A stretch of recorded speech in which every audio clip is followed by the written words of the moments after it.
Alright, boys, we're live. We're here. Haven't done that much off-stream grinding for once. Sorta. Not as extreme as I usually do. I've only made one real change to my comp, which is I fused Anya into Shiva. I did this because Shiva's just like way better than Titania. It's pretty much a straight upgrade. I had to ditch Mana Surge due to Shiva having too many bad innates, but you know it doesn't really matter because I figured I'd just take Shiva to the to an extremely high level. Basically what I consider like the kind of soft cap for levels, which is around 180, because at that point you're not in risk of losing the first tier of agility, but you still get the benefits of being high level. Obviously, like at this point, like leveling is more of a tactical decision because like in some ways you get weaker when you level. It makes it to where you recover from status ailments slower. It also makes it so that your magic does less damage, but you get more MP, you get more physical attack damage. So there's trade-offs at this point for leveling. I also brought Mr. Sun Wukong and Ganesha up to level 110, just so I can guarantee that I can continue to use Astoma to avoid encounters, because Kek W random encounters. Okay, so let's pick up where we left off, back at the Amala Temple.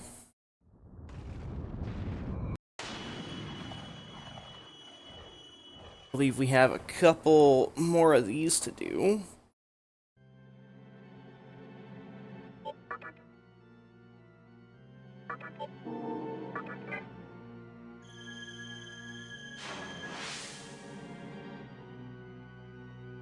Hello, Lami. How are you today?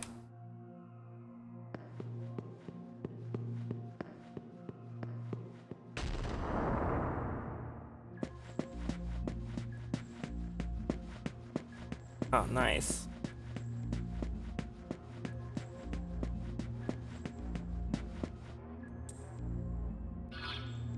I'm doing pretty good.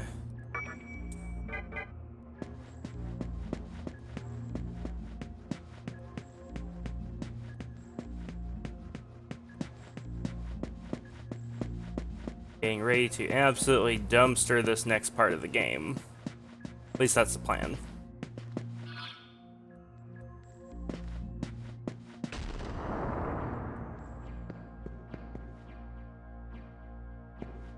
Red Temple.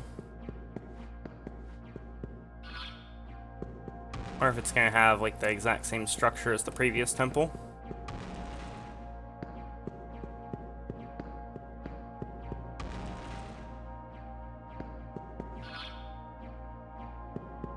Air past Jerry being sucked on him. I'll never pass. I can tell you that's why I decided I don't want to help anyone in this game. Everyone is delusional and blinded by power. Pretty much, yeah. Fuck.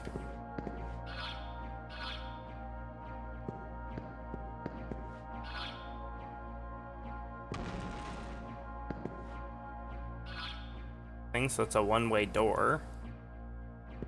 Huh.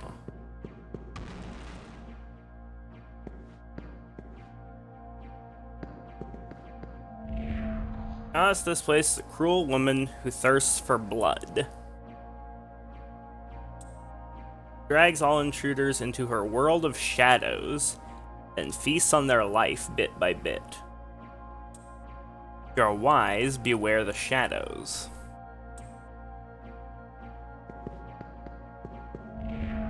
Huh? Where am I? It hurts. Ow. Let me out of the world of shadows. It's full of traps. It hurts. God damn it. The light will get me out, but where is it? I see. Okay, so I need to remember that there's like one of those light things in the bottom left corner there. So disappointed by Hijiri, like the only friend I thought I had. Yeah, I was pretty sure he was planning to betray us.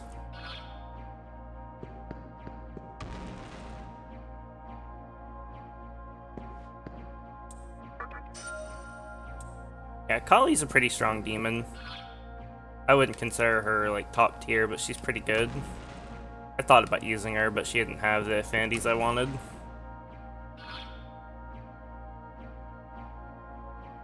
Ugh.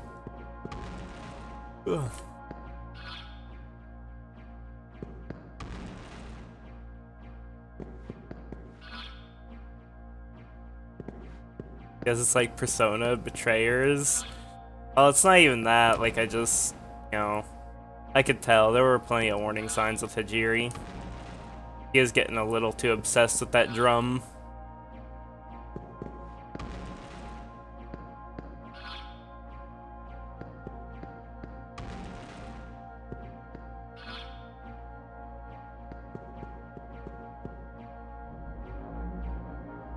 Oh no. Dragged into the shadows.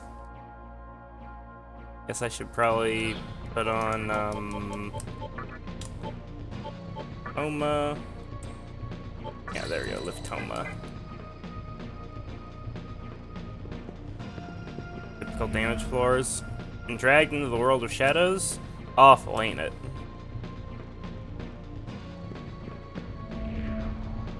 Hey, where am I? It's let me out of the world of shadows. Okay, we got you too? Yeah, sure. I see. Then look for the light.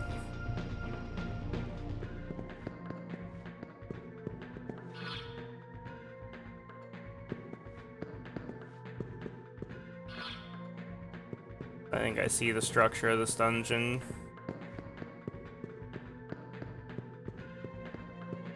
That complicated?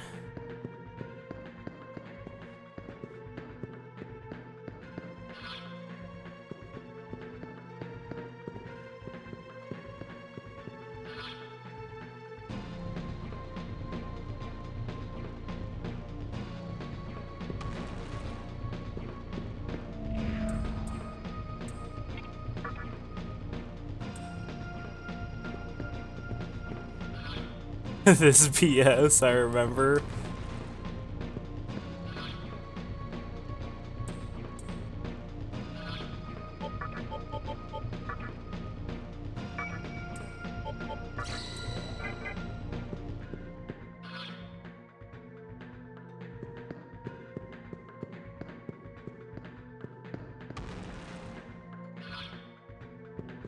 My character is not like a hybrid of Fizz and Magic. My character has all max stats and no attacking skills, all defense.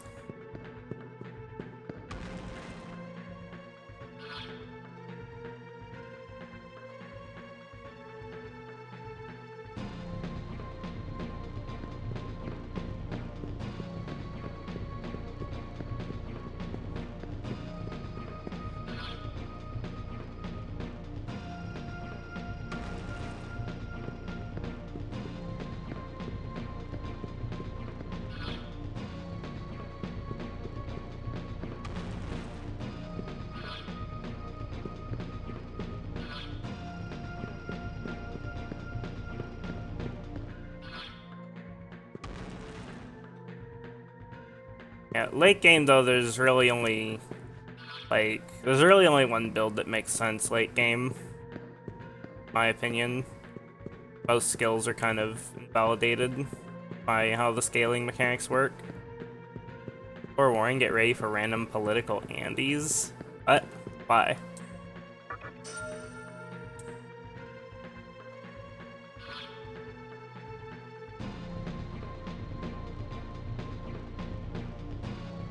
I see, so you gotta go this way. To fix the scaling formula for the HD version.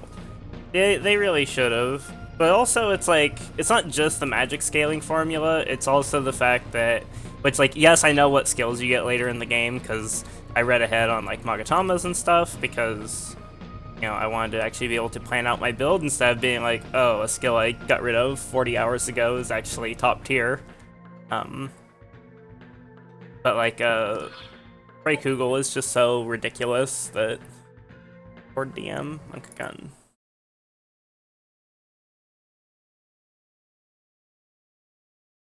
Ah, I see, Vlad.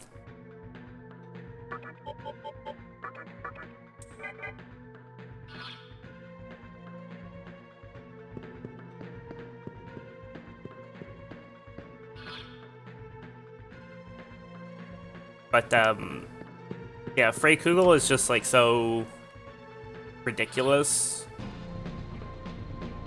that like late game elemental coverage starts to matter like less and less. I mean that's how it like kind of always is in like in Persona as well, right? Like with you know, once you get into like the super late game, most enemies stop having weaknesses.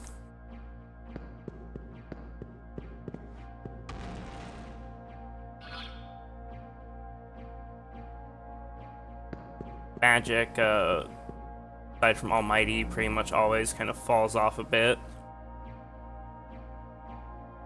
I see how this works, okay. So basically you're just trying to avoid the pitfalls while getting to the elevator. Okay. Reasonably simple.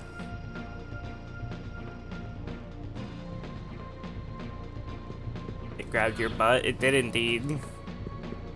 Sexual harassment. Gonna cancel whoever owns this fucking temple.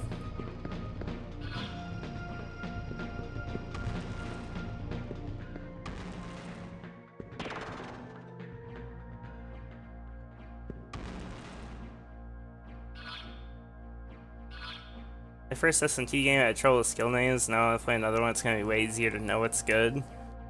Yeah. It makes a lot of sense once you know the like naming scheme. Everything's kind of based on like prefixes and suffixes. Like the Ma prefix means that it's AoE.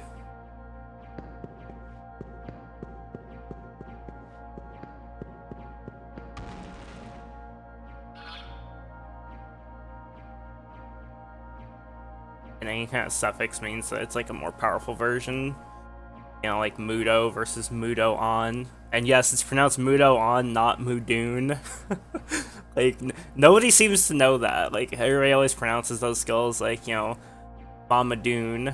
But no, it's Ma, Mudo, on. It's a prefix and a suffix. With the word Mudo sandwiched in the middle.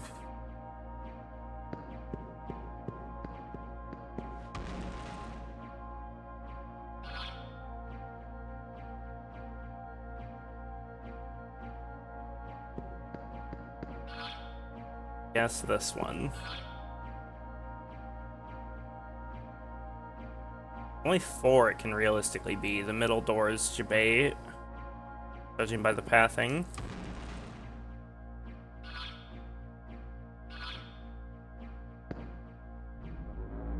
Actually, middle door might be the way. They could, yeah, there could be a thing right there. I wonder if there's a way to see in the world of shadows where the pitfalls are.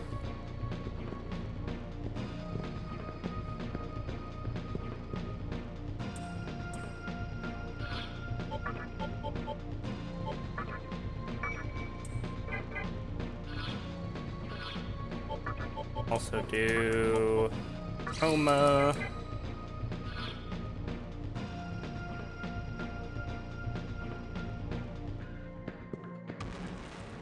That was Dune too. Yeah, pretty much everybody in the community pronounces it that way. And they're all wrong, but that's okay. I don't begrudge people for pronouncing the weird fucked up names wrong. Even like the English VAs for things sometimes get them wrong, like Elizabeth in Persona 3 Reload pronounces it Megadolon. Like, I looked up the fucking Japanese scene, and it's like hard to like understand exactly how she says it in Japanese, because she talks quite fast, but it's much closer to how I think it should be pronounced, which is Megadolaon. Is it confirmed somewhere? No, not explicitly, but I think it makes sense when you look at the naming scheme. It's kind of obvious what they're going for.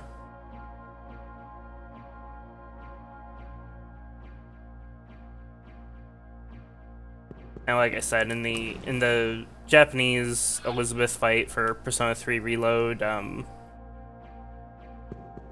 the voice actress pronounces it much closer to Megadolaon rather than Megadolon.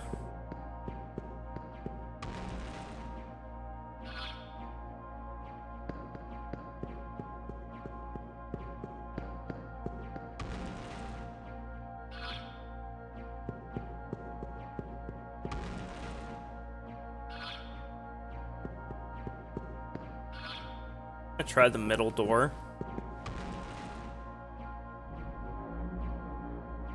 Okay, the middle door is definitely debate. The middle door takes you right into it.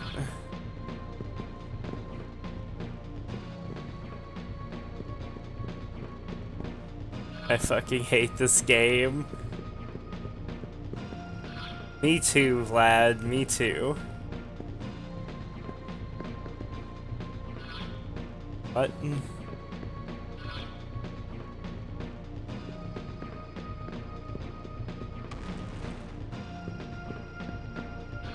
At this point, I think the fastest way to do this puzzle is going to be actually to just ignore, like, thinking about it and just brute force it.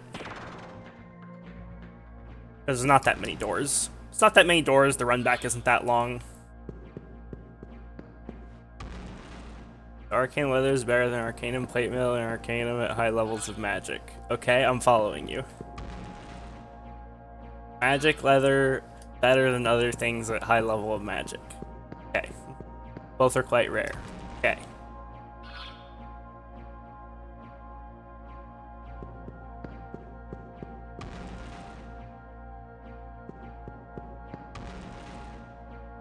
Got offered arcane plate mail and buy it.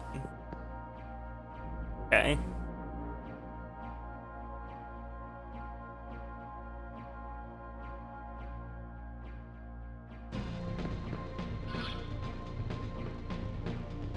Yeah, after get offered arcane leather, and now you don't have the money to buy it.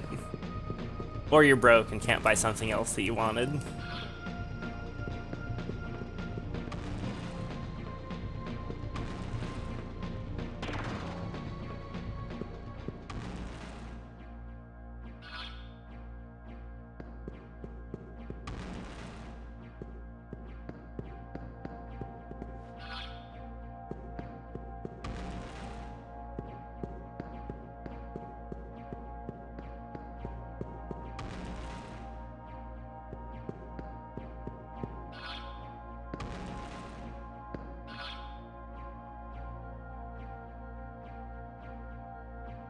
I've done the first 3 doors. I guess just last 2.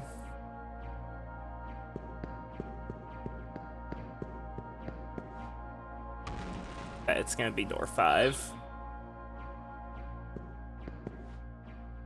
Okay, it's definitely door 4. Question is whether it's this way. Okay.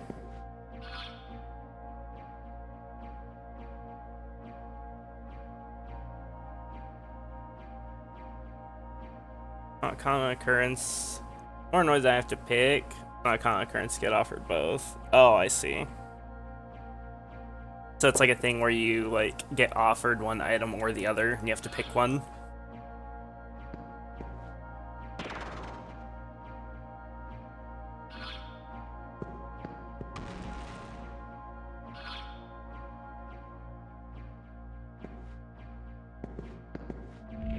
That's odd. I thought I passed by here already. Dodged all the shadows too, so how come I can't make it upstairs?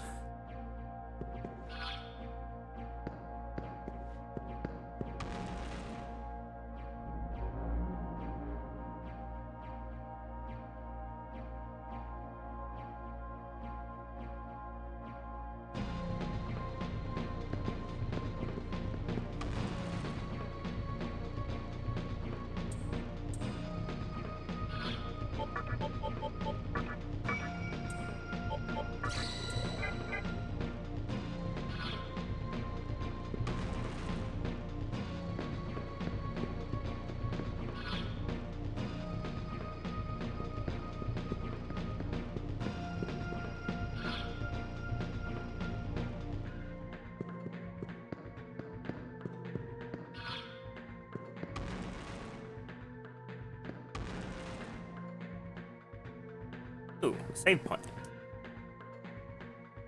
I'm not able to use that terminal because I'm in the dark area or whatever, the Shadow Realm. Banished the Shadow Realm. Lost a game of Yu-Gi-Oh!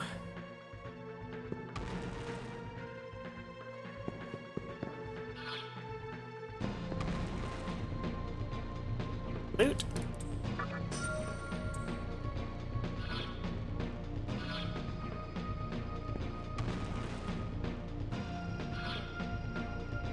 Okay. Oh, but kind of want or the rest of this place first.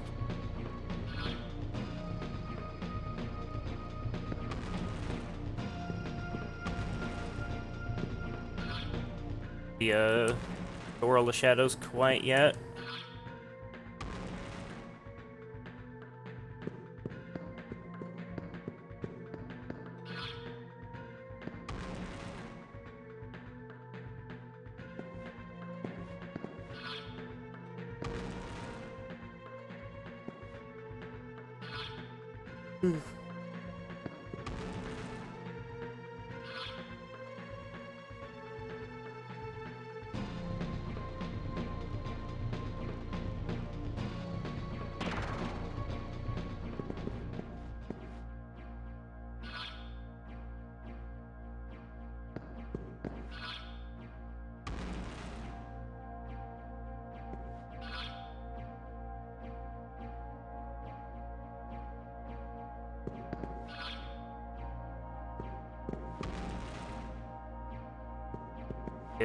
Oh, no? Okay.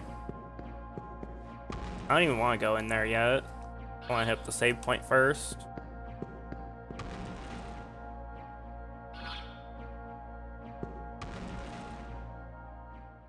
If I get yoinked on the way back, it matters which direction you come from.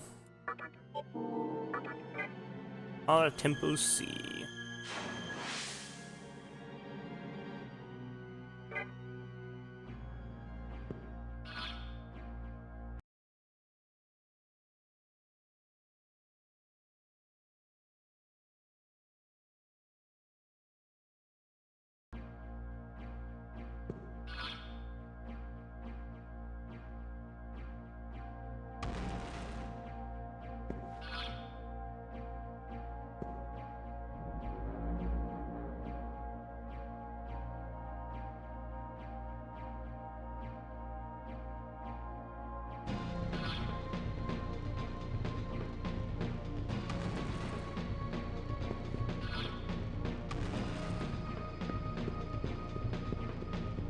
This room is, or this floor is way more simple than the first one. First one, like, was just random. This one you can, like, logically puzzle it out. Or maybe the first one was like this too, and I'm just stupid. Possibility too.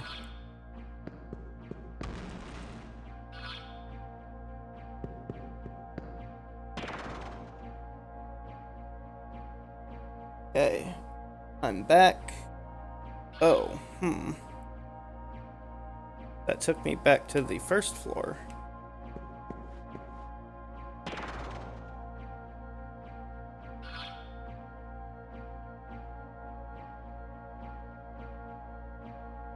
Oh, am I retarded? I'm retarded, aren't I? I see.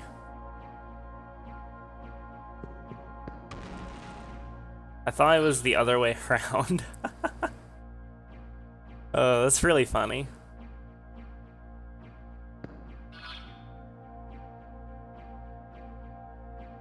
Betting it's gonna be a case of...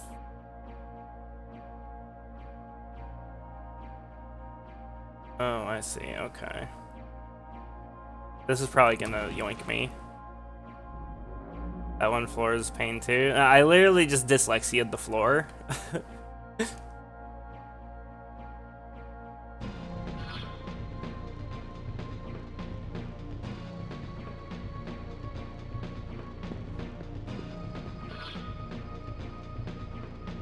I see, so you have to like loop around basically. Make the... Okay, yeah, you're right. You're right. This floor is gonna be, like... It's not something you can puzzle out, either. I mean, personally, I don't think the whole dungeon is that bad. It's just a little tedious. I guess that's because, like... This is that bad part of Atlas dungeon design that I was talking about. Definitely, like, old Atlas dungeon design. It's, like, do you know what this whole place is? This whole place is just random encounter bait. That's all it is. Just random encounter bait.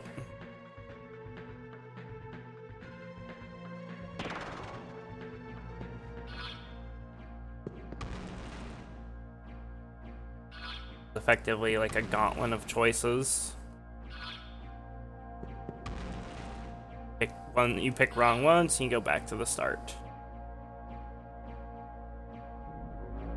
And there might, of course, be different things in the same room. Well, there's got to be a tell. There's no way it's just fully random.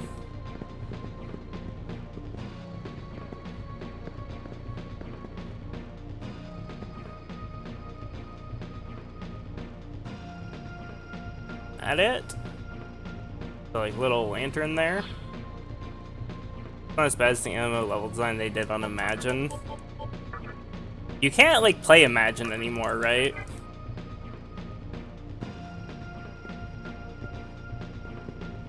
You know, because it's an MMO and it, like, doesn't exist now.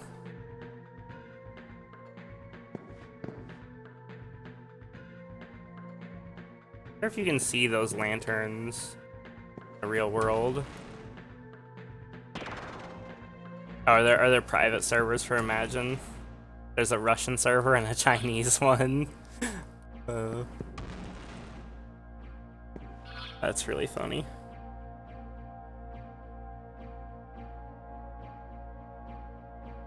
Is it possible to, like, run the game locally? I don't think I'd ever stream something like that, but I wouldn't mind playing something like that in my off time.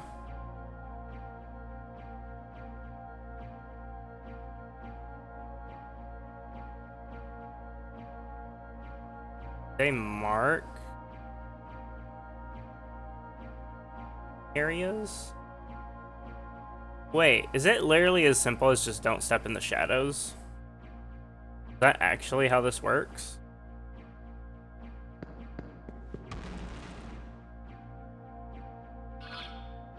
If that's the case, then it's unsolvable. Right, because...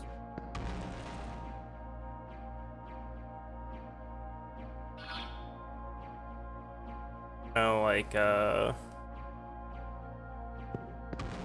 saying a DB can figure a lot of things not worth it. Also wouldn't recommend downloading the files from GitHub to set up the server. Why is that? Is it like Monk a Gun?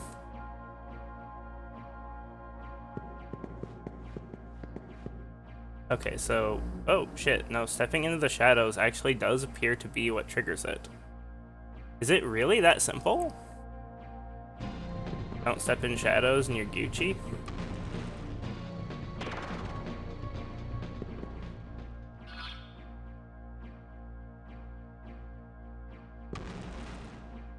That should mean that there's nothing in this room that fucks you.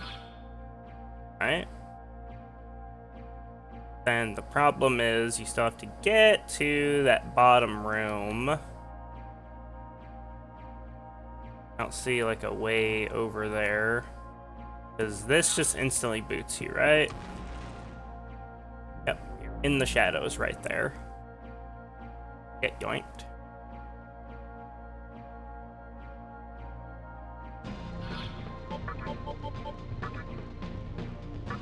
I already have that.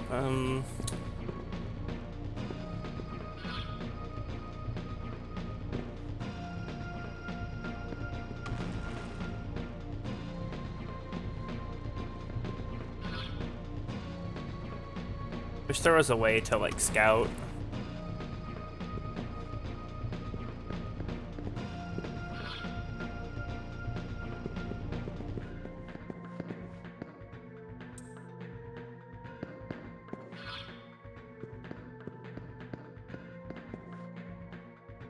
A collaboration project. There's some people on the team that have been part of IT security shenanigans. Oh shit.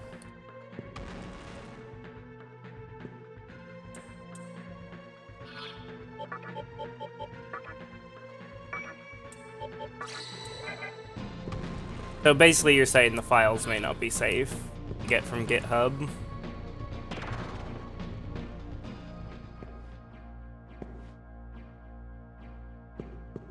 There's a secret door or something.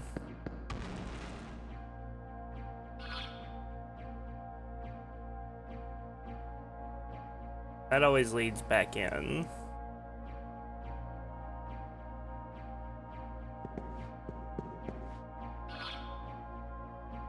What about this door here?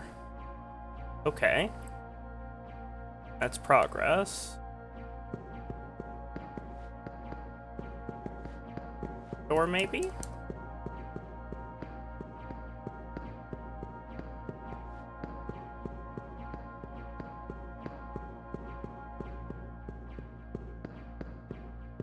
Ever to make a demon with all the floor skills? Yeah, I totally didn't just buy it from the broker.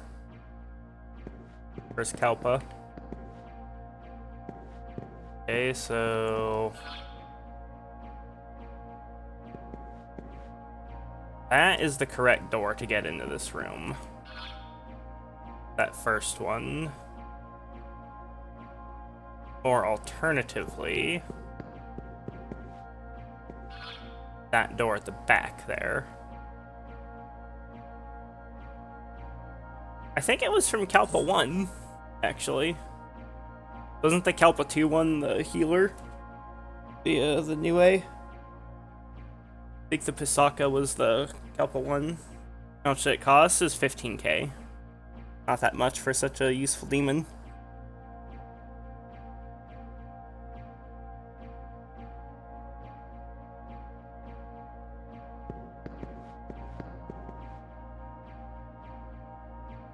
Wasn't the Jack Frost that learns Meggy on 1? No. I haven't seen that. You get your Uber Pixie, by the way. The Giga Pixie right now is Shiva.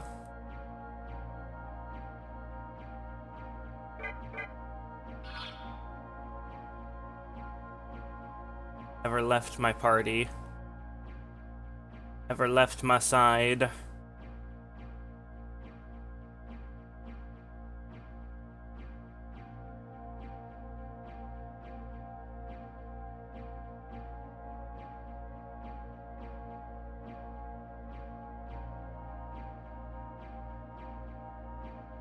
User a Shiva and it keeps the stats? No. Like if you're asking like why Shiva has max stats, it's because I maxed him with Mitama Fusion. Also, Shiva's level 180, so would have had max stats anyways.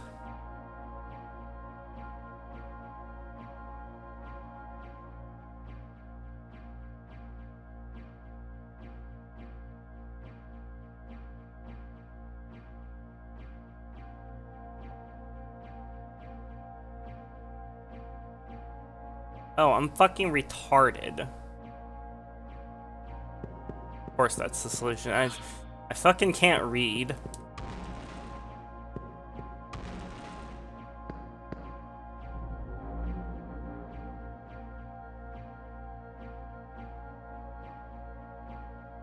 Fucking Papega brain.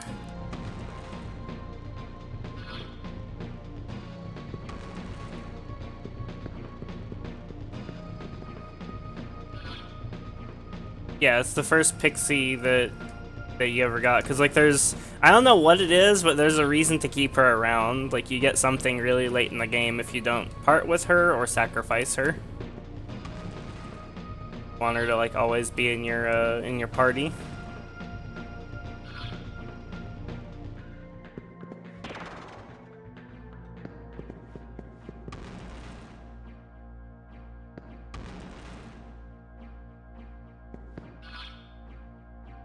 I actually knew how to fuse Shiva without looking up the fusion calculator, because it's the same in every game. basically every game. Okay, so this one is 50-50. I don't know which is going to do this.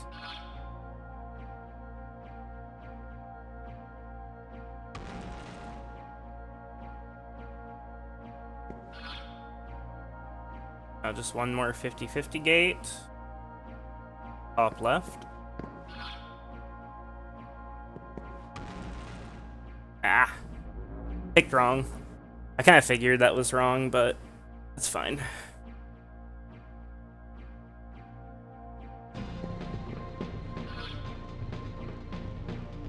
At some point you get a better version. Don't tell me things unless I ask, sir. I don't want to know things.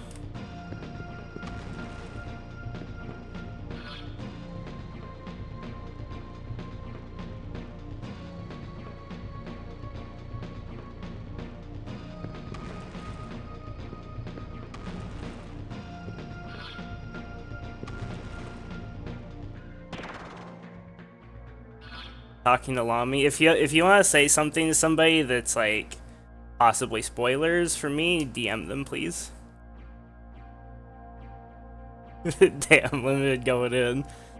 It's all good. Don't worry about it. Limited woke up and chose violence today. Oh wait, dude, I'm fucking. My brain. Fucking. So that's not the right way to do the puzzle, streamer. You have to get grabbed once and then go to the light on the right side, not the one on the left side. I'm violent every day, but not always in chat.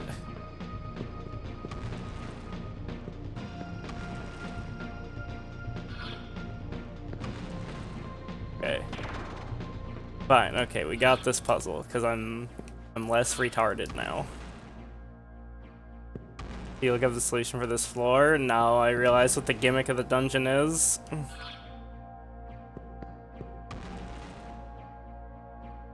I didn't have to look shit up. So this is the proper door, I think. Oh, nope.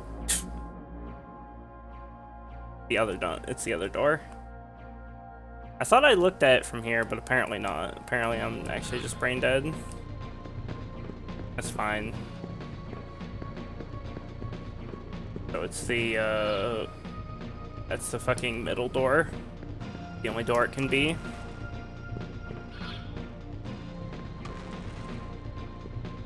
So this still isn't a particularly well-designed dungeon, because like, maybe there's a second gimmick, but there's no way to like, new PoE 2 trailer drops today. Oh, nice. Drop it in Discord and I'll take a look at it later. But, because the gimmick is just, like, don't walk where there's shadows. Like, that's the gimmick for this dungeon.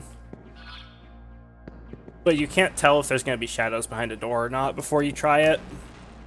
Or if you can, there's, like, some other gimmick that I'm too stupid to figure out. You just, like, walk in the areas with light. Okay. I just avoid the darkness. Wow.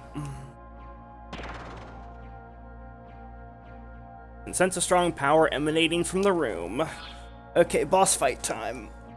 I have all the correct shit, right? I got the right Magatama. Yeah.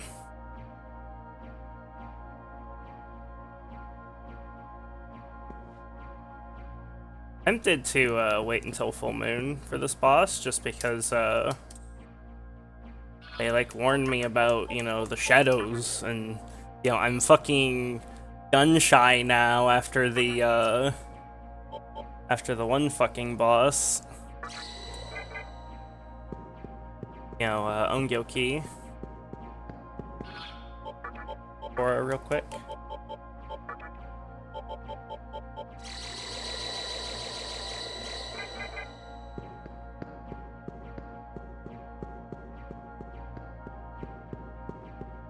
Or wasn't that bad.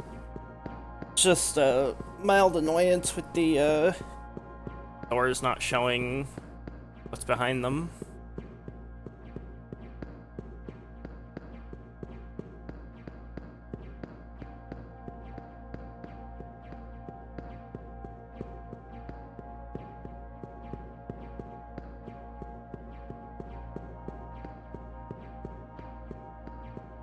that cardio in? Oh, we are.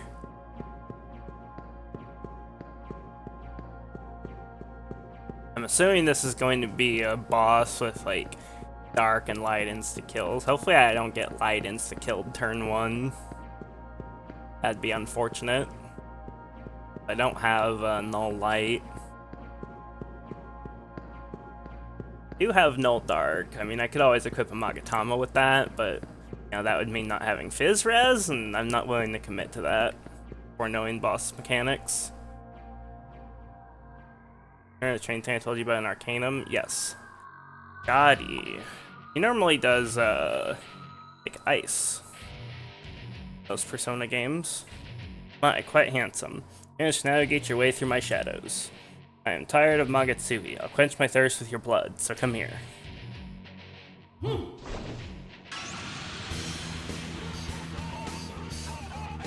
This gives me the first turn. Okay, War Cry.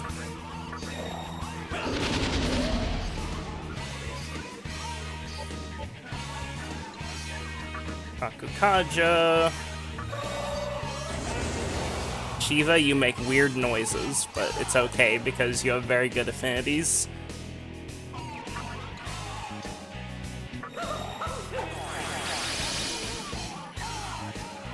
One of these days I'm gonna get punished for my use of Makara Karn. They're gonna like fucking input read that Makara Karn and be like, Megadolon, bitch. I cast Dragon Eye and now do 14 Megadolons.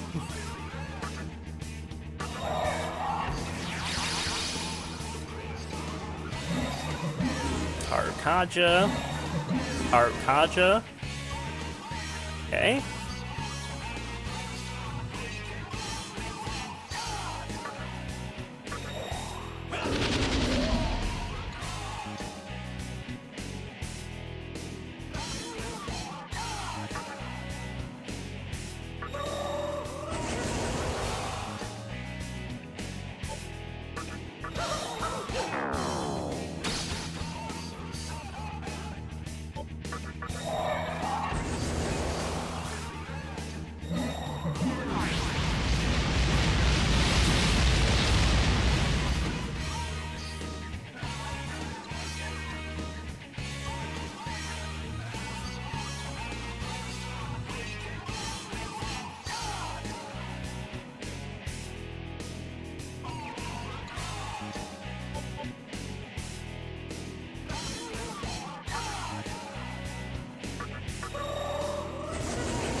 Kind of scary how much magic damage they have, because that was a spell, right?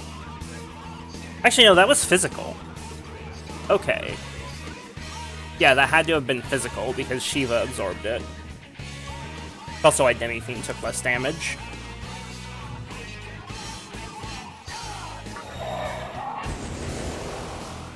Oh, never mind, damage not that scary.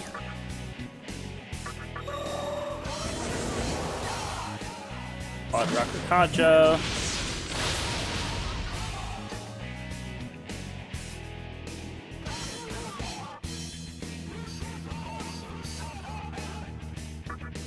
Okay.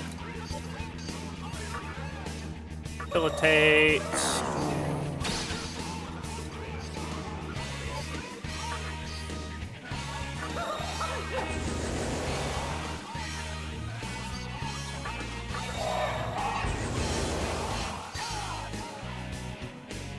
And now Repel Fizz check. Absorbs Fizz.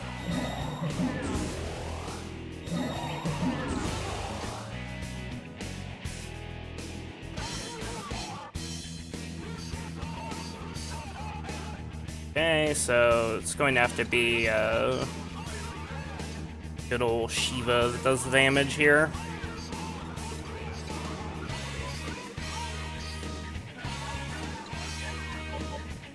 War Cry. Kaja.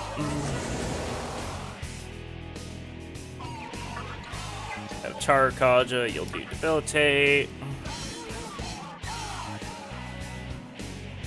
Just nicely maintain chance of age, but not if you're 75 plus magical aptitude. However, you're forced to go back on the train as far away from the engine as possible. In theory, magical presence that strong cause the engine to explode.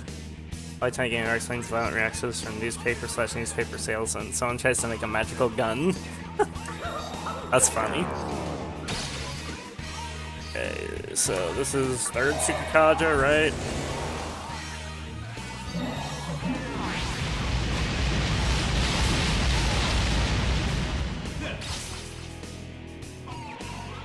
And it's not doing shit.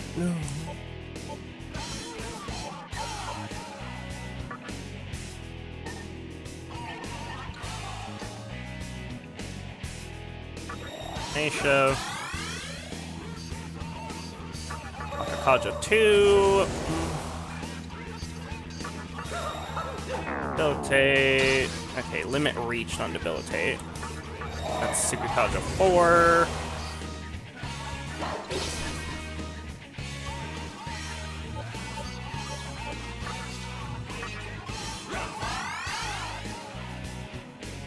Akaja 3. You can pass because you're useless now. Unless we need some Tetrakarns. And I've done all my Tsukikajas, so may as well start in with Prominence. Check that. Check fire. Okay, that's good damage. Like a couple thousand. Okay, so now that's Makakaja 4. Ikunda. Ikaja. Monka fuck. Okay. Was not expecting the double fucking fuck you. was not expecting the double fuck off. Not gonna lie. Okay. So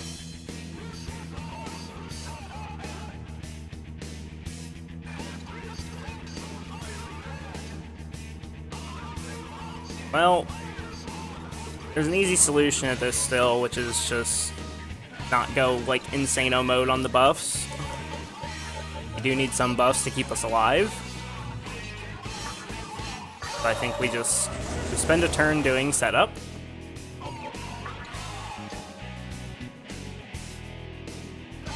Kaja. Kaja. Dragon Eye, Monka. Ack. Fine. Akadamon, that's a bit scary. So hit Ganesha.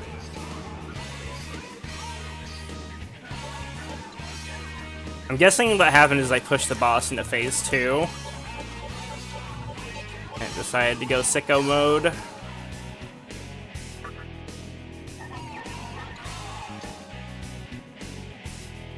So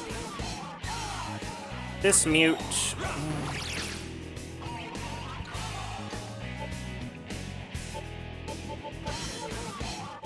That's Bolt Storm. Be rough if it gets like repelled or absorbed, but it's worth testing. Okay, good. Damage isn't so great, but it's okay. Debilitate.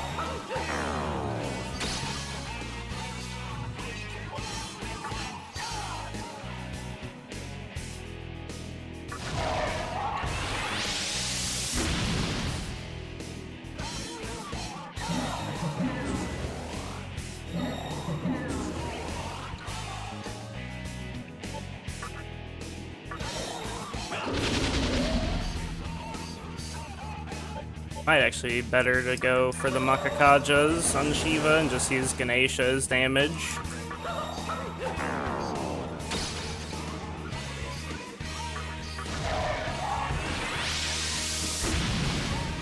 Nice 1,000 damage.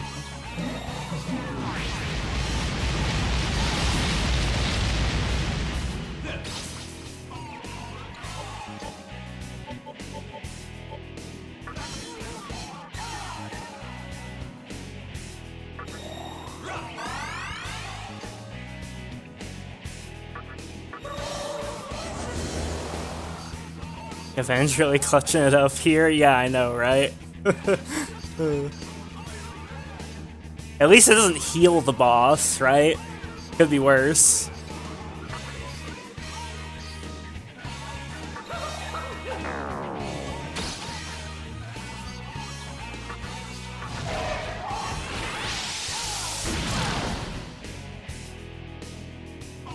That was it? What a shame.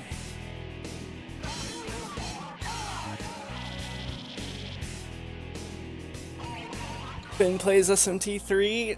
What are you talking about? The boss is dead. I killed it. The atmosphere around you changed.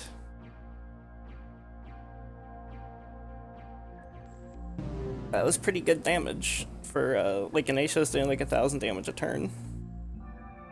More than that actually, because you know it was increasing every turn. Give full moon, just in case for that boss only, or some others too. Anytime the game mentions darkness.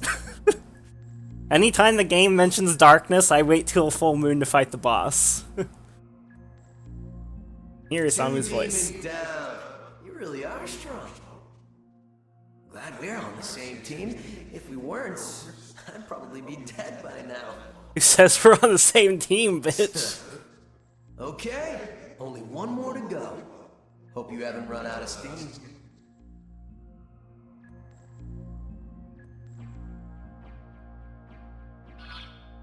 Okay.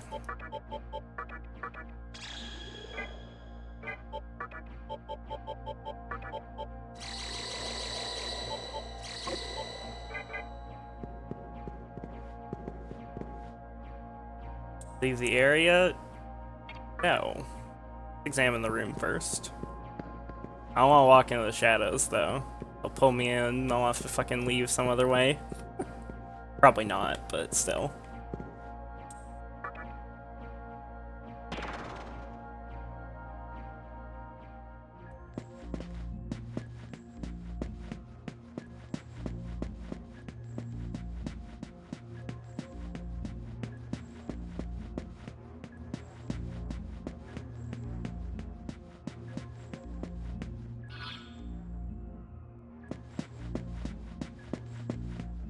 Also, I'll have you know, my damage was extremely high before we got dispelled. Ganesha hit that boss for like 2,000 damage with one spell. Ganesha was giga-chatting it up. Giga-chat Ganesha.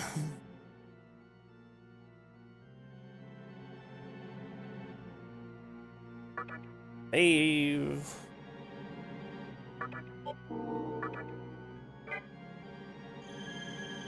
But that's another temple down.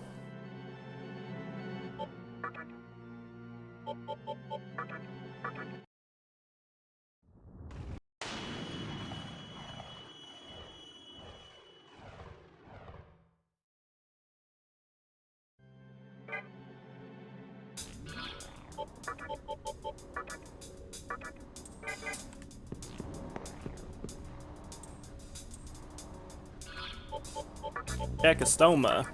Takes one step, the stoma runs out because streamer doesn't pay attention to the cycle.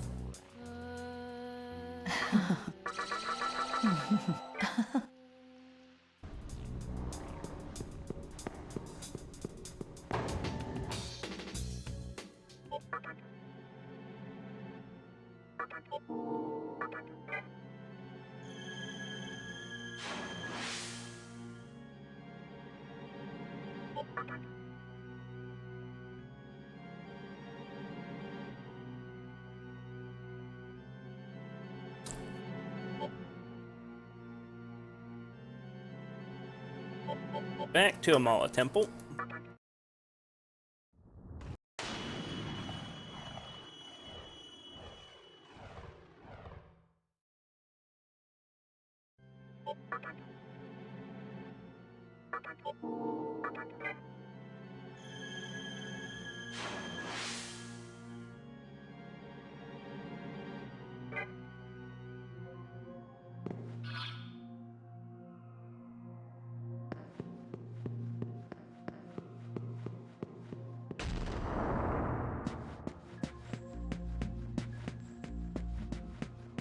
Like we got one more dungeon left here.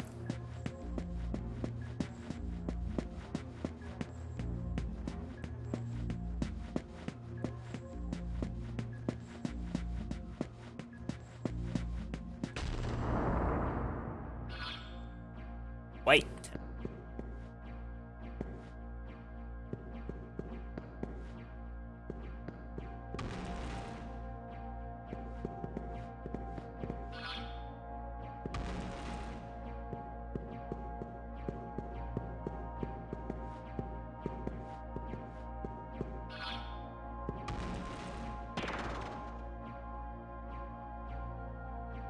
What? Yeah, I'm gonna loot one of these chests and it's gonna kill me. That'd be so funny.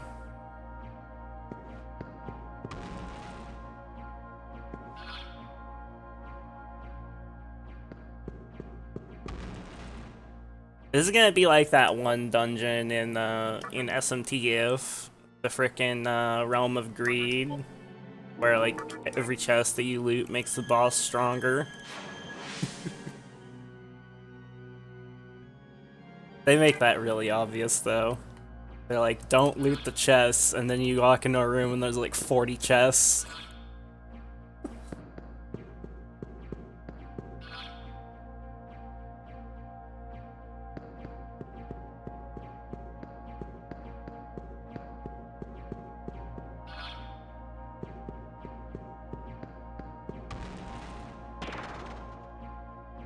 Brett.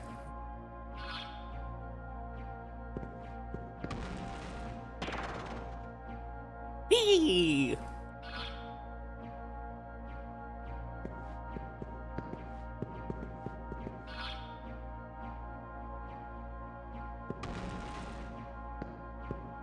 So I see what's going on here. You just like, you just hit up the doors and just remember what goes where, and it's that bad.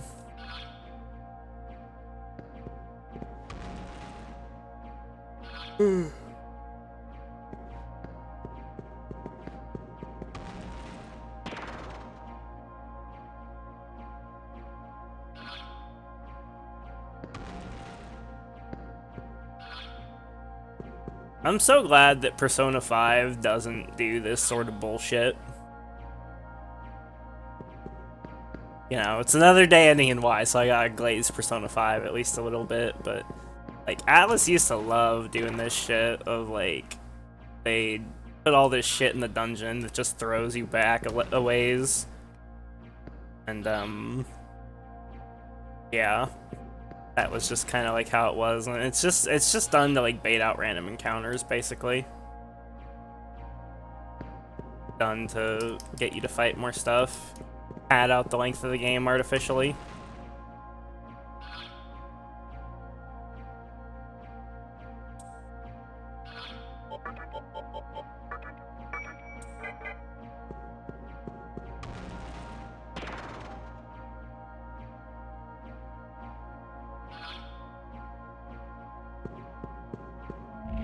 You'll find out soon enough which reason is the greatest. There's plenty of Magotsui here. It's only a matter of time before Mizubi is unleashed upon the world. Jijima and Yosuga are still hunting around for Magotsui, aren't they? Actually, so am I. That's why I'm here, searching my ass off. Good luck, Mr. Soul.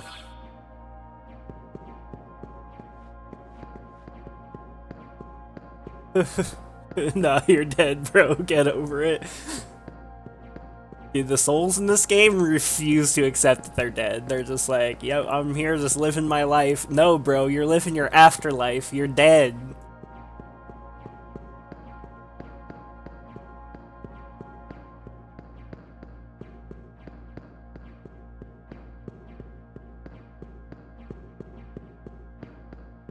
Getting in my cardio. Don't neglect your cardio, boys. It's important. 150 minutes a week. Are souls even aware they're dead? I'm pretty sure they're aware. Yeah, we know they are, because one of the ones in the Shinjuku Medical Center is like, oh wow, an alive human. That's rare. But yeah, they're very much aware that they're dead. I think they just stopped caring a while ago.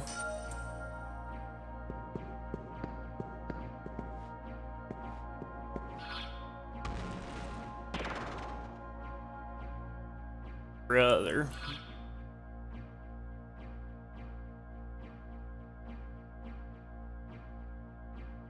Sure, why not? Go in here in case it leads to loot. Nah, it's gonna take me back to the start of the dungeon, but you know. Or I went the right way. That's a possibility too, I guess.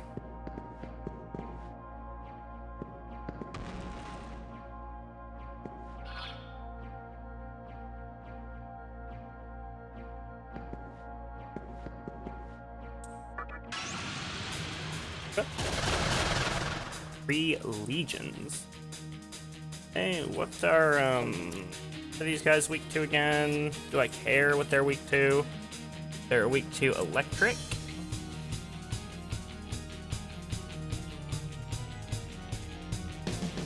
Oh.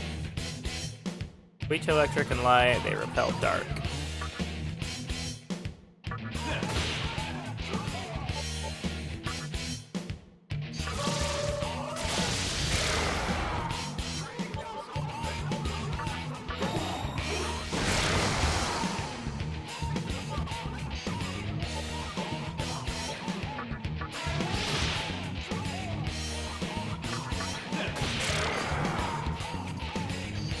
Chakra pot.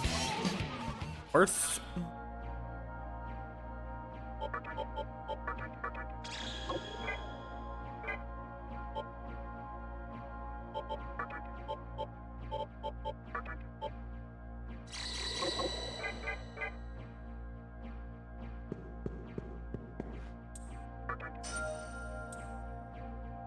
Rival bead.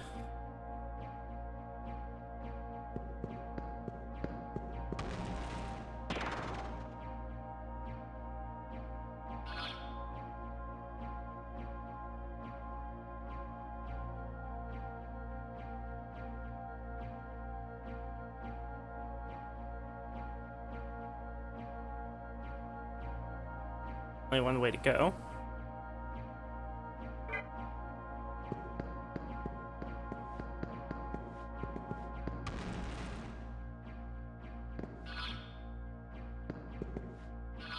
I just go this way?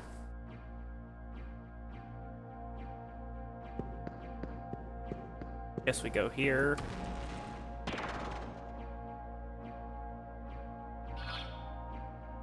Takes me all the way back to the... Clear what I did wrong. At least got me that loot. Chakra pots are nice.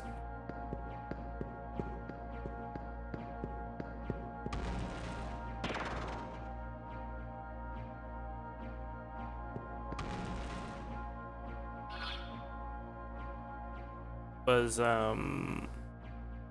way, right? Pretty sure this is the way.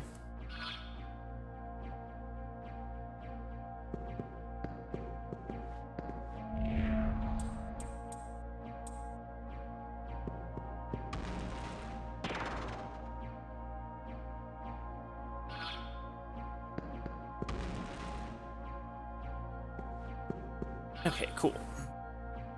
Now 3 more doors. Let's just throw a guess on them.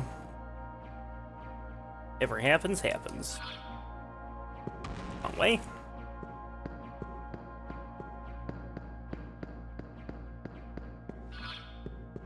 I wonder if there's something that marks which way is right. I shouldn't even worry about it, at least not on this floor. There might be a second floor, but at least for now, it's like not a big deal because this floor is almost done. I've almost fully mapped it out.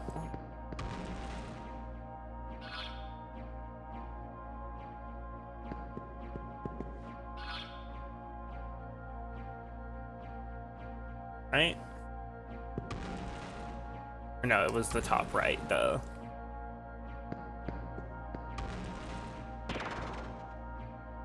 You basically you start top left and then you basically just go forward.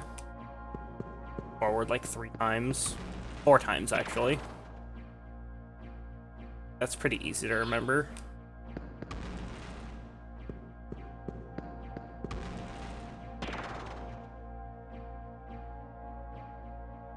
Okay, it took me to the treasure room. Not a waste.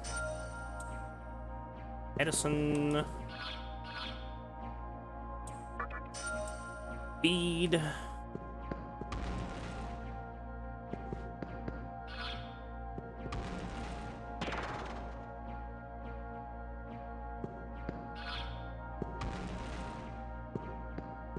This one could have been worse if they set it up to be like a little more idiosyncratic. But it's basically just like once you find the right spot, you just keep walking forward. You get here.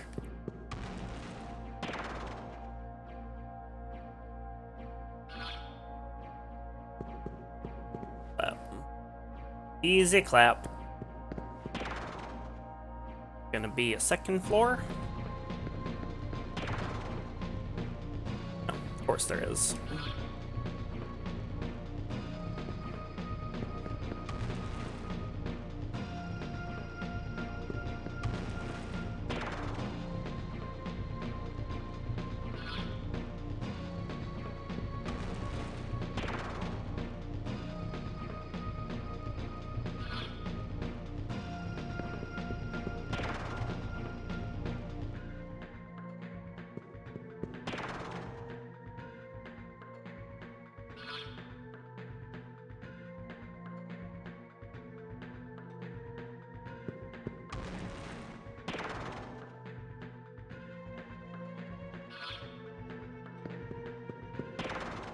Enough.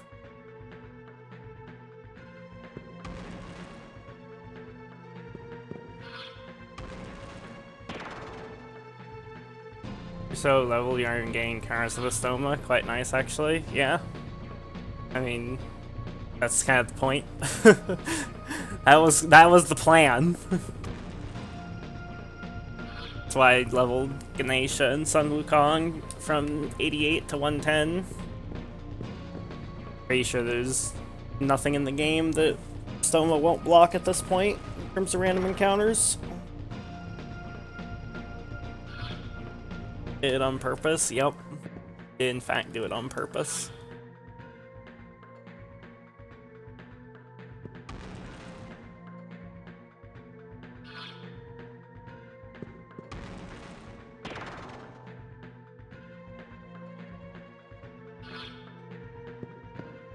Valuable data.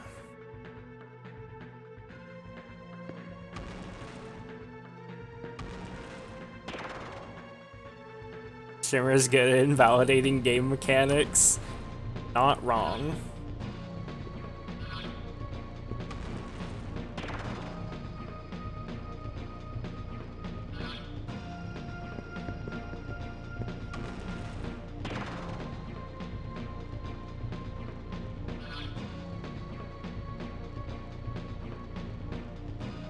Left.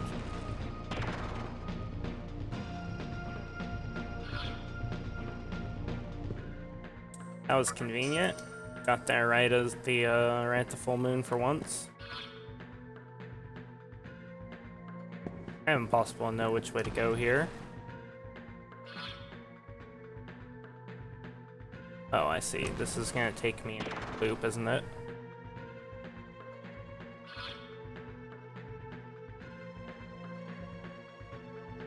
Right, now I turn right.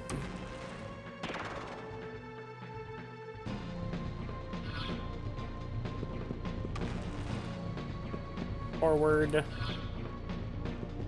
Left.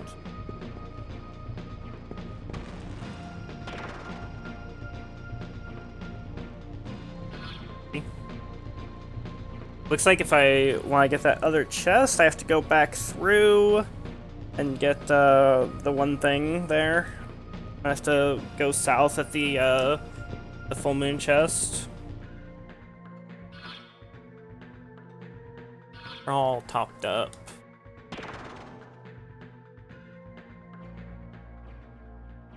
Strong power emanating from the room. Don't know, yeah, I think thinking about maybe restarting in hard mode after finishing the game. You could do NG plus hard mode. get an extra press turn on NG Plus. That makes it a little bit easier. Sense a strong power emanating from the room. Okay, let's do this. What do we got here? Albion. Not sure I've ever seen that demon in a Mega 10 game before. Boom! This is the Shrine of Eat. All I can eat. Bother me and you'll be all I can beat. Boom! Okay. I see they had fun when writing his dialogue. Conjuration.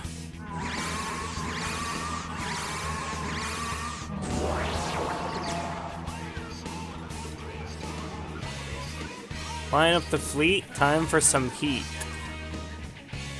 Stop rhyming. Okay. Curious, what are their names? Zoa, Tharmas, Luva, Urizen, Yurthana.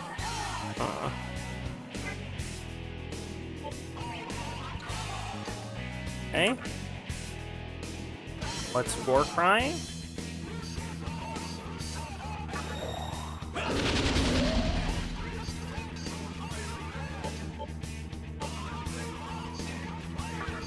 Makukaja? Just go for an extremely, like, well-rounded turn 1. So we see, like, you know, somewhat of what they can do. Arkarn. And let's do Tetraja.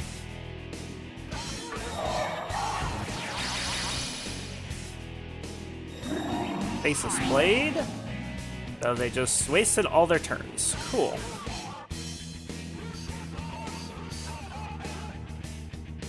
So I didn't really learn anything because they immediately attacked. They immediately attacked. What you call it? Let's repeat that. I'll just start off from a stronger position, I guess. I would like to see them do something other than just try to attack Shiva, but okay.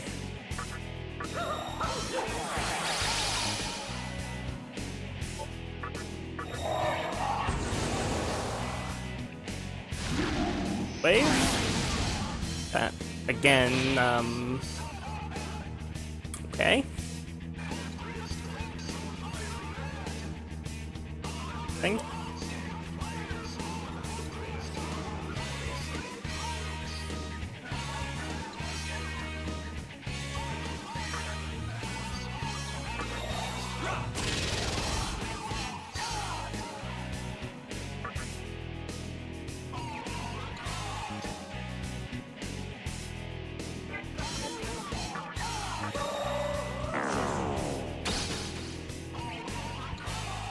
Just give this a shot and see what it does.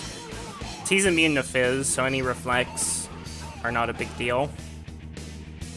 This will get me a lot of data. They are all, like, vulnerable to Fizz damage. Okay. That is very good data.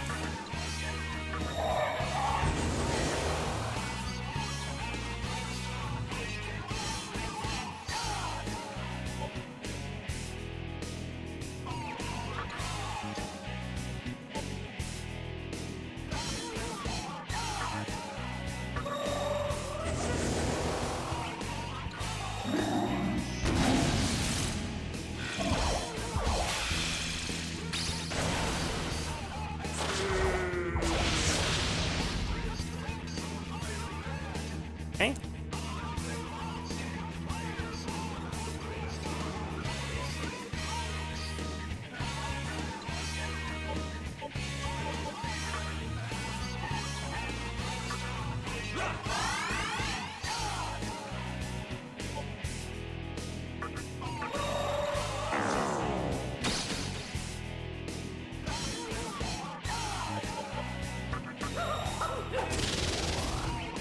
Monkey Man about to go fucking ham.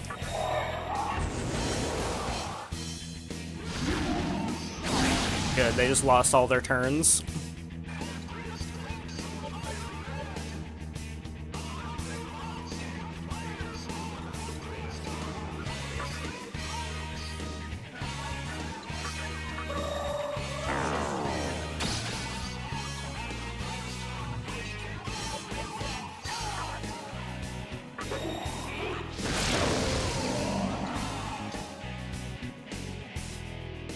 Good job, team.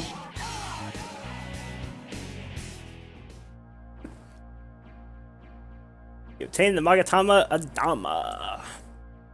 The atmosphere around you changed.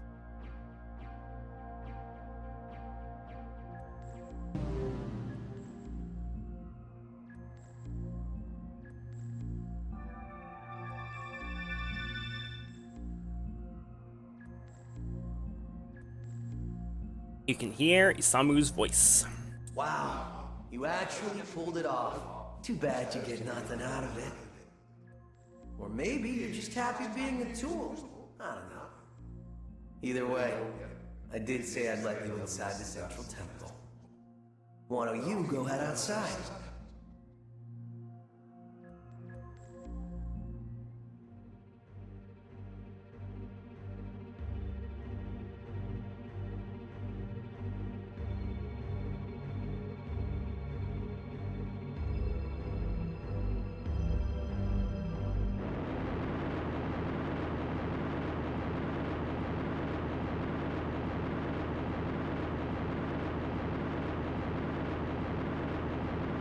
Okay, PC version has slightly different dialogue at times. I don't think it does. It could be a difference between Maniacs and Chronicles. Because you're playing Chronicle Edition, I'm playing Maniacs. I honestly feel pretty bad for you.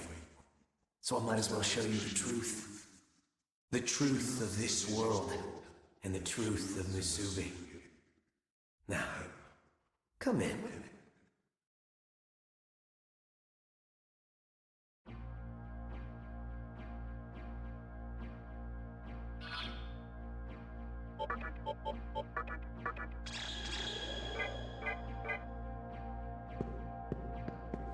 Monkey King just absolutely dumpstered them, though. Like, holy crap. The fucking focused Hasso Happa. Annihilated. Absolutely fucking yeetest deletest. Before I go inside there, lets me go in immediately. Rather, people leave. Go back to Ikebukuro, heal up. All the usual stuff. It's really funny seeing bosses try and do an AoE Fizz skill when I have Shiva with Absorb Fizz. Because Absorb and Repel are way better than Null in this game, because it wastes all the turns instead of just one. Instead of just -1 turn gauge, it's minus infinity. So if they use AoE Fizz like that, it's guaranteed they lose all their turns immediately. Absorb Fizz is just so friggin' strong.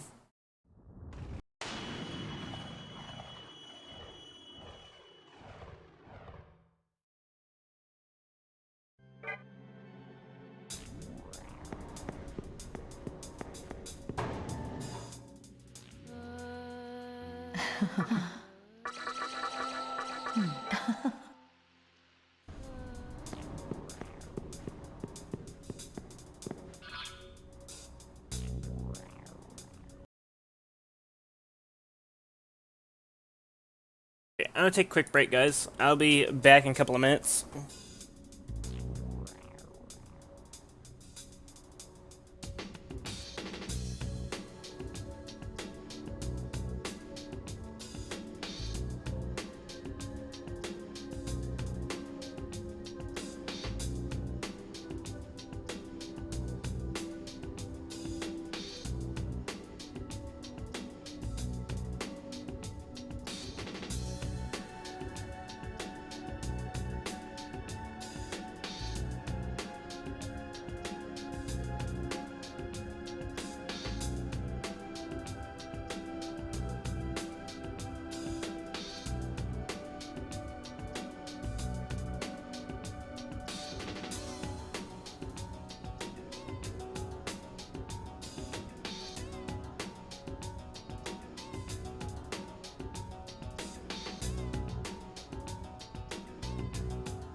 Okay, I'm back.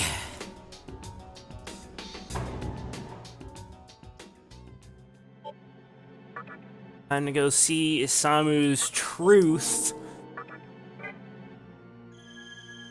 Somehow I get the feeling Isamu's not gonna be alive much longer.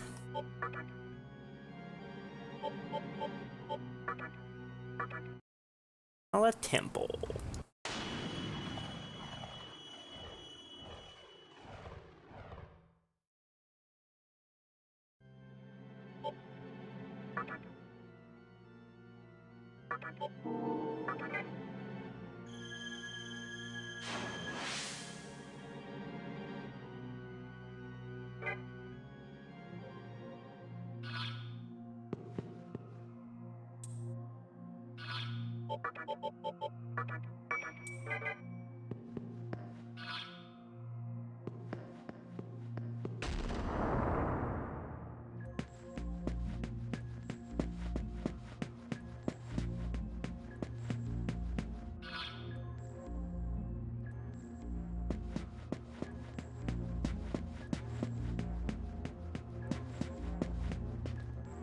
Will you enter the central temple? Yeah.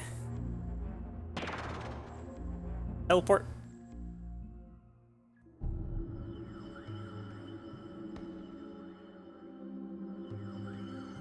Quit complaining. You won't have to hang in there much longer. You can get all the rest you want when this is done. Your plan is to take me out by caressing me with Magatsuhi? I say we just get this over with. Never liked this place much anyway. Well, what can I say? People like you were made to be stepping stones. And yeah, it's a cruel job, but somebody's gotta do it. Thanks for going to all that trouble. The Magatsuhi those powerful demons were hoarding is now mine. It's enough to bring Musubi into being. Stop this, Isamu. Are you oblivious or just plain dumb? I didn't know you were such a saint. Listen, this guy is not at all who you think he is. This whole sacrifice idea wasn't even mine, it was his. See, he was planning to use this Magatsuhi all along. And it would have been you or me hanging up there. Yeah? I came up with the plan. That doesn't mean I would have carried it out. Oh, I'm sure you would have. One life doesn't amount to much. Didn't you say something along those lines? It doesn't matter what I say now, does it? It'll just sound like an excuse to you. Most things that are worthwhile require some sort of sacrifice. I've made many sacrifices in my lifetime. So go ahead, do whatever it is you're gonna do. Just remember, you'll pay a high price for following that path. Don't worry. Like you said, it's my decision. I'm the one in charge here. Pay close attention. This is what happens when you cross the true master of the Mala. Okay? Time to rest in peace. Any last words before I dump your ass?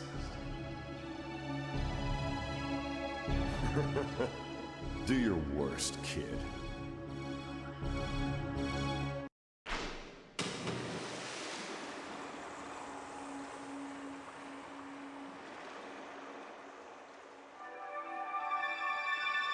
Depot rip.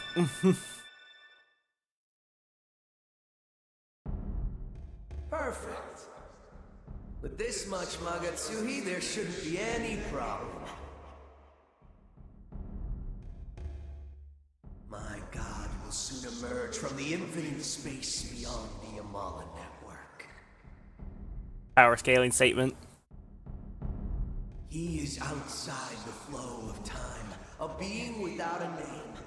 More power scaling statements. The god of absolute solitude.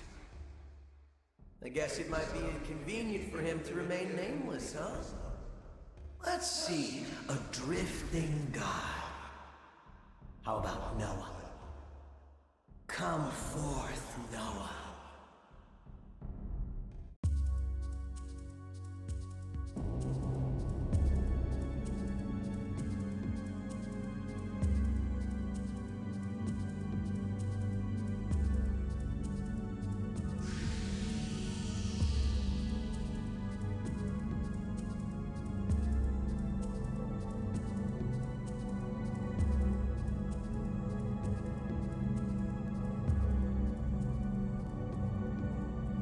Aw, it's kind of cute.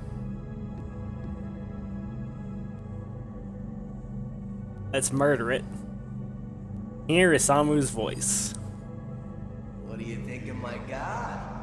Awesome, right? The world of Musubi will soon arrive. No longer will people interfere with each other's lives. Everyone can finally be content.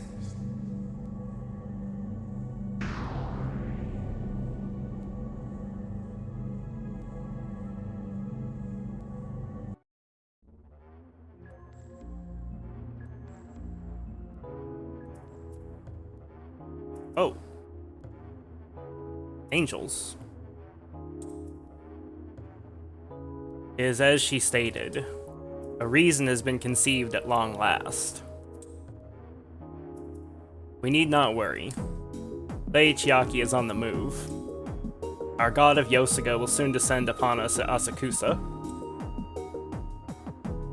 And let us make haste. There are plenty of vermin remaining who have yet to receive our judgment.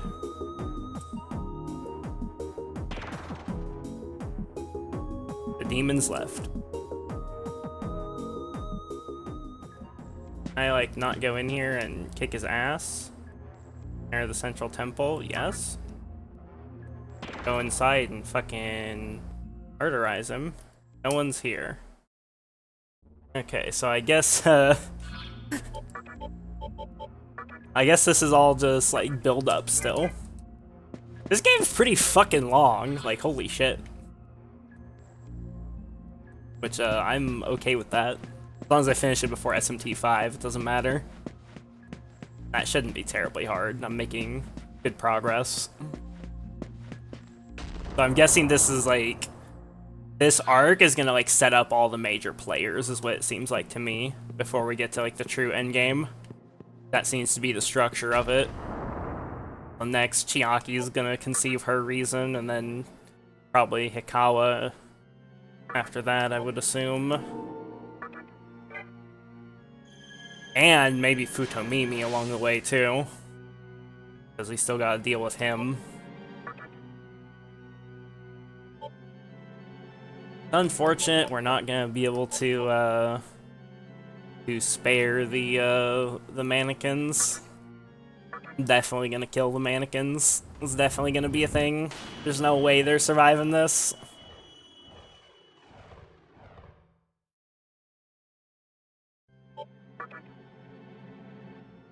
Reject all gods. One more god rejected.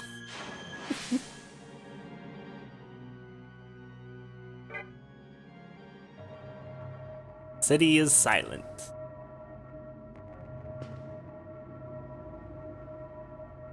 What about if I go in here to the shop? Silent then? Hello there. Fuck. I love staying here. Asakusa is seriously the best. No, how many shops do we have, for instance? Hmm. Exactly one. Heyo. Got it.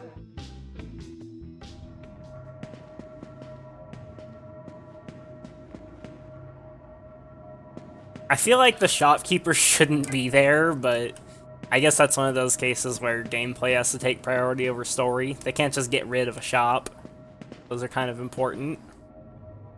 There's no response from the mannequin. Or mannequin.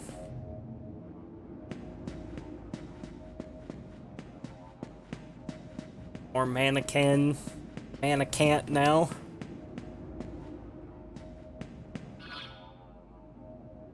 Skills, mannequin man.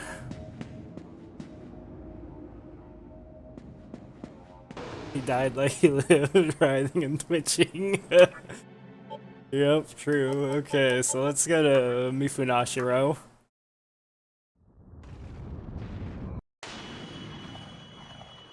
You're like, alright, what's going on?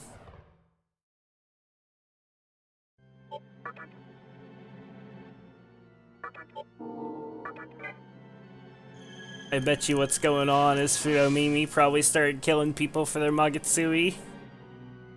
Some of the mannequins probably disagreed with that. That's what I'm gonna guess is going on here. Alright, Fudomimi, come out so I can kill you. It's a shame, I really liked Fudomimi.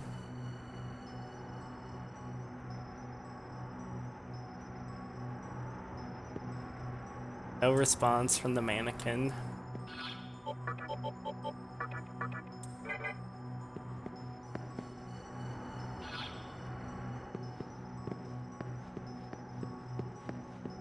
First stratum.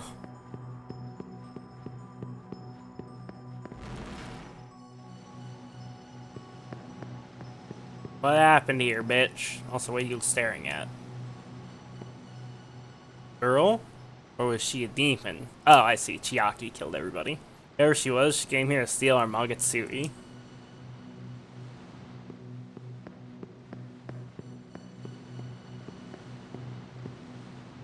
Look, they're searching for survivors.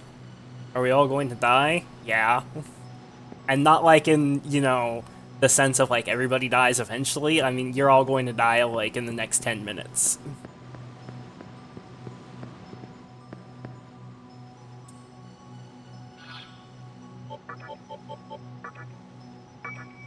I didn't even think Fudomimi like went crazy and started going on a rampage. My initial thought was that he probably started engaging in human or mannequin sacrifice for Magutsui because he needed power. That's what I figured, but maybe not. Looks like it's just Chiaki going on a rampage.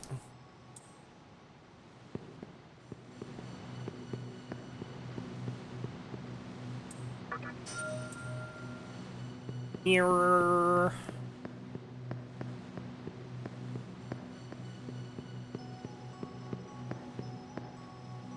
The girl said, "Mud dolls cannot conceive a reason." Whoa, whoa, whoa! Chiaki, you can't call them that. That's their word. Is that true?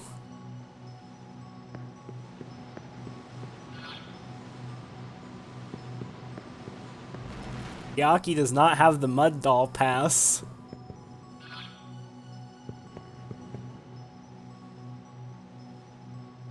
Girls below, in our holy land.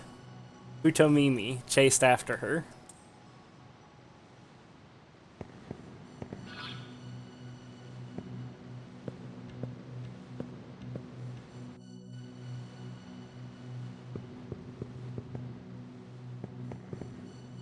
Soon, Lady Chiaki's god will descend upon us and we will conceive our reason.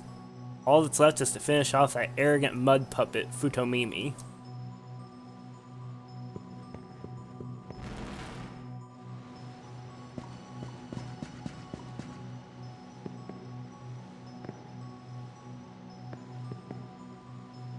The rain effect on the ground is very strange looking.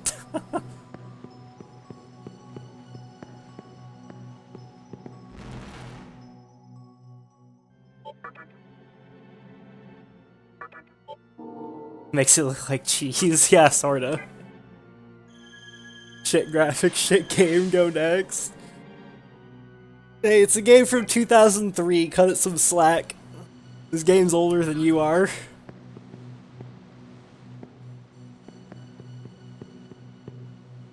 Ugh, it hurts.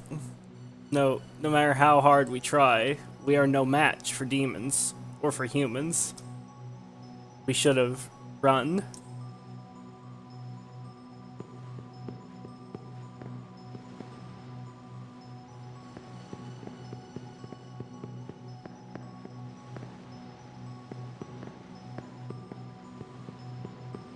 I will say though, I don't really think anyone in this game is like insane or corrupted by power.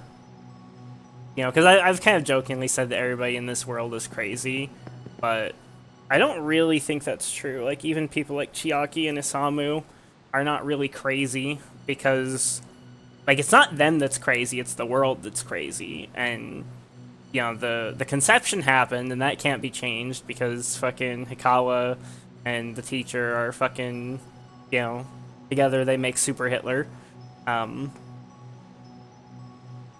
And because of that, like, the creation process started, and so there has to be a reason to shape the new world, and so someone's going to have to do it. And like, if you believe in something and you don't fight for that thing, then the people that are willing to fight are going to be the ones that shape the world. And now you might say, like, okay, well, some of their reasons are fucking retarded.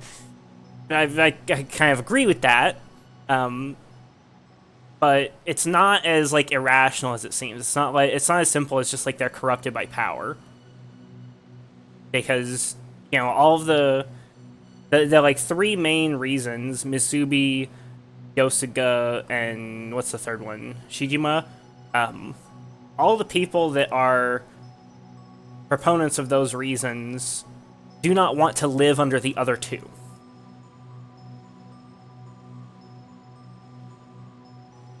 Finally, we're freed, built our own city. Because we tried to take part in creation. They came to realize some of the real world wasn't something they were a fan of. Well, not exactly. The real world doesn't exist anymore. The people that made that decision were Hikawa and the teacher. Like, all of this was started by them, and everyone else is just playing by the rules that they set forth. Doesn't really have much of a choice.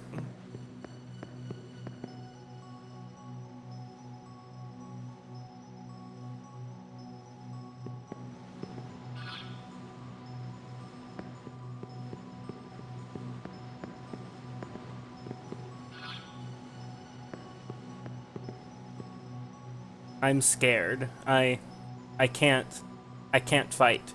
There's no way I could beat a demon. I don't want to die. I don't want to die. I know. You're one of the good demons, right? Then save me. Beat those other bad demons. You got it, bro. Even though it's a lie, I'm probably gonna end up killing you too. You got it. Thank goodness. Then I'll be hiding in here, so hurry.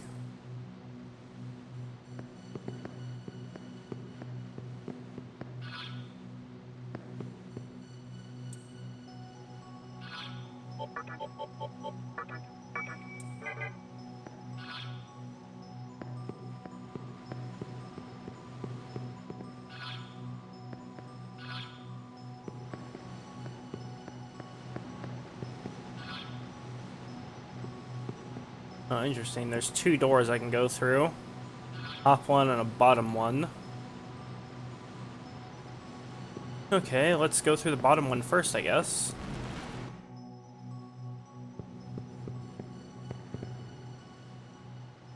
And you know, I actually think that, like, I actually really like the writing in this game, especially for the teacher. Fucking, what's her face? I forget what I even fucking named her. I want to call her Miss Seiko, but that's the teacher from Persona 1 and 2. But, let's call her the Maiden. I especially like the Maiden because, there is a concept called normalcy bias, which is basically, like, you have a tendency to think that, like, what is normal is going to, like, stay normal. Like, people can't conceive that circumstances could change, that history is not, like, it's not a static thing, it's something you're living. And so, if you don't do something to combat that bias, it can lead you to some very, strange conclusions about the world. you know, like a good example of that in our own society is, I think most people today that are, say, under 60 years old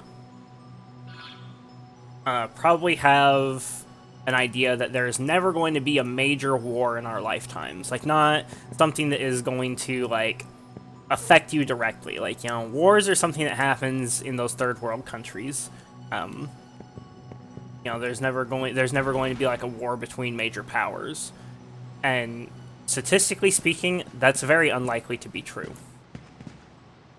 Because all of human history is nothing but constant warfare.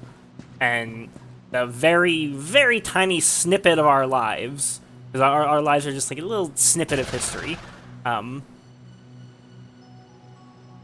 isn't the Demi-fiend himself. We heard there was an unfamiliar demon here. To have made it this far greatly enforces what Lady Chiaki thinks of you.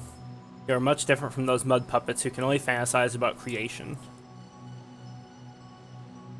It vexes me how the mud puppets cling to their futile dream. A world without hierarchy, where those of potential huddle side by side with miscreants and divide what little happiness they have. As followers of Yosuke, we do not tolerate such blind altruism. Precisely. We must destroy their hopes before an atrocity such as that even begins to take shape. Don't you agree? No?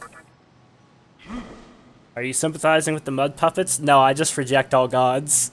I disagree to disagree. So be it. After we finish off the mud puppets, Lady Chiaki's god shall descend upon us. Once you witness that magnificent sight, surely your heart shall be swayed. Farewell. These guys are like way more chill than the usual angels in fucking Mega 10 games. Usually if you disagree with an angel, they're just like, die! Angels left. Yeah, one more god rejected. And you know, that's like a thing not just in Nocturne. I feel like that's one of the main themes in Mega 10 as a whole, even counting Persona. Because I have not seen a single instance in all of Mega 10 so far where accepting a deal is the right thing to do. Like, that's like what you always want to do in these games. Reject all deals. If someone wants to make a deal with you, tell them to go fuck themselves. You know, unless it's like, unless it's something that is obviously innocuous. You know, like, work at my shop and I'll sell you guns. You know, that sort of deal is fine. But anytime there's a deal that is being made on, like, ideological reasons, or where there's, like, obviously some kind of stakes involved, just always reject the deal. Every time. You avoid 95% of bad endings in these games by just rejecting every deal that people try to give you. Fairly so to another streamer than anyone by watching more than anyone else at the moment. Aw, thanks, Lami. I appreciate that. But, what was I saying before? Soon Lady Chiagi's god will descend upon us and we'll conceive our reason. All that's left is to finish off that arrogant mud puppet Fudomimi. Wait, oh, this is where I already came from. I'm dumb. Oh, I see. I get the structure of this place now. I'm fucking... Wow, okay. I thought there was, like, another way I hadn't been, but no.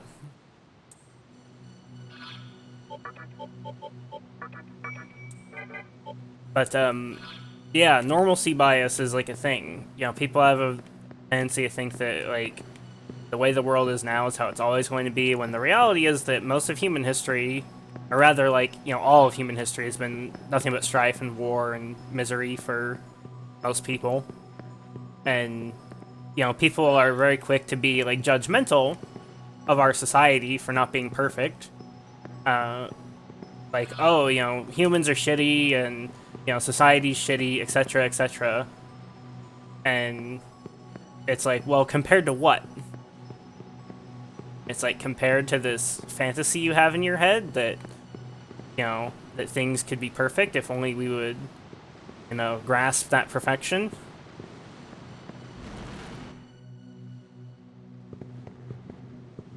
And that's why, you know, I think that the teacher is very well written, because she runs afoul of that bias, because it's clear that she regrets starting the conception. Because she destroyed the old world because she saw that it didn't have any real value. And you can tell by her body language, by the voice acting, by how the character conducts herself, that she's currently living a life full of regret. Even if she still, like, pays lip service to the idea of, like, oh yeah, the conception was necessary, I don't think she would do it again. Like, if she was given if she could go back in time and make the same choice over again, I don't think she would choose to go through with the conception. Because she didn't realize what she had until she lost it.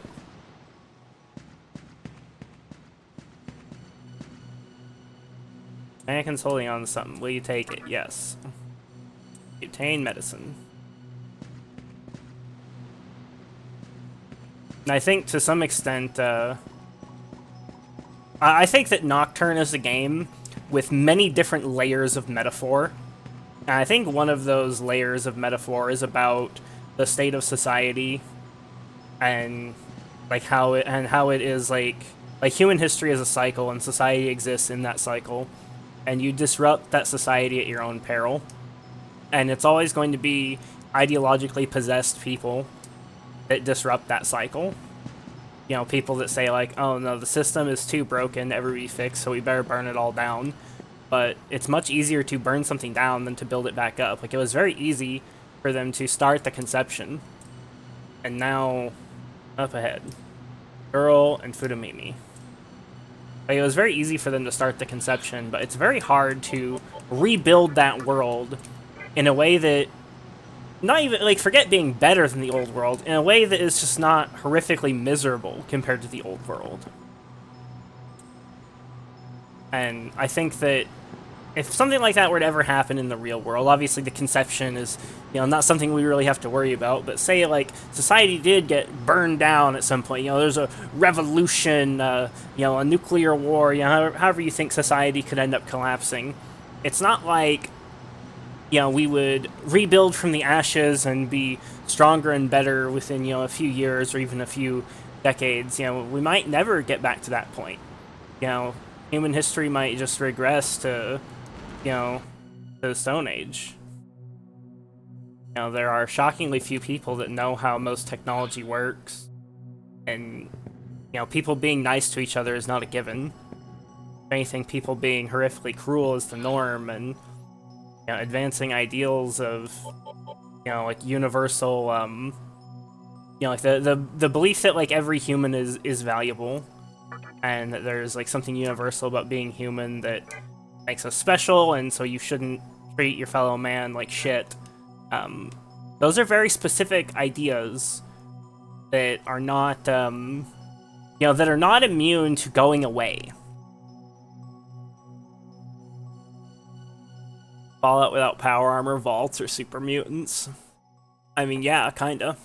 Though even Fallout might be a little too utopian. Like, it's possible that something like the New California Republic might never even emerge. Or if it does, it might take, 100,000 years before something like that ever comes about again. Because a lot of things in history, I think, are really just kind of down to random chance. It's not like the current state of the world was some inevitability. It could have just never happened if things had just gone slightly differently. If different people were in power at different times, things could have,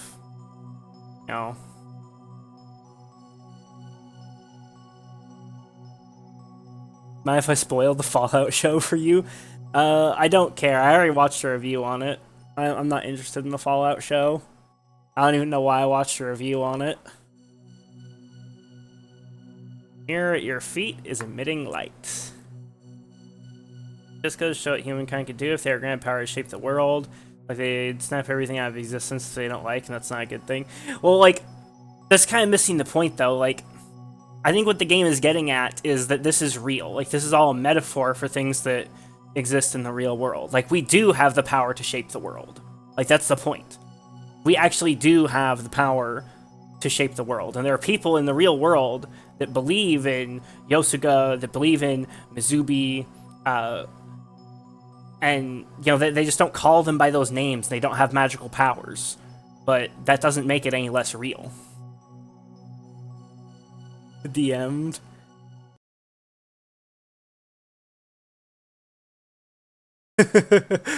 Oh yeah, that. And didn't they say that the show was like canon to the games, so they've like completely fucked the lore, especially for Fallout 1 and 2.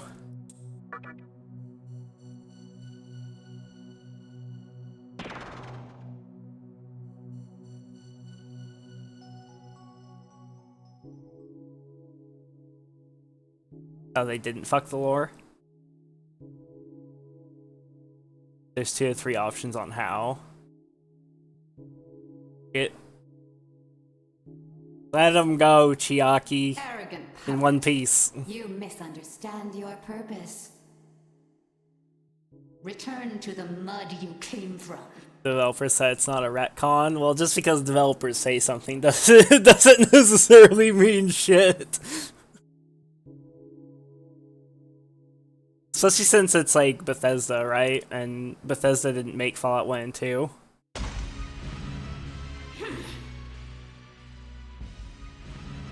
Because that's what I've heard is... Oh, Yet you struggle so hard to live. I've heard specifically it retcons a lot of things from Fallout 1 and 2.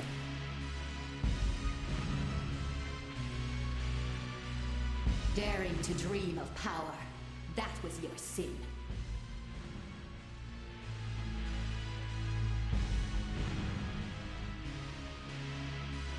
Please, lend us your aid. If you don't stop this woman, we will be massacred.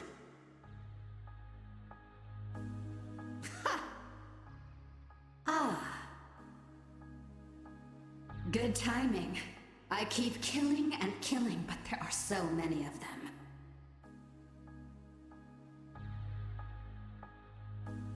You would never partake in such a brutal act, would you? I would, but only if I had no other choice. Your heart is unlike any demon's, is it not? I'm sure you've come to understand what I told you before. That only the strong and capable should be allowed to exist in this world. The weak provoke and mislead others because they can't do anything themselves.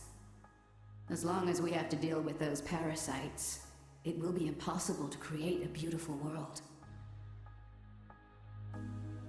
Come on. I know you understand what I mean. You're misguided.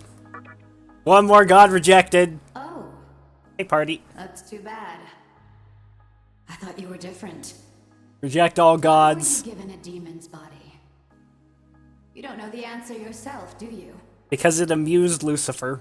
Don't bother saying anything. You're no longer needed. Goodbye.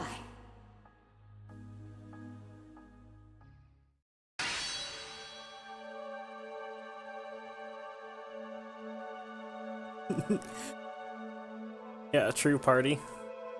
Oh shit, it's the 3 archangels. Oh shit, boys!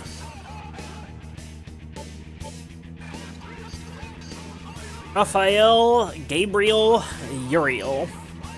In most games, Raphael is physical based, Gabriel is a spellcaster / healer, and Uriel is a hybrid physical damage dealer spellcaster, usually focusing on fire and also light. Okay. Warcry.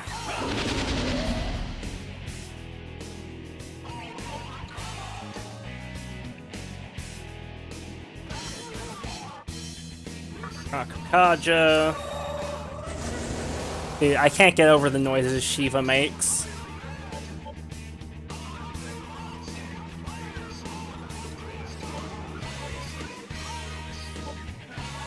Kind of want to Makar Karn. Yeah, let's Makar Karn. Such a safe way to start off most fights. There's usually at least one spellcaster. It's Tetraja.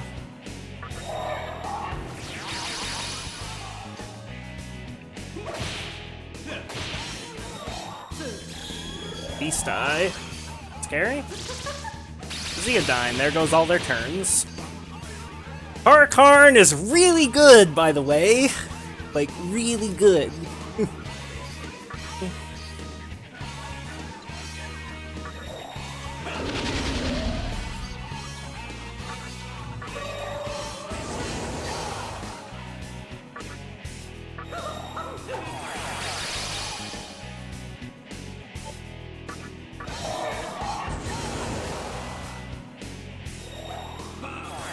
Okay.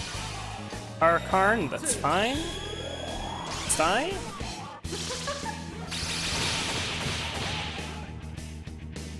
Okay.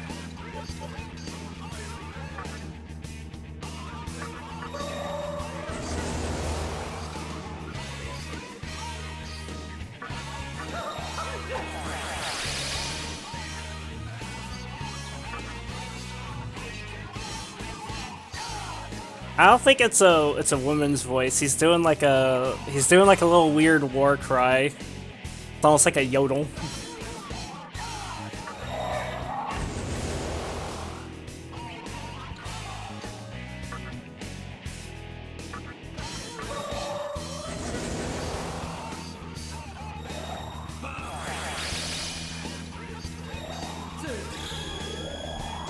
I'm very okay if they keep doing all that. Okay, Holy Wrath. Good.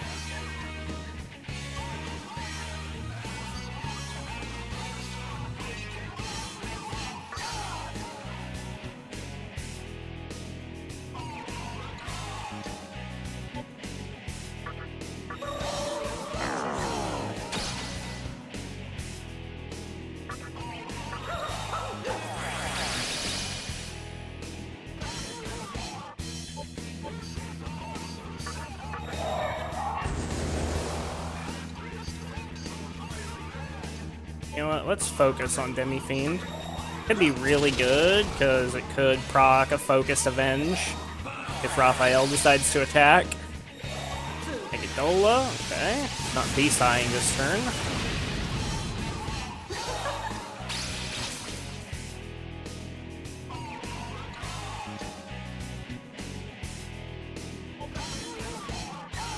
What's the play here?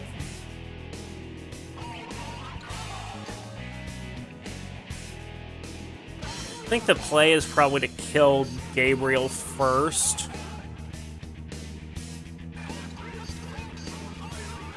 I need to test out his against Gabriel.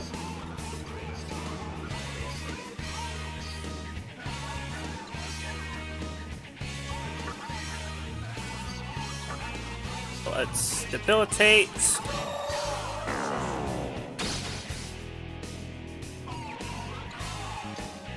Okay, Huracan.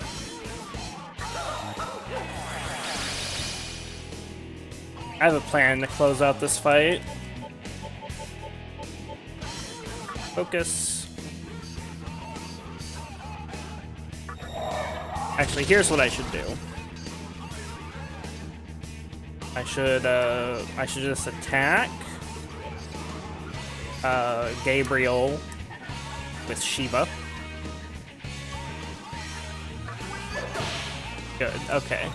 That confirmed that they do not have immunity to Fizz. Dola again, that's fine.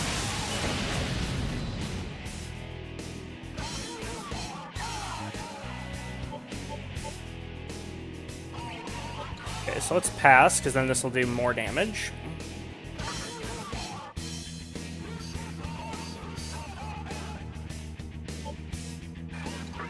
Debilitate.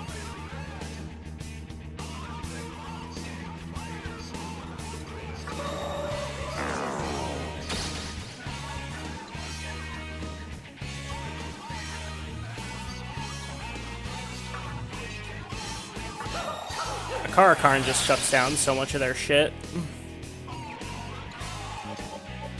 Okay, so now Stasis Blade. Yeah, let's hit Gabriel. Oh, that damage! That damage!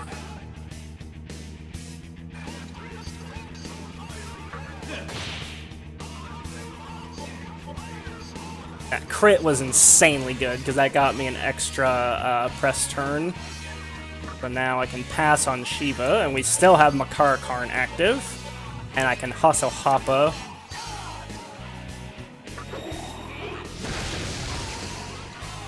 No crit, sadly. Quite good though. Okay, so I think we go pass.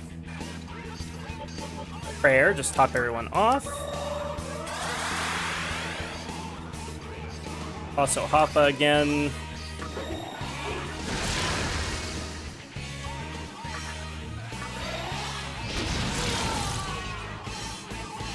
Good job, team.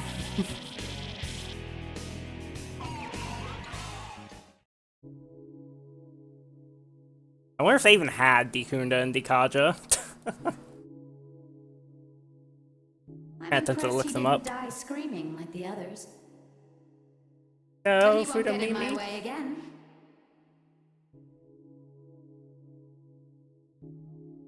He had so much Magatsumi stored here. It's hilarious. He really thought a mud doll could conceive a reason? I think it was all meant for me in the first place. With this Magatsuhi, I can finally bring my reason into being.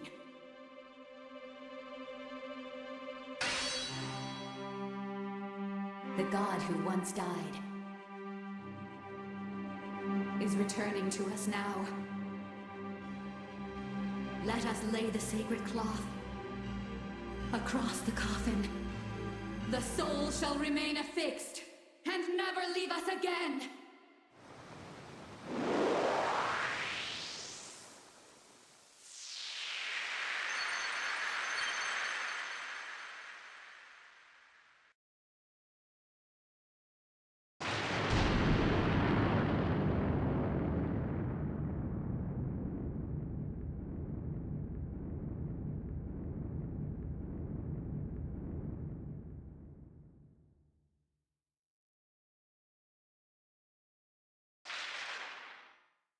Wonder who this one is.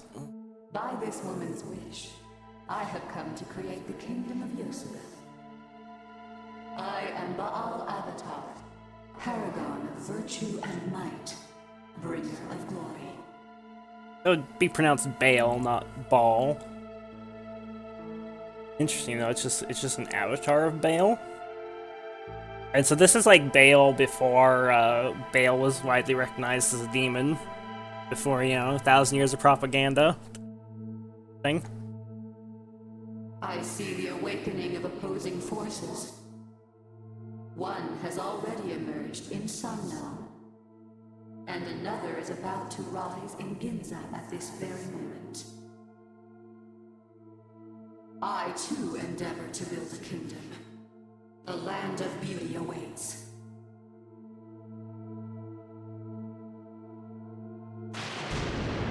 You initially noticed Chiaki lost her arm, yeah.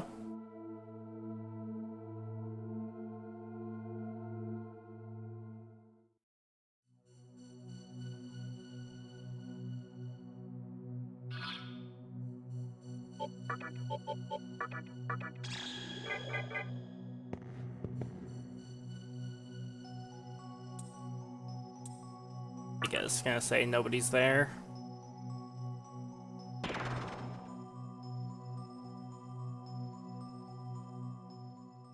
No one's here.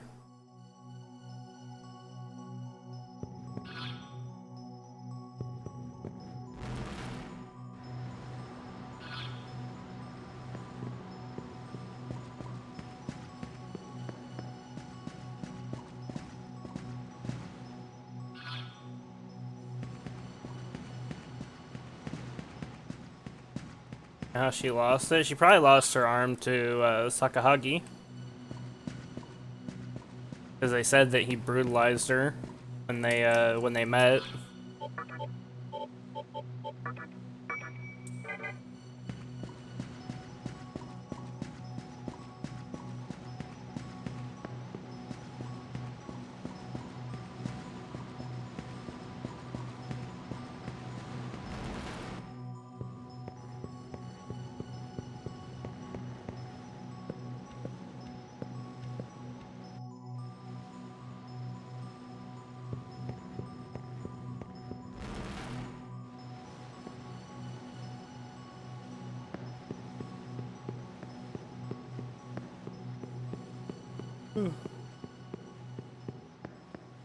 Okay,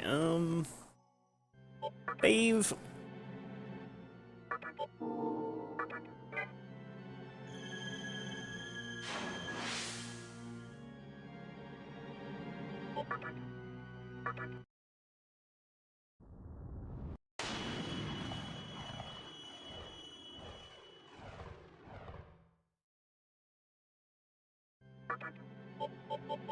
Bukaro.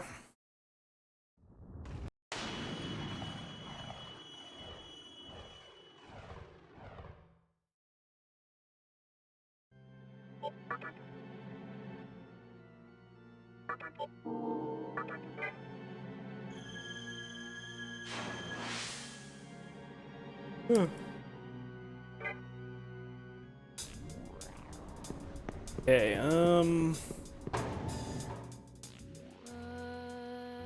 save, or not save, heal up. A couple things. First off, what's that Magatama that I got? Adama. Parts electricity magic. Repel elect force. Let's check that out.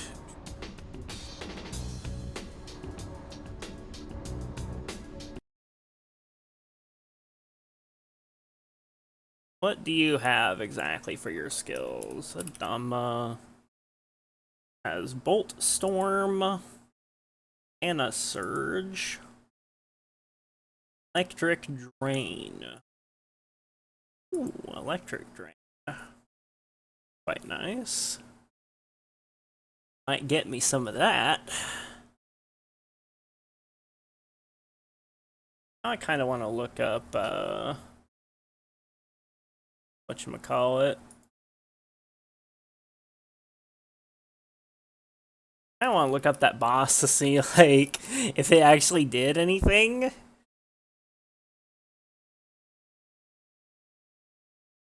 Did I just, like, sidestep that boss's mechanics?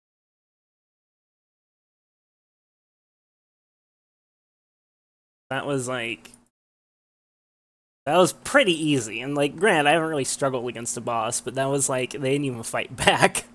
Like, they didn't play the buff-debuff game at all. Like, they just kind of let me do what I wanted. Nocturne...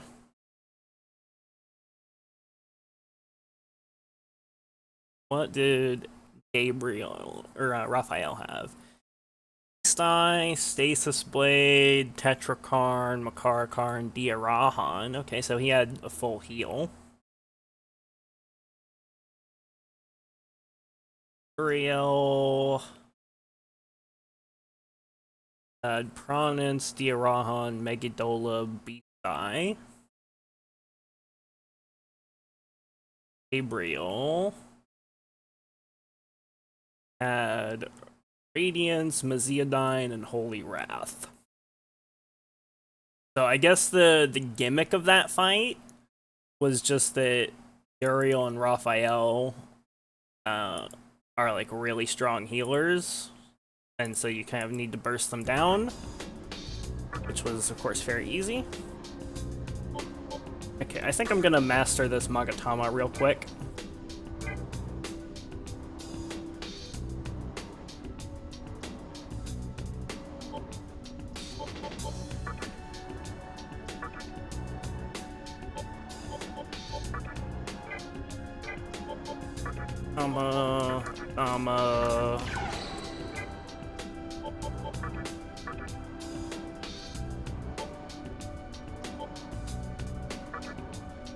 Gotta grind 3 levels real quick.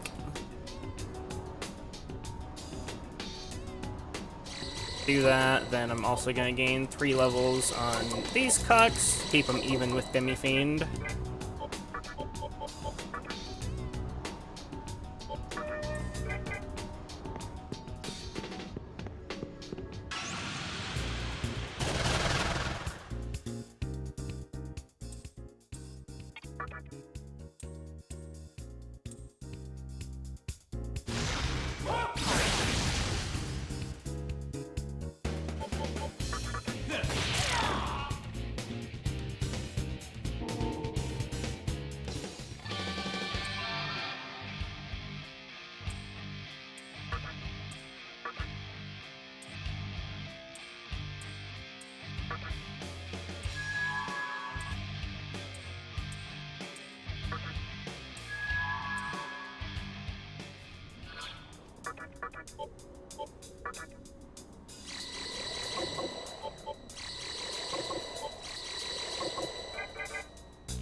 Eva, you make strange noises, but I'll allow it. I'll allow it because you're very overpowered. Make all the strange noises you want, as long as you know, as long as you kill the bad guys.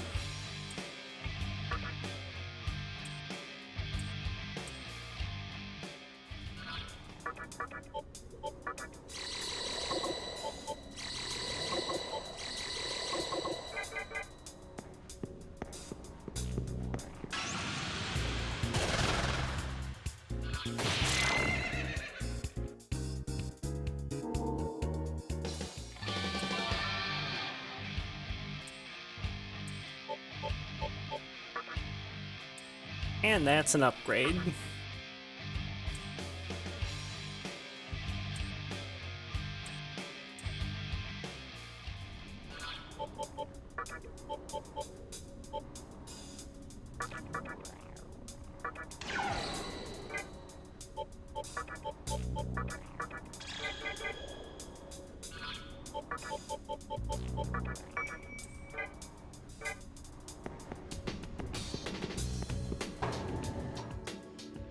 Get Magatama, Master Magatama. A clap.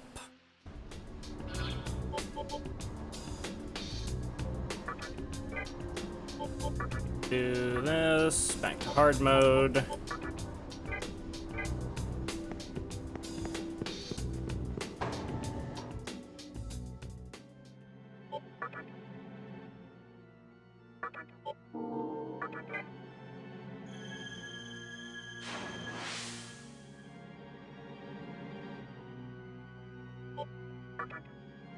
Okay, I mentioned Ginza. I guess that's where we're going next. Also, I should update my little notepad here. Current level is 114.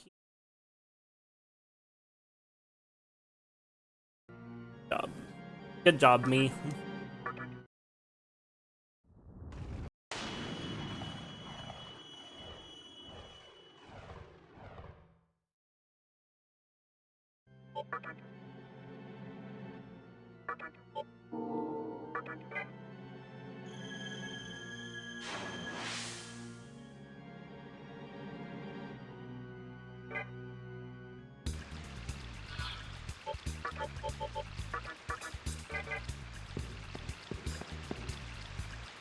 Soon our world shall come. Those Neolo demons came back all of a sudden. I knew they were up to something. Why, they've been scheming this whole time. That is correct. They have in fact been scheming the whole time.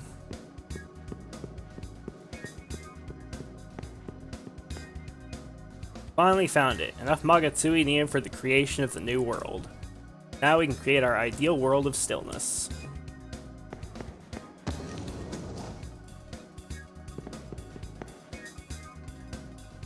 The Assembly of Neolo. The cow has finally begun to move. I hear he's after the large amount of Magatsui at the Diet Building. Human gain control using the negative emotions of humans. Both ironic and sad.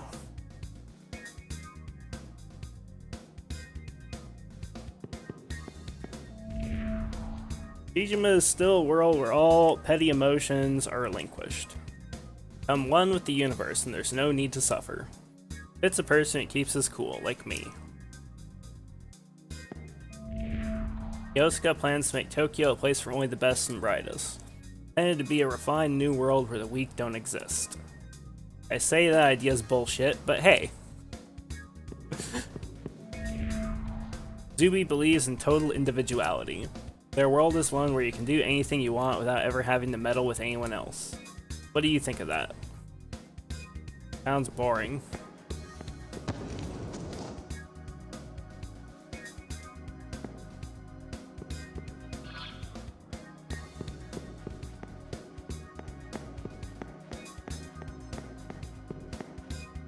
World of perfect silence. It'll be a painless world because emotions will not govern it. The only ones that can live there are beings that have spiritually surpassed humans and demons. That's right, we'll all become gods.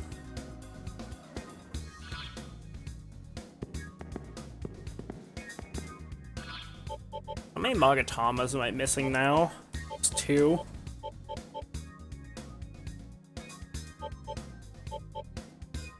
And I'm missing the whatever condition unlocks final ability of Margare.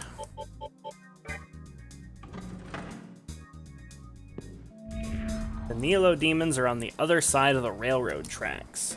Saw them near Yurakucho Station, past the Tokyo Tower. Ah, right, I remember that place. I wrote it down.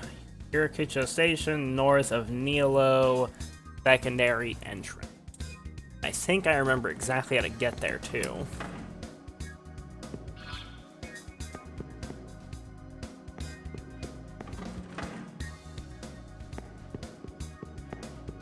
I remember precisely how to get there.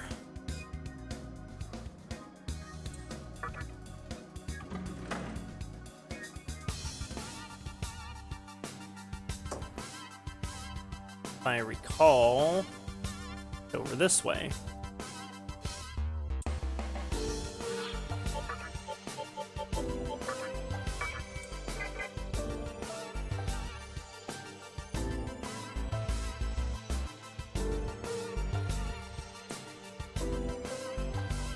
Don't cross the highway.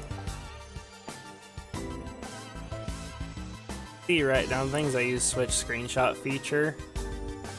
I mean, I can screenshot things too. It's very easy with Gyazo, but I prefer to write things down because I have enough crap on my monitors already. If I wasn't streaming, I wouldn't bother writing things down. I would just keep information on my second monitor.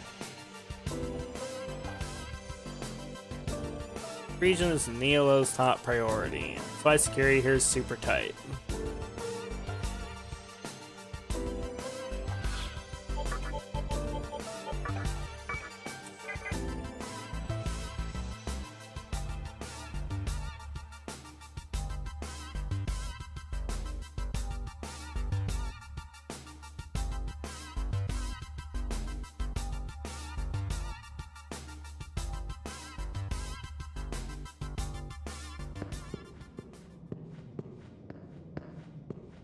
Kucho Tunnel.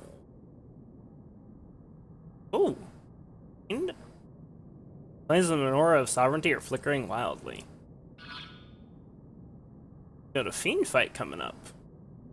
I'm ready, everyone's topped.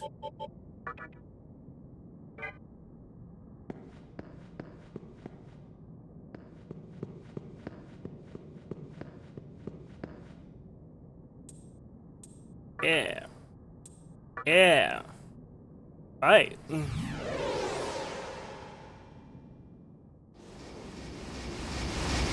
This is a little different. Trumpeter. Little lamb that struggled through darkness and clung to life. You have done well until now. Of course, it's the 4 horsemen bring the trumpeter, of course. I watched. Very clever, Atlas. Over many adversaries. I am the trumpeter. It is I who will announce the end of time. I have come to see if you are worthy. Worthy of standing with us in the final battle, where my trumpet will at last sound. Show me your incomparable strength. Let me see the raging heart of a demon. And amidst the pandemonium of our battle, hold nothing back. I'm gonna assume he has Debilitate, since that's like his signature skill in all the games. Gonna have ads. Demi-fiend, you have been branded with our master's seal. You must take the last menorah to the bottom of the abyss and meet our master there. That is, of course, if you can defeat me, the last of the fiends. Pretty sure there's at least one more fiend I haven't killed. Menorah from my hand. future of all demons of chaos!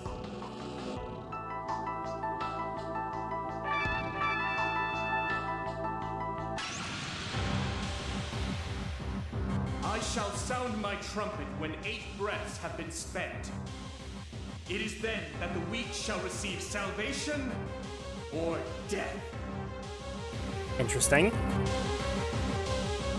I'm gonna assume that means I have 8 turns to finish him off, or bad things happen. Salvation of the Lord. Holy melody.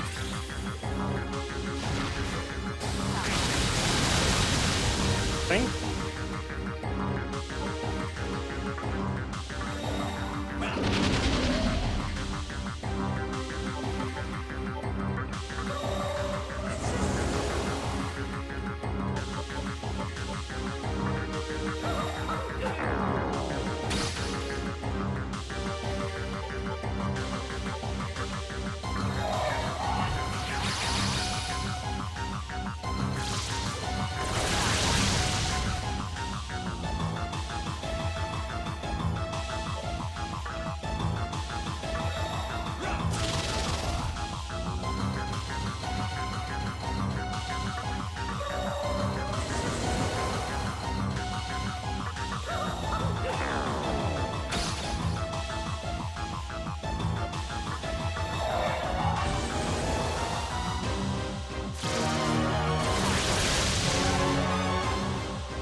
Okay.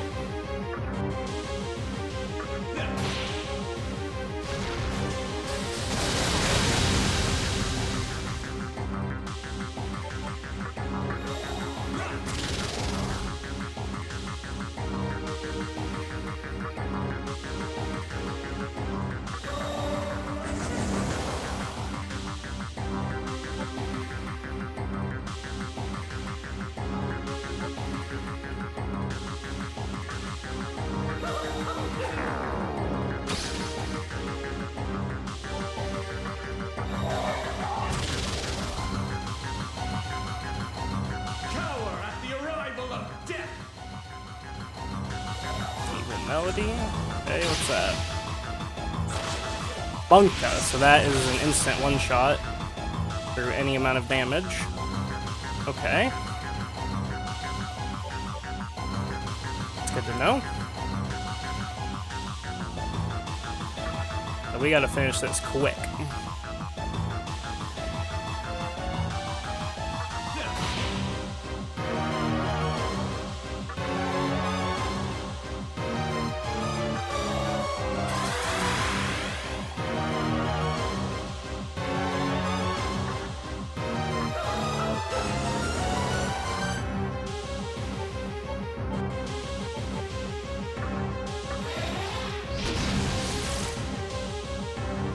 My soul shines like the brightness of noon.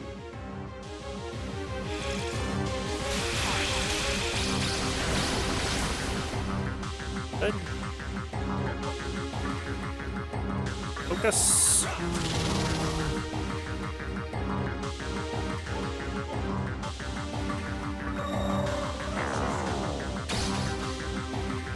Limit reach. Cool. Arkaja.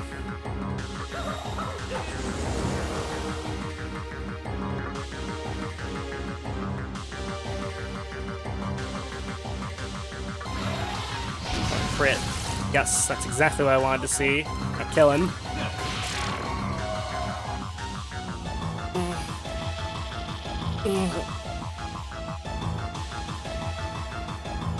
That was a little bit, that was a little spooky. Like, his ability just one-shots you. Like, what the fuck is that shit? Actually just straight up one-taps you.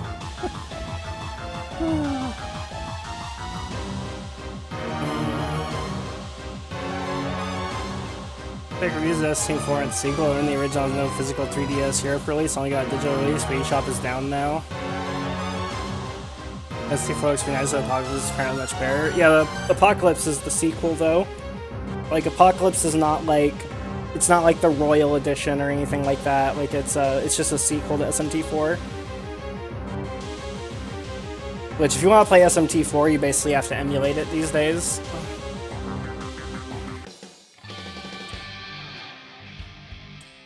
Sure, you may talk to me, Pisaka.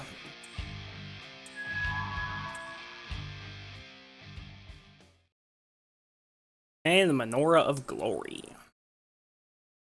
Yeah, Glory. Okay. That's the first time I've had Endure proc on a party member. I really want to look that fight up now. I'm very curious if there was something I did wrong there. And Wiki Trumpeter. Because that was like a death spell that's not a death spell as far as I could tell. It was literally just like, you know, Giga Blast. Like, what the fuck? Okay, that's Nocturne. Okay. Holy Melody. Fully restores one enemy or ally's HP with the lowest remaining percentage HP. Ah, I see. So Holy Melody would have healed him to full if I let him use it. And then Evil Melody is 100% instant kill, one enemy or ally, with the lowest percentage HP, ineffective on bosses. So that's very interesting. It's like a, And he also had Dekaja and Megadolon, though he never used Dekaja. He had 11,000 HP. That's really fucked. Like, wow. Because that's like an almighty insta-kill. Like, that's crazy. Because, like, that even goes through Tetraja, which is supposed to block insta-kills. That's fucking insane. So I guess what you're supposed to do... I guess he uses them, like, every few turns? I wonder if the wiki says anything about the turn cycle. Okay, Trumpeter is one of the fiends Demi-fiend must undertake, blah, blah, blah. Interesting, he'll be faced even if the Demi-fiend has not encountered the forest between Apocalypse and Labyrinth of Mala and defeated them in the Vortex world. Okay, during the battle, Trumpeter introduced Demi-fiend to his two distinct attacks, Holy Melody and Evil Melody. The former fully heals any character having the lowest percentage remaining HP to max, while the latter instantly kills one character having the lowest percentage remaining HP regardless of their affinities. He'll sound his trumpet after every 8 breaths, meaning every 8 turns, counting both the Demi-fiend's and his. All party members are at full health. Holy Melody will randomly heal any combatant, even Trumpeter himself, while Evil Melody will randomly kill any party member but never Trumpeter. Fully healing the party and having Demi use a physical skill to consume HP. Sure, they are the one hit by Evil Melody when it is cast. Reviving that demon with a revival beat and then switching them in before Holy Melody is used will see them reap the benefits instead of Trumpeter. Trumpeter first uses Holy Melody on his first turn, the Evil Melody on his 4th turn, then switches between them every 4 turns thereafter for the duration of the battle. Trumpeter will actively use all target elemental skills target the weakness of the Demi-fiend's party members during the battle. Should there be no weakness to take advantage of, Trumpeter will begin infrequently casting Megadolon. Using a buff skill will cause Trumpeter to waste a turn casting Dekaja, but he has no way of removing debuffs used by the party. That's very interesting. I guess he didn't Dekaja ever because he never got his second press turn on every round. Because every single round when he was using his elemental spells, because I do have a weakness. I have one weakness in the party. Dude, wow, that's so fucking lucky. Holy shit. Dude, I could have very easily lost that fight if I didn't have Ganesha. Dude, Ganesha is like the MVP. Because that fight would have been totally different if I didn't have Ganesha. Because Ganesha is the only one in my party that has a weakness. And because Ganesha has a weakness, that means I avoided the Megadolon spam. If I didn't have Ganesha in the party, instead of using elemental spells, which kept triggering my absorbs, because I have like 3 fucking absorbs, right? Like I have Fire Drain, Electric Drain, Ice Drain on Demi-fiend. Like instead of using those spells that would have, that were wasting his turns. He would have instead just been spamming Megadolon and Dekaja, which would have made it very hard to, like, actually make any forward progress. I definitely wouldn't have been able to just burst him down because I wouldn't have had Tarakaja. I mean, I maybe still could have bursted him, but it would have required, like, the 4-stack debilitate along with, I would have needed to, like, focus on everybody and then go for, like, a crit fish. They probably pass Demi-fiend's turn and then, like, attack with Shiva, Aso Happa, and then, or not even Haso Happa, it probably would have been, like, attack with Shiva, so I'd be down to 3 turns, and then Tarakaja down to 2, and then hope Ganesha crits the Stasis Blade, so I stay at 2, Demi-fiend attacks, go down to 1, and pass on Shiva, and then Haso Happa. Like, yeah, that would have had to be, like, the turn sequence to just burst him to avoid Holy Melody. Otherwise, I would have had to actually, like, play the mechanical game there. That boss is actually crazy. Like, what the fuck? Like, that is, like... That's not quite super boss levels of fuckery, but it's honestly, like, kind of close. That's, like... Like, there are phases of super bosses in Mega 10 that are easier than the Trumpeter fight. Like, that is fucking cracked. Let's go and fucking save, because holy shit.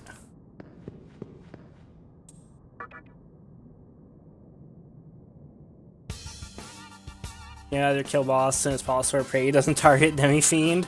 I mean, well, it's not RNG who he targets, it's based on percentage HP. Ganesha had less HP because he was taking damage from the spells, right? That was why he got, that was why Ganesha got hit.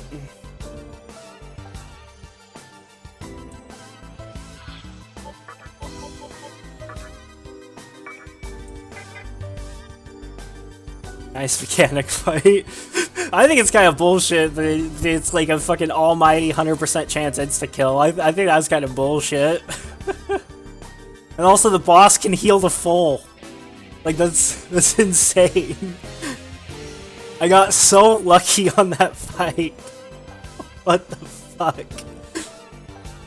Fuck that boss. If I do like a full New Game Plus run of this game, when I get the fucking Trumpeter, I'm turning it down to easy mode. I'm turning it down to easy mode, spamming Debilitate and killing him in like 2 turns. Cause holy shit, fuck that fight. Fuck everything about that fight. Fuck that. That fight is fucked. Just thinking about that fight hurts my brain. No, no way.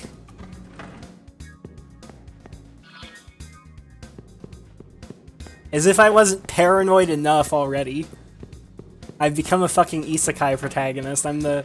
What's that one isekai called? It's like the hero is like overpowered but also extremely cautious or something. I've become an isekai protagonist.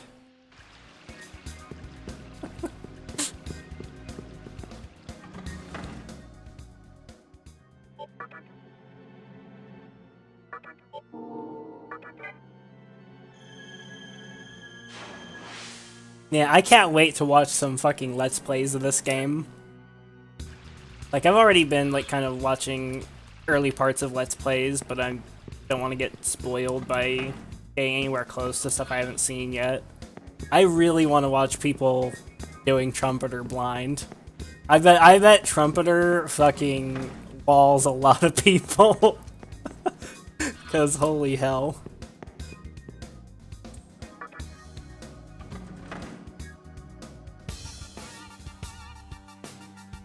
Of course, I wouldn't have died if he targeted Demi-fiend once.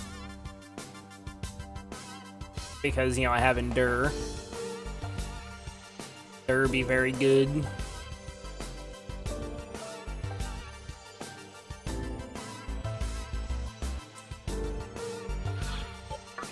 But that is the first time I've had Endure proc.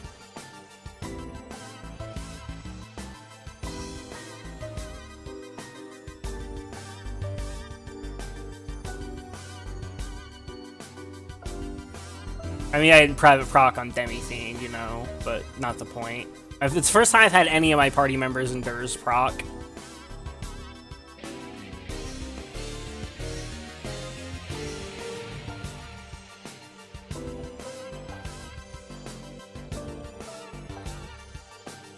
I really feel like Atlas tried to make this game as hard as they possibly could, while still, like, keeping it mostly fair. Because they hammer, like, every possible level of, like, of design with a lot of these fights. Like, these fights are not, like, broken down into, like, oh, this is a mechanics fight, or oh, this is a numbers fight. All of them challenge you on every level there. Like, or a lot of them, at least, challenge you on every level, like, with variety of mechanics to cheese you, and then also really high numbers on top of that. Like, I really do think Atlas, like, really tried to make this game fucking hard.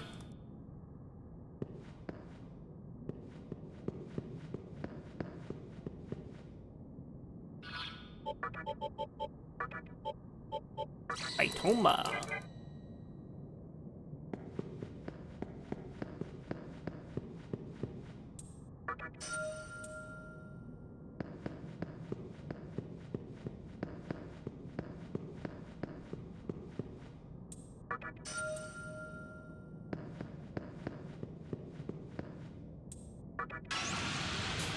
Right.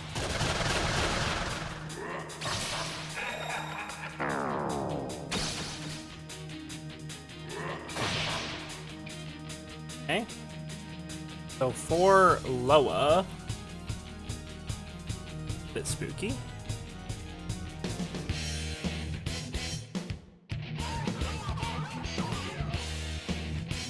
How do I want to handle this? So they have no weaknesses other than light. Don't have access to.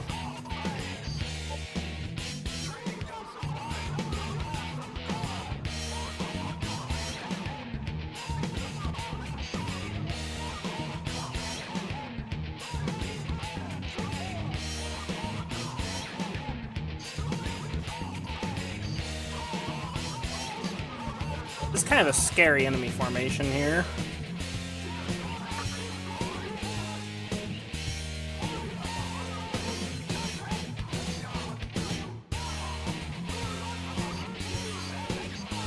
This is a very spooky enemy formation.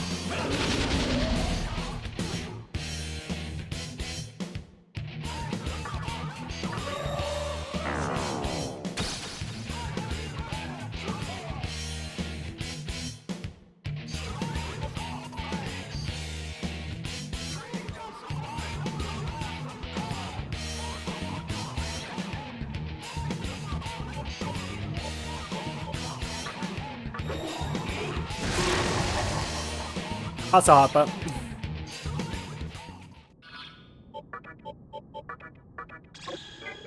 I don't like Loa because they have self-destruct. That's like, I swear this is the entire playthrough is me going like, wow, this fight is like really scary, or like this is a hard turn, and then I just instantly kill the enemies.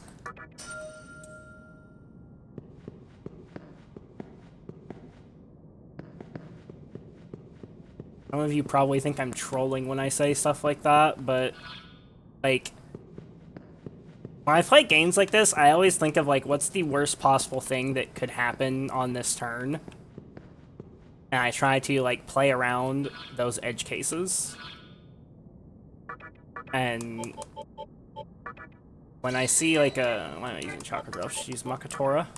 When I see turns like that, where there's 4 enemies that all have Debilitate and Self-Destruct, I'm just like, well, I can't keep up with a 4 times Debilitate spam. The best I can do is equalize by using my own Debilitates.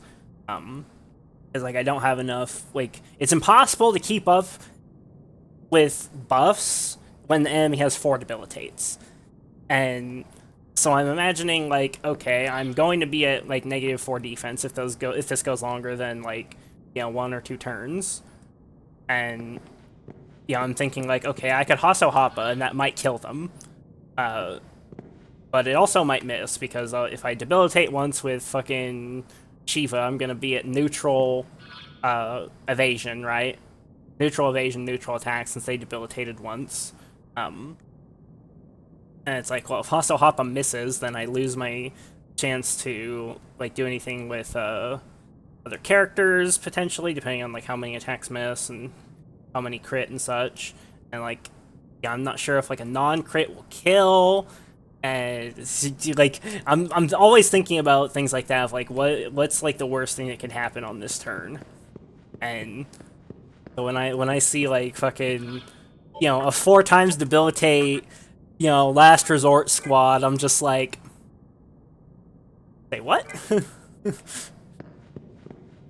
What now?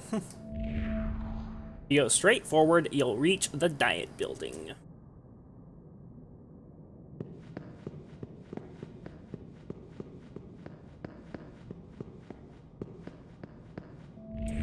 Yeah, so I just saw a human woman. She was head for Kasumigaseki. Sorry, Appy, I immediately disassociated. She was creepy, like she was possessed by something. She was hot, though. Hey, my man.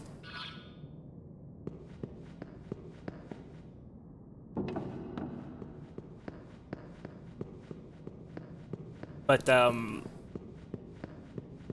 yeah, basically, things could have gone badly if Hasso Hoppa missed. That's the TLDR.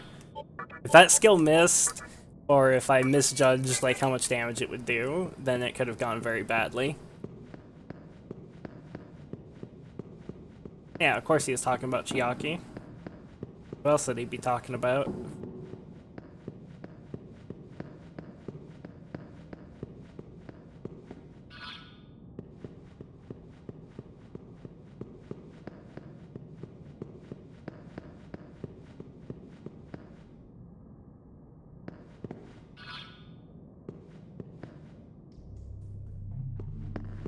This. A prospector that's looking for buried treasures around these parts. After years of poking around, I finally located the treasure right here, but the earth here is as hard as a rock turtle with frostbite, so I can't dig. You dig? You got demons with you. Ooh, doggy. Could you spare one of them demons of yours? If you do, I promise to split the treasure with you. Come on, let me have a demon.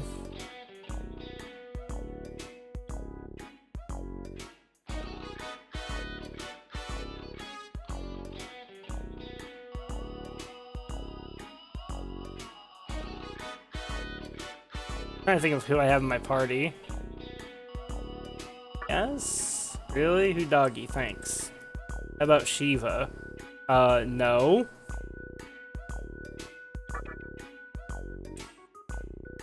No. Throne? Yeah, go for it. Fuck Throne. He's useless.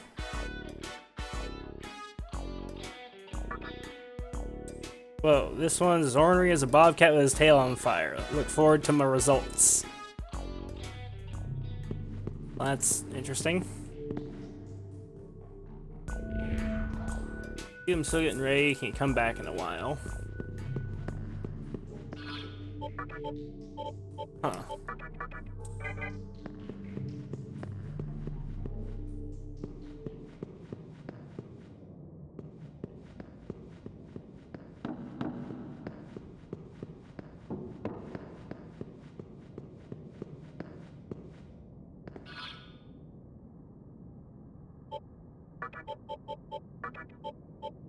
Itoma.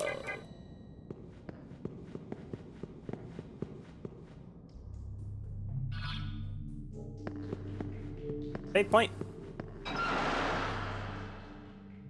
And girls is telling right SMT if. Oh, with the one dungeon where they dig through the fucking tunnels. I wasn't even remotely thinking of that. Because it's not really very similar.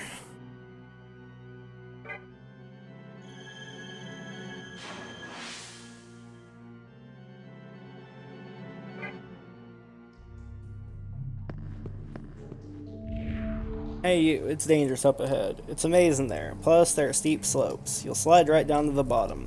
Jump in unprepared, you might die of starvation or worse. But this way. This is probably... Let's see. I see. I see exactly how this is gonna work.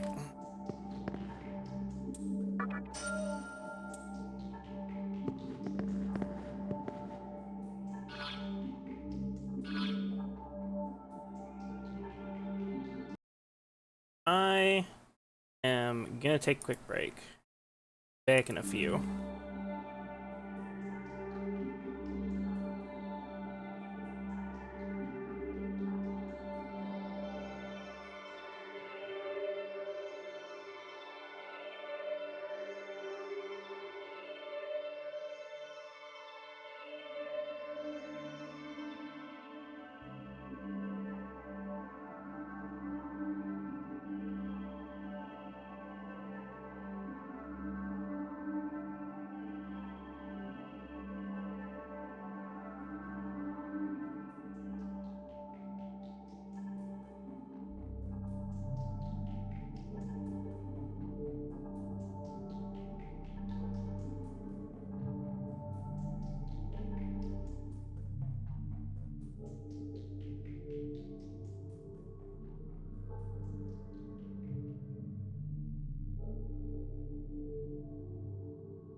Alright, I'm back. You almost lost to the last fiend you missed. Well, yes and no. It was one of those fights where, like, my setup, I lucked into a very good setup for the boss. Just, like, by happenstance. Basically, I made a decision way earlier in the game to give Ganesha Endure instead of Null Electric to get rid of his weakness. And that was a very good decision, because that boss does totally different shit if you have no weaknesses anywhere on your party. And if I had that pattern instead, that would have been fucked.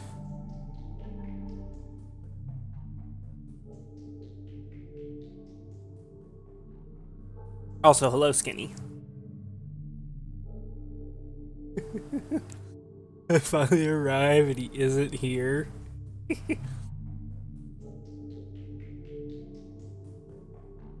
That's great. Hello, Mo.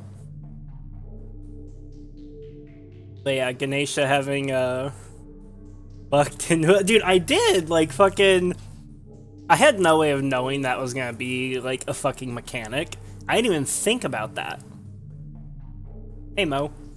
Like, the only other fight where anything like that has happened in any of the other Mega 10 games I've played is Jin from Persona 3 Reload. He does different stuff if you have no weaknesses. What I miss? I beat Trumpeter. God, what all did you miss? So Hajiri's dead, Futomimi's dead,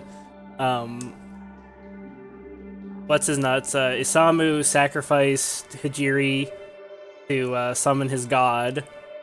And so now, Masubi has a god, and, Chiaki, killed all the mannequins and sacrificed Futomimi to summon her god, so Yosuga has a god now.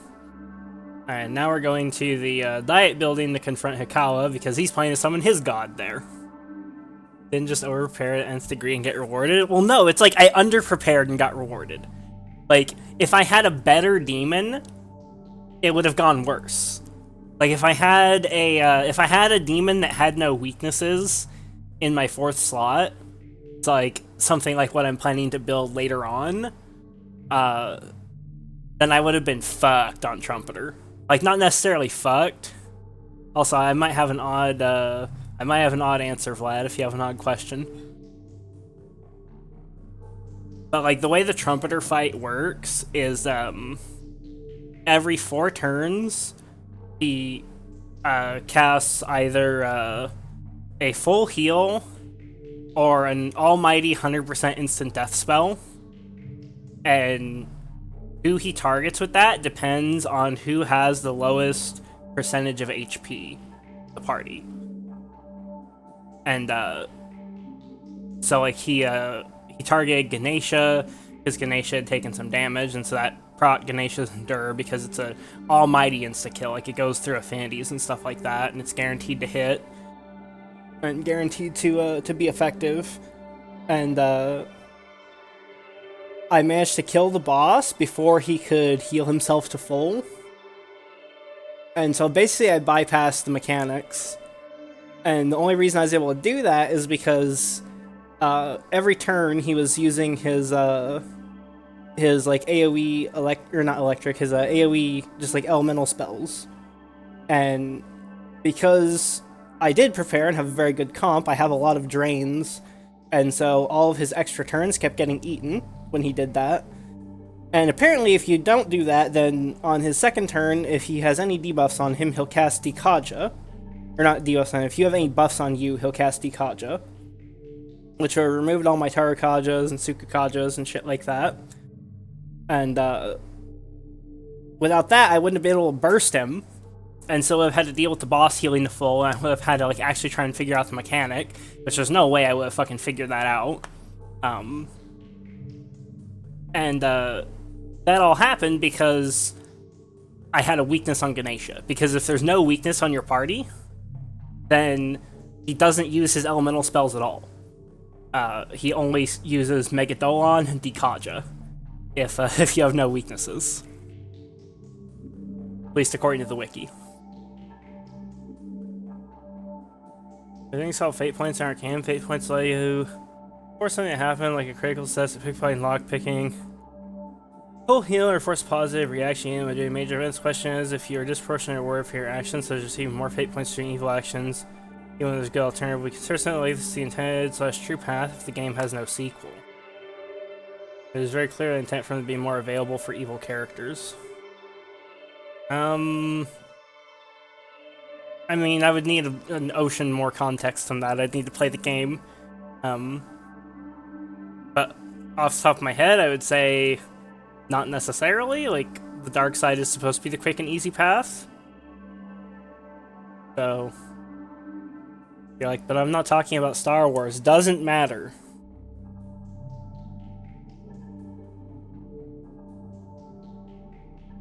But just with what you've said there, I would say, no, that doesn't necessarily mean anything.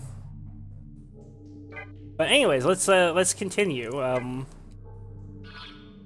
Bosses are definitely getting a little bit spookier.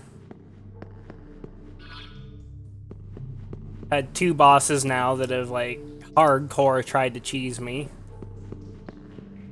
Fucking Trumpeter and Ossiel.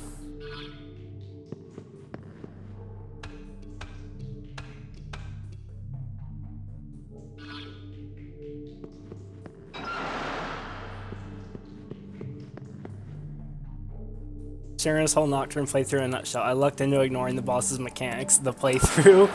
Well, a lot of times I didn't luck into ignoring mechanics. There were a lot of times where I realized I could phase skip and intentionally did so. There was a lot of times where I didn't luck into ignoring mechanics. I just lucked into, like, surviving the mechanics. Like, the entire time I was going through the fucking Assembly of Mudo, I mean the Assembly of Nihilo, it's a one-way door. Ah, I see. I get it. I literally could have just died at any point there. I had no Stoma at that point in the game, and no way to access, like, Anti or Null Dark on the main character, and the enemies all had Mudo and Stone Gaze and shit like that. So, like, I literally could have just fucking... Yeah, I literally could have just died at any point in the Assembly of Nihilo. And not, like... And like, it wouldn't have mattered how much I overleveled or anything like that. Because without the proper Magatamas to defend against stuff like that, if the game decides you die, then you die. And when you have no Endure, no Anti-Dark. Now, like, that I'm much further in the game, things are much more skill-based. Like, you know, I will only die if I do the wrong things, though in a lot of cases the right things are becoming more and more esoteric. Because, like, the intended mechanic for Ossiel is, when he casts Soul Demonetization, then, you know, you're supposed to use Tetrakarn on your next turn. Or rather, when he's about to cast. So, like, when he does the big mana drain turn, which normally is indicative of a giant spell, you're supposed to put up Physical Reflect. He got demonetized? No, not at all. His spell name is Soul Demonetization.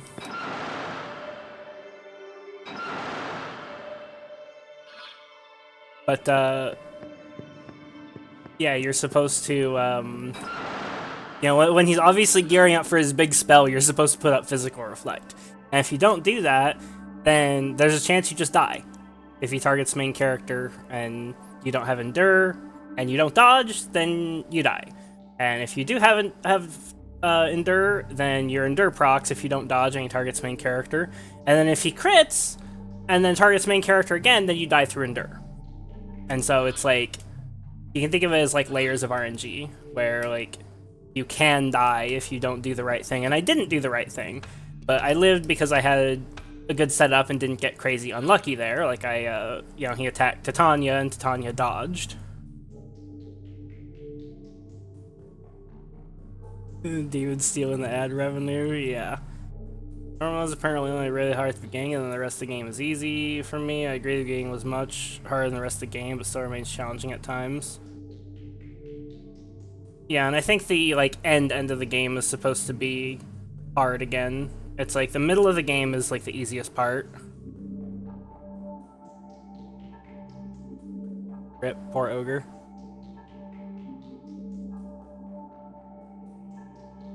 Glad, make a meme and chat everyone else dying in Nocturne boss mechanics, turns just throwing through it, all with the caption, what mechanics? Oh man.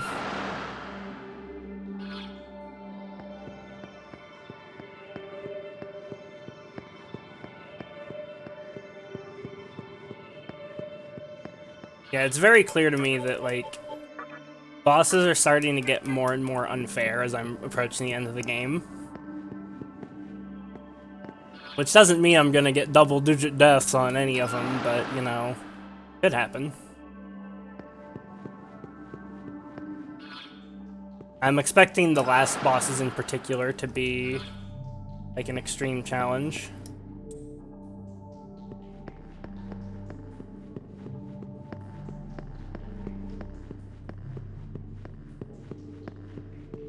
Double-digit deaths debated. I mean, all it takes is one hard boss. Remember Elizabeth? I had double-digit deaths on that fight. I've died more to Elizabeth than all other bosses in Mega 10 combined. Tripled.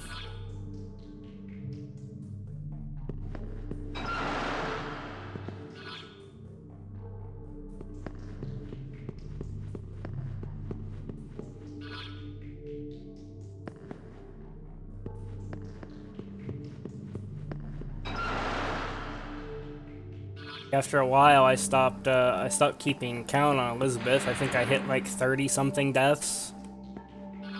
E3 greater than Nocturne confirmed. Well, you say that, but Margaret's the hardest Persona boss. People on forum said so.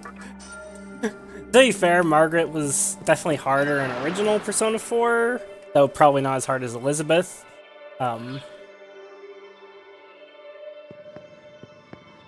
In original Persona 4, you know, you didn't have Naoto's Shield of Justice. Shield of fuck you, I'm the only skill in the fucking franchise that can block almighty damage.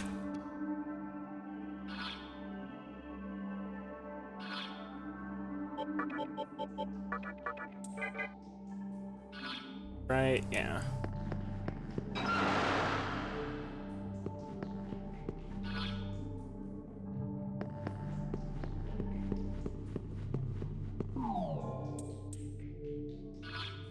But, you know, in general, P3 was very easy. And then Elizabeth was like, sup, Nano Machine, son.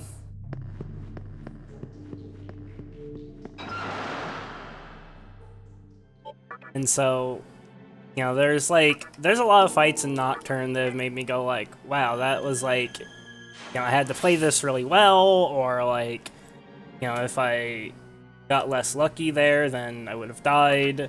And we're not at the end of the game yet.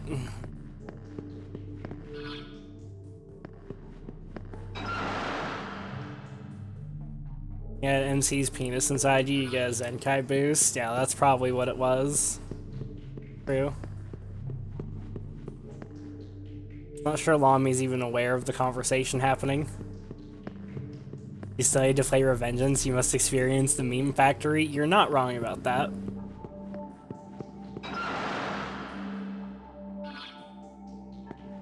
And I went the wrong way. That was a one-way door. Wah, wah.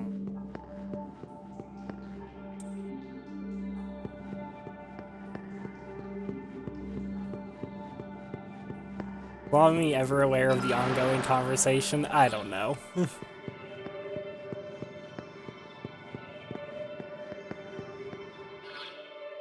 So many one-way doors here.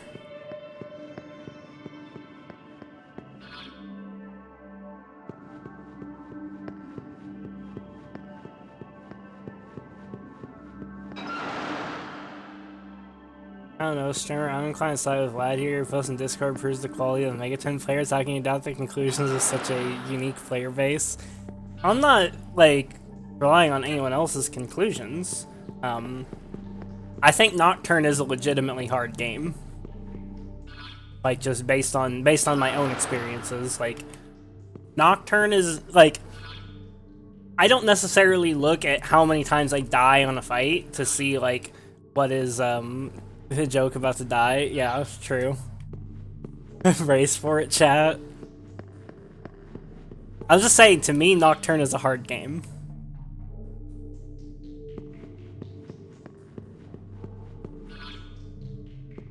Also, maybe I wouldn't kill your joke if you wouldn't try to make jokes about something while I'm talking seriously. Huh? Yeah, how about that? Yeah. Get fucked.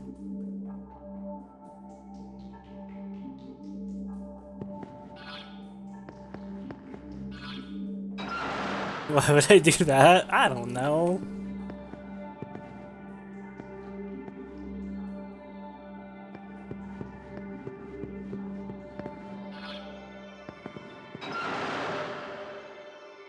The double-digit deaths are the jokes we made along the way.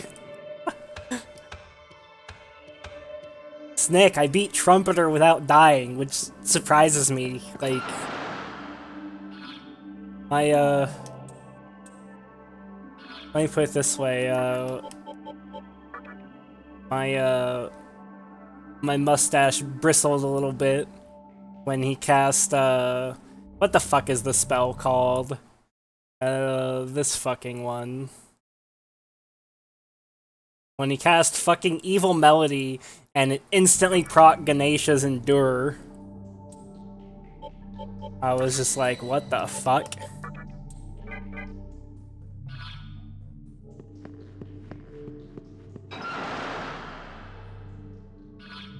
Mods! Kill 'em, mods. Yeah, death! Death!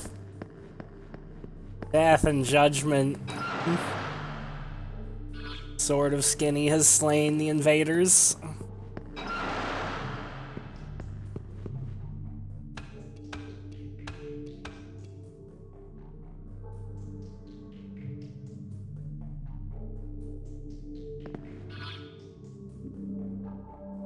Come here to work, you bots. I can unmod you if you want. Doesn't really matter to me either way. Fuck no. Oh, TwitchCoff needs to see this. One day TwitchCoff will be back, and in greater numbers.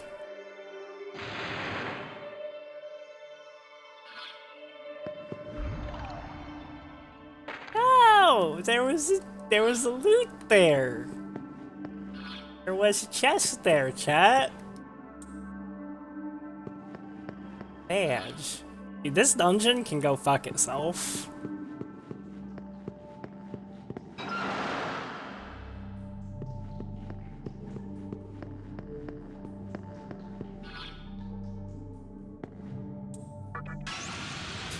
Right?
Chroma droplet, wow.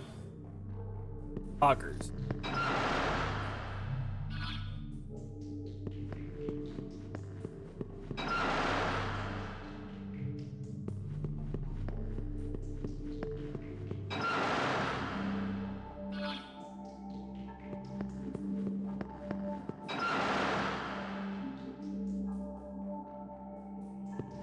But Skinny, I think if you played Nocturne for yourself, even if you played it on normal mode, I think you'd see what I mean about how this is a legitimately hard game. Even if not every part of it is hard.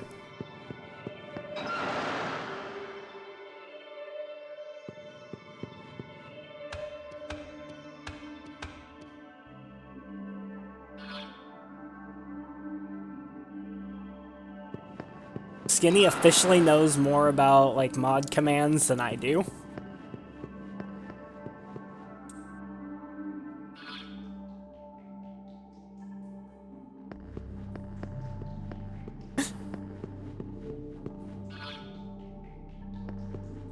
Skinny unironically knows more than me about that sort of thing now.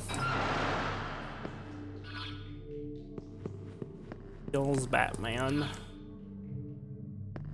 I should save since I'm right here.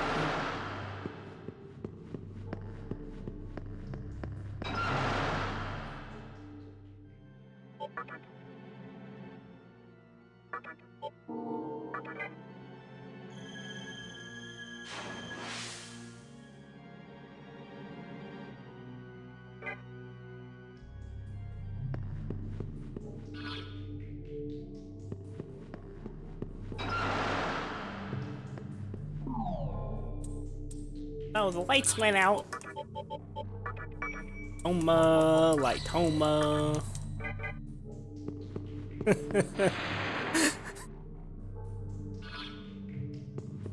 No!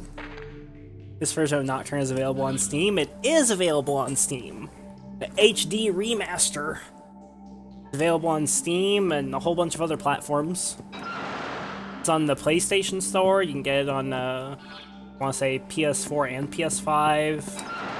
Like, I'm pretty sure it's available on Switch and Xbox as well. It's available on a ton of platforms. Games Dungeons sure loves to fuck with you. I mean, yeah, but to be honest, like, this is pretty tame compared to what I'm used to. I lived through the Grand Cathedral of SMT1. Nothing phases me anymore in terms of dungeon design.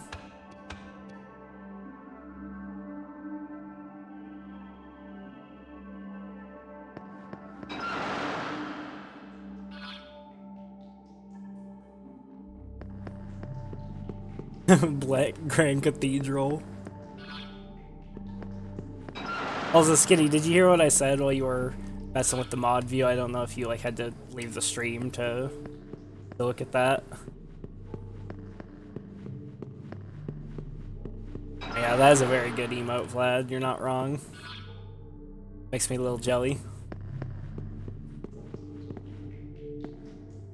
You say Nocturne hard mode's harder than Merciless P3R? Oh yeah, 1,000,000%.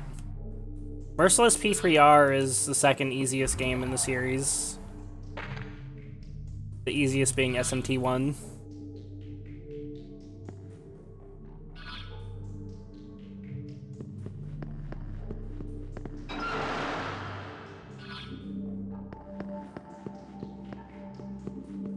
Yeah, unless you count Elizabeth, in which case, Elizabeth on any difficulty so far is harder than anything I've found in this game. You mean I recommend you play Nocturne? Yeah, that's what I was talking about.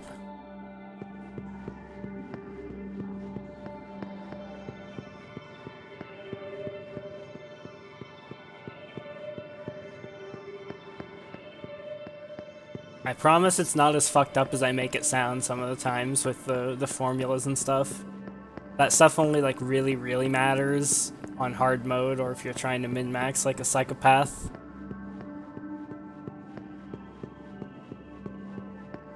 For the most part, the game just works. Just works. Elizabeth not just removed the kid gloves, but shoved it up your ass without lube. Oh yeah. Elizabeth is an absolutely crazy boss. And honestly, I feel like she's such a hard boss that she's not fun. Because the way they achieve her being so difficult is by making it highly restrictive. Listen, I played through 7th Saga.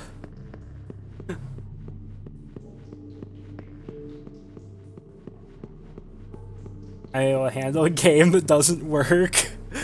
Well then, excellent. You should definitely play Nocturne again because there is a lot that this game does right. This is one of the best turn-based RPGs I've ever played. It's extremely good. I don't think it's as good as Persona 5 or Persona 3, but it is very good. And it's also more of like a pure JRPG than those, because it's like those are like, yeah, the modern Persona games are like half JRPG, half like visual novel. Which I know is not to everyone's taste.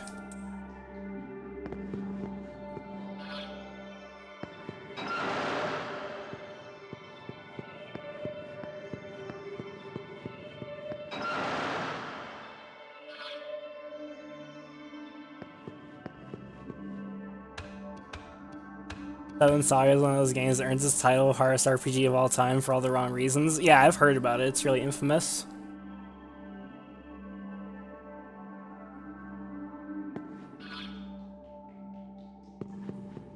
It is very infamous. Which reasons? The game barely fucking works. Like, it does things like just throws really high level enemies at you at random because the enemy table is super fucking big. And so you can be in like a low level area and it's just like, oh, here's like level 50 enemy. Have fun. And like something about the leveling is like really obtuse as well. I forget what it is. I've never played the game, I just know of it by reputation. Like something about how leveling makes you significantly weaker if you do it at the wrong times. I'm sure Skinny could explain better than I can. Okay, so this is clearly the way out. Through the, I want to say the west side. I still need to go through the north side though, because I need to get that chest.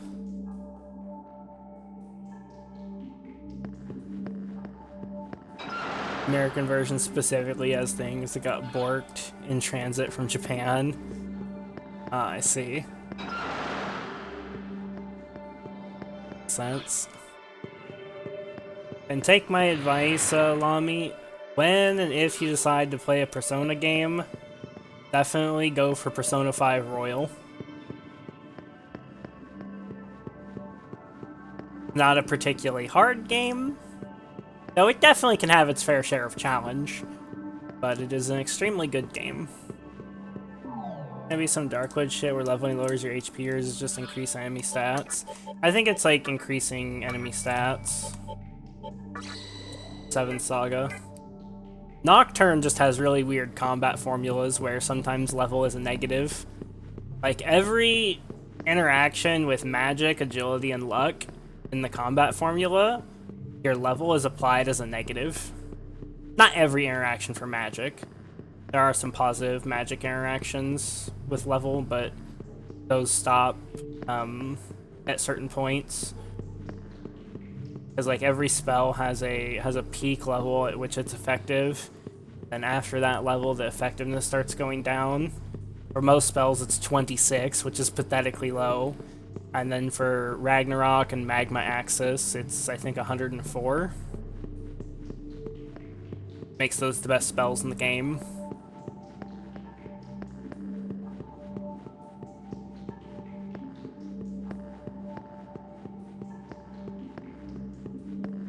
But like every interaction with agility and luck, level has some kind of negative component. Actually, not every interaction, even then. Like luck, your odds of breaking a status ailment every turn is determined by luck, and level is actually a positive coefficient there. Leveling solely the partner leveling just doesn't fucking work. You release your partner and create a new one each time you can. Every character is different recruiting times and conditions, some easy and others obtuse.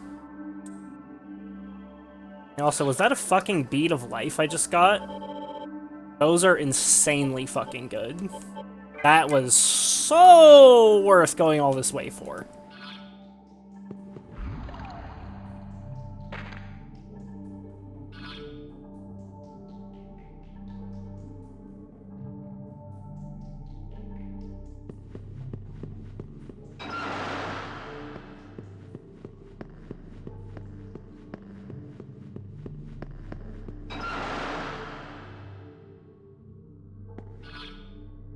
Release them as your crew partner will have leveled stats.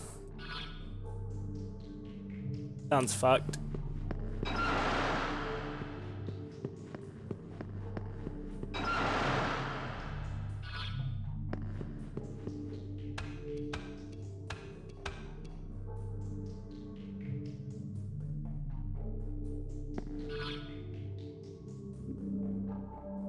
Yeah, I know you can press, there's a button to pass turns, but I always like selecting it manually.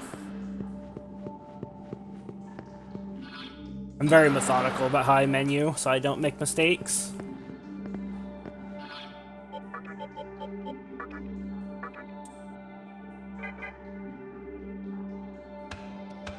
When you travel with never actually gets stronger. That's really fucked up. Can you not just like overlevel on the main character and like at least make the game a lot easier? Or is that like punished in some way?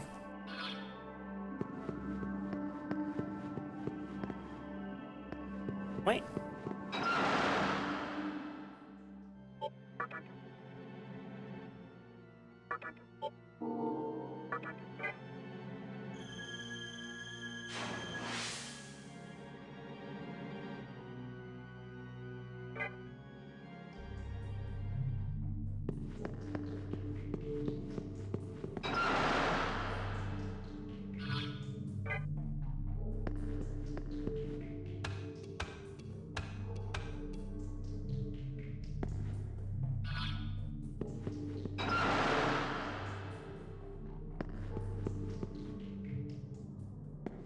Hey, we made it to the other side.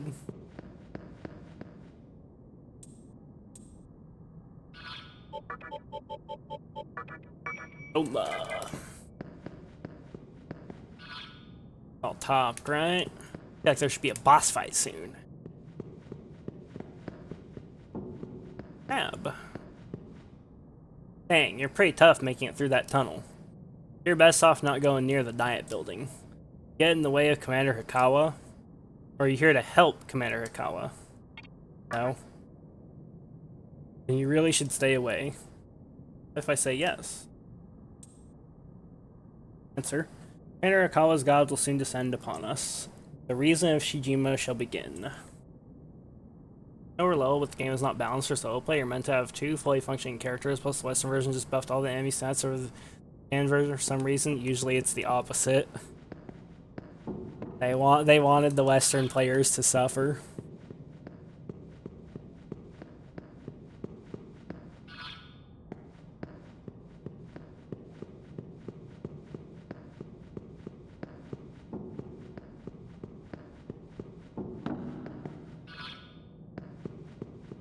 This way doesn't look like it. Okay. Uba. Queen Mab.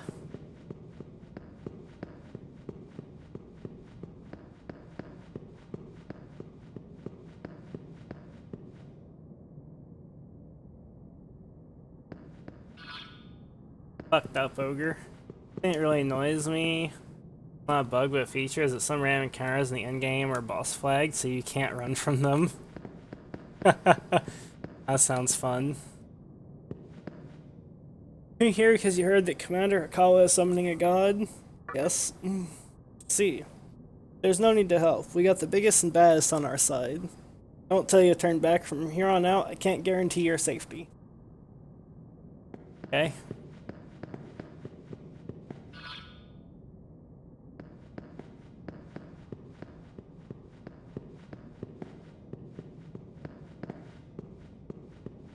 Loot.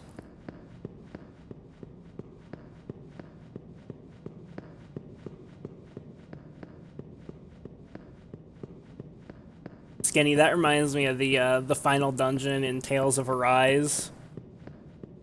There's a bunch of like the random encounters there are bosses, and I don't think you can run from them, and they're massive health sponges.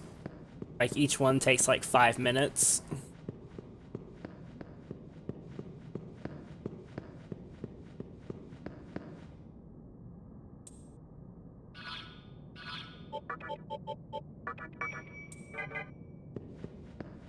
Final dungeon in Tales of Arise was ass. Was not a good dungeon. And a jog for chess, yep. Gotta get our cardio in.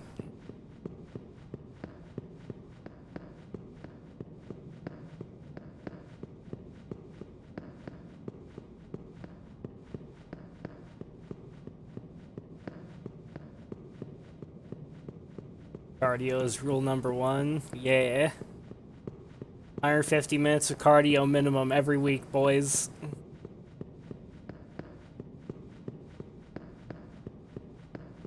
Get your steps in, bros.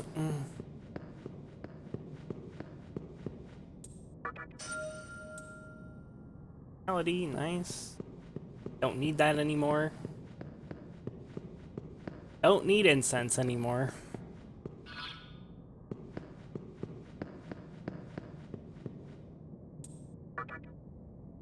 Yeah, it was a fake tank.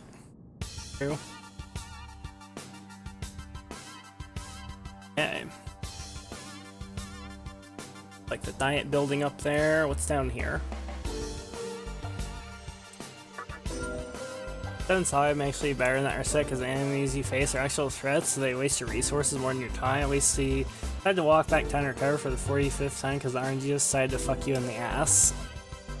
That sounds very fun.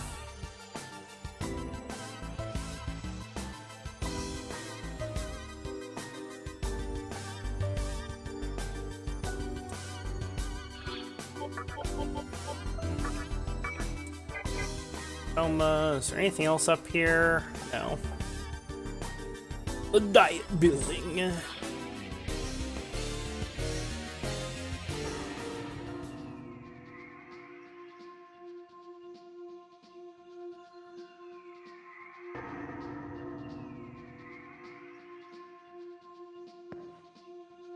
Tower 1F. O lost one, I warn thee, leave us this place at once. This edifice of Magatsui is in the Neolo's possession. Our god shall soon descend upon us, and we shall acquire our reason.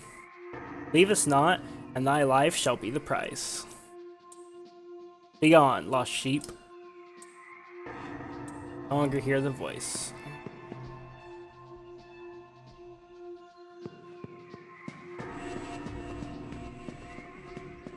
Save point!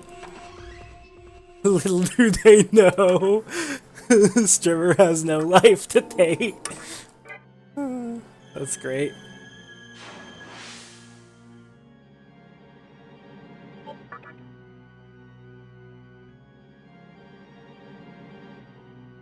I was like, if we do nothing, we'll die too. Well, Hikawa's world isn't going to kill anyone. Like, all of their reasons suck, but Hikawa's is, like, probably the least fucked up. Like, of the 3 reasons, Hikawa's, I think, is genuinely the best. Yeah, it's shit, too, but, you know, it's like the others are, like, fucking runny shit.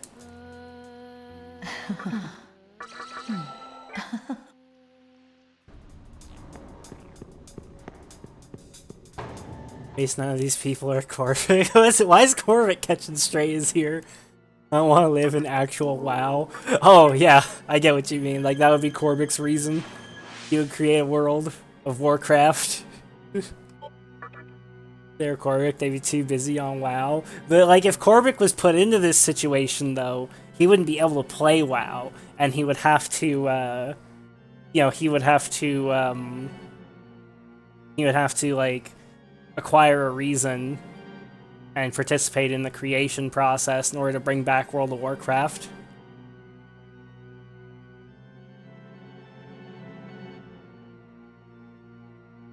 So Hikawa's were... I'll explain the 3 reasons. Shijima, which is Hikawa's, is a world of peace where everyone ascends to godhood and becomes one with the universe. Isamu's world is, or rather his reason, Mizubi, is a world where everybody has their own like individual world with no people. Like you will never meet another person in the world of Mizubi. And Chiaki's world is a world of brutal Darwinian competition where the weak don't even exist. Like the weak are culled from existence. They are wiped out before the world even begins. And so it's only a world of the strong where the strong compete against each other for dominance.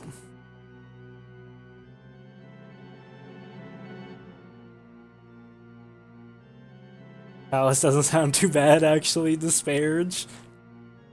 Yeah, like I said, his is like the least objectionable. It's basically the same as a certain person from Persona 5 Royal.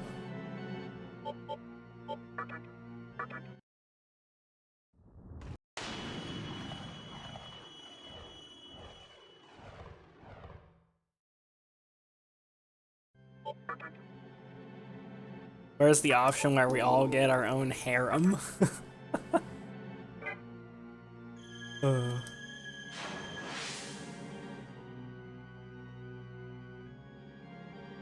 That will be my reason. I will reject all gods, put forth my own reason.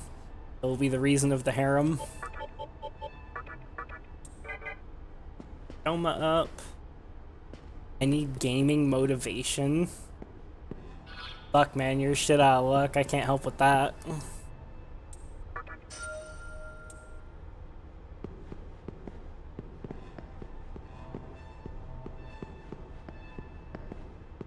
My world, everyone gets to see the main character and their own isekai.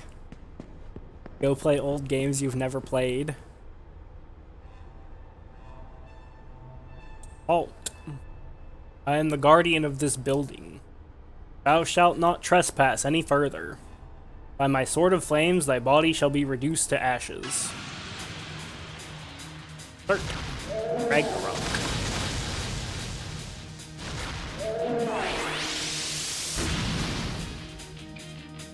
Fucking hell! Fucking Sun Wukong just got fucking... What the fuck?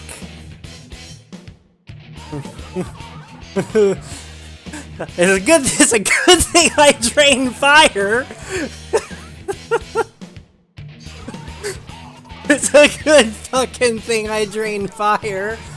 Sun Wukong's endure just fucking proc. Okay, we're going at it.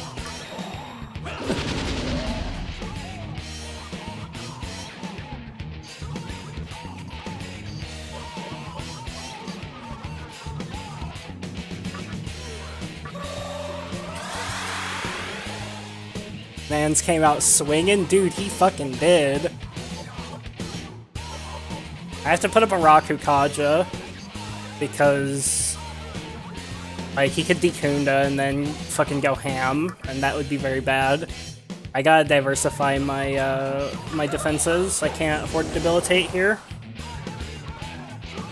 I also think we leave ourselves open to insta-kills. I don't think we Tetraja here, because I have never seen a fucking game where Cert has an insta-kill. Like, Cert is always physical fire. Like, I have literally never seen him have a light or dark skill in any game. Damn, main boss. Harder than the actual boss. This game is just PoE in disguise. Glad they're on the same wavelength. Comment down there, Chris. Oh, man.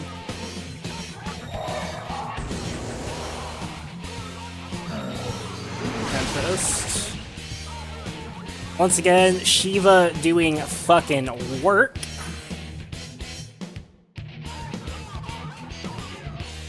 Okay. Now, let's not even Warcry again.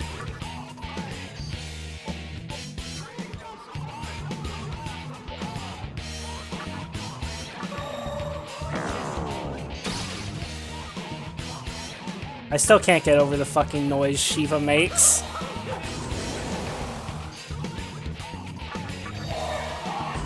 What advantage do you get from passing? So passing, you should pay attention to the press turn gauge in the top right corner. See the that gauge right there represents how many turns I have left, and that is a full gauge. Passing only takes a half turn, and you can, if you crit on an attack, or you hit an enemy weakness, it also only takes a half turn.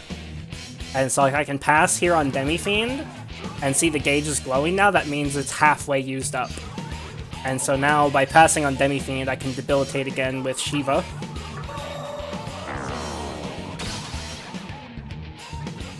So, boss has 2 turns, he beast-eyed, so now he's gonna have like 4, or 3 rather. Ragnarok. Jeez, that did so much damage. Like, yeah, I know I absorbed it, which, you know, nullified all his turns, but like, it hit for 415. Like, it was 415 healing. That means that's how much damage that would have done if I wasn't absorbing it. Also, half turns always get spent before full turns, so like I pass here, and my first gauge turns into a half turn. And so then I debilitate, and that will spend the rest of that half turn. Rakukaja takes a full turn. Ikukaja. Pass. Debilitate.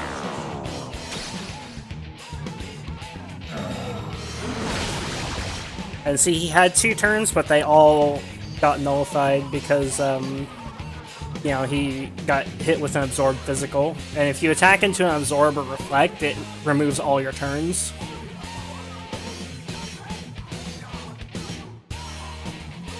I need to test physical with somebody. I'll test physical this turn with Shiva. Like, not this turn, but soon. Okay, limit reached on that. Yeah, that should be 4 Rakukajas. Rakukaja. Pass. Now I need to test his physical affinity. Because even if it reflects, Shiva will be fine because it'll absorb physical. Okay.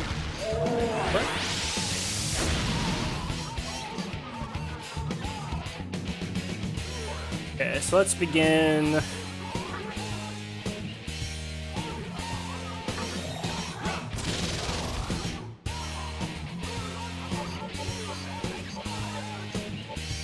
Pass on Shiva. Arkaja.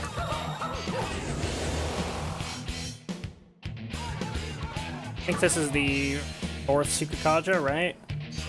Let's not go for another Sukukaja, because we don't really need it. And like, as long as we don't get dispelled, we're fine. And if I do get dispelled, then no. And it would be better to not Sukukaja anyways. I feel like the 4th Sukukaja is unnecessary here. Better to focus.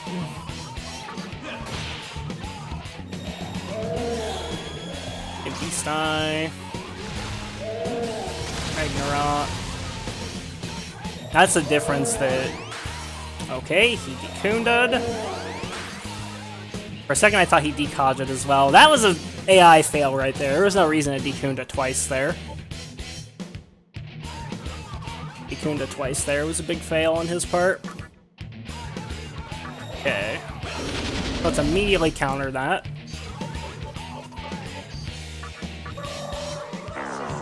Just take him straight back to -4 attack. -2 defense and evasion.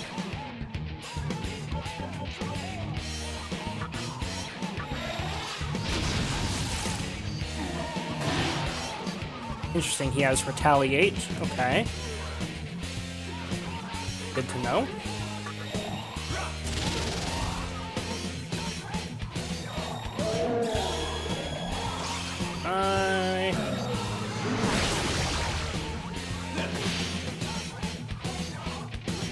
Okay. Not bad. That just spent my my focus.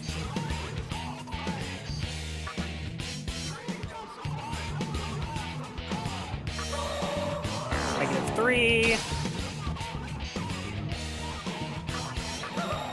4.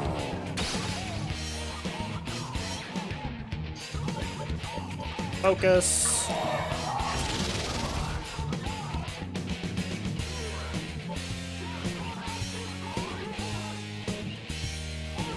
Ganesha has exactly 461 HP. Do I worry about Ganesha? No, I'm not too worried about Ganesha. Let's just focus.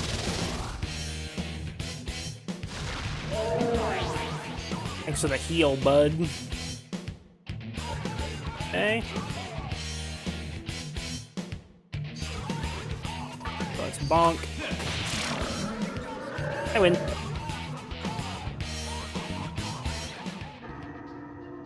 Hey. That was something. That was an interesting boss. Close fight. Not a close fight, but a scary fight nonetheless. Because, like, I think I could have soloed that fight with Demi-fiend. I'm almost certain I could have soloed that fight with Demi-fiend, in fact. But, the interesting thing about that fight was not that it was, like, super hard for me. The interesting thing was just how high the numbers were. The fact that he was able to kill Sun Wukong in one turn like that. Because, like, the only thing that would have kept that from happening to Demi-fiend is the fact that I have Absorbed Fire. Like if I didn't have Drain Fire on my character, then, you know, if he had targeted Demi-fiend with Ragnarok, then I would have died turn 1. Or at least had my Endure proc, rather. And, it's not that, like, Cert is numbers higher than me on all this. The fuck?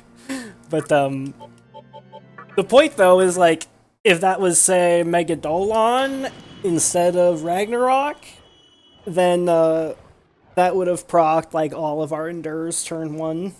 Which wouldn't have mean that we would have lost, but it's like, you know, I can very clearly see how the difficulty of the game is ramping really fast. I bet Cert fucks up a lot of people.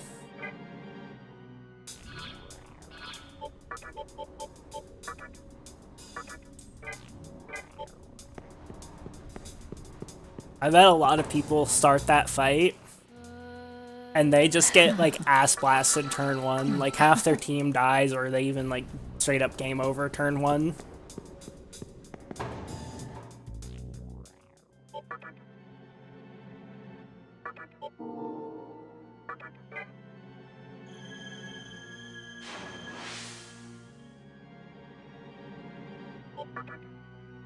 You like the person from that Reddit post you put on Discord?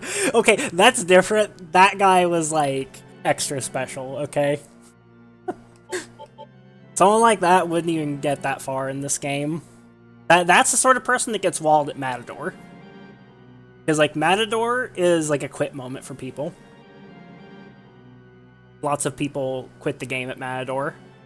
And he's like the first major boss in the game, like the first big one that, you know, is actually hard. The first Fiend fight. Back to the Diet building now.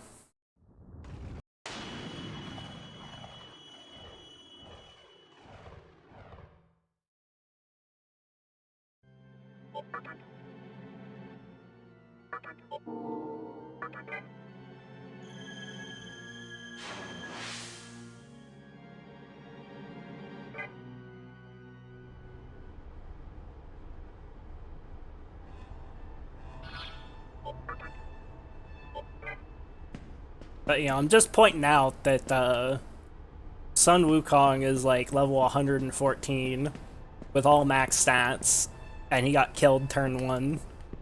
Well, not killed, but, you know, his Endure proc turn 1.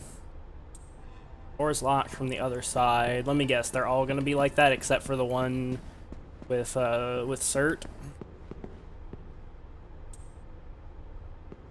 Yep.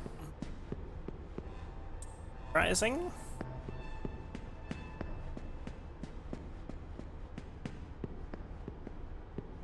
That's because he doesn't have max defense. Oh, wait. It beat Cert. Kid's not bad.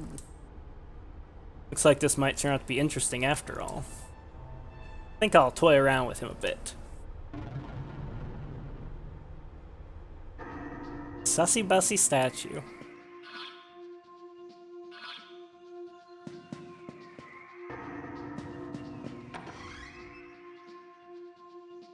Fucking Persona 5 flashbacks here.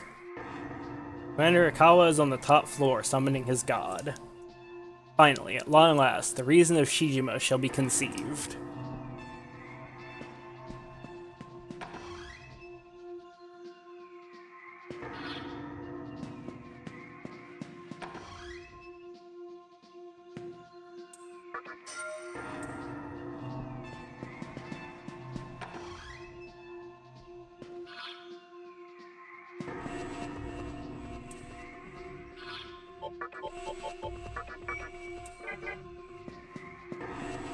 Dude, the fucking music in this place is just anxiety-inducing. What's going on? The Nihilo demons suddenly arrived, and now the halls are all messed up. It's okay to go this way, right? It's not a picture, is it?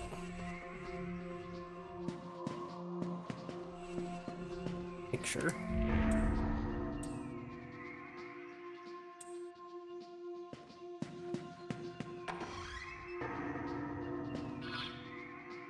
I said that this game, or this reminds me of Persona 5, because you go through the diet building in Persona 5 as well, so... He'll be around if Hikawa conceives his reason, right? Right? Oh, what to do. Would Yosuke be better? Maybe Mizubi? Interesting, the narrative's introducing some ambiguity there about what Hikawa's reason will actually accomplish.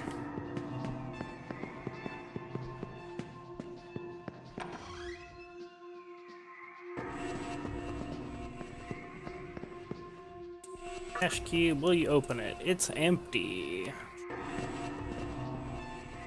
What the hell? What in the actual gigafuck am I looking at?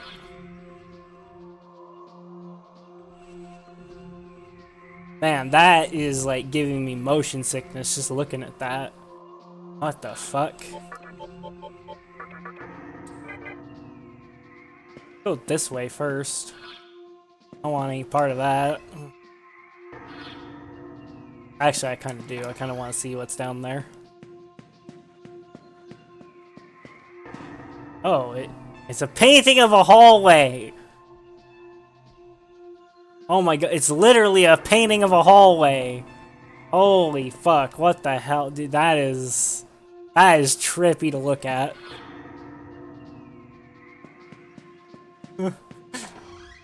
Hey, Snick. Wait, I said hi to you earlier.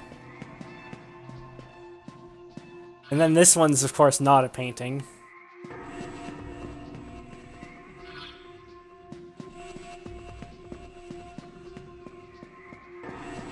Seen that in a few games, it's always cool.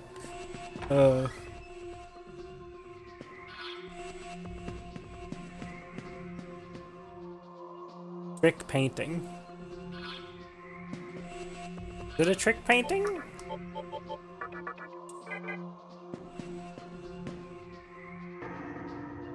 The fuck?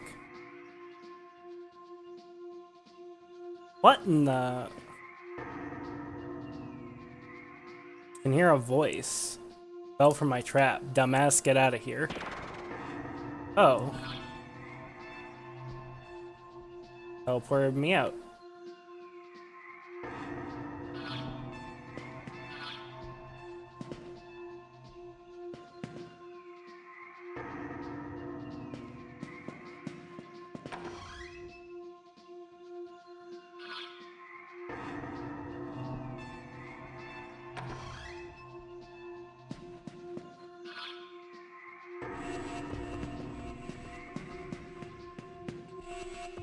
The painting of a door. Hear a voice. Haha, dumbass, my traps are everywhere. Whoever's calling me a dumbass is gonna get bonked.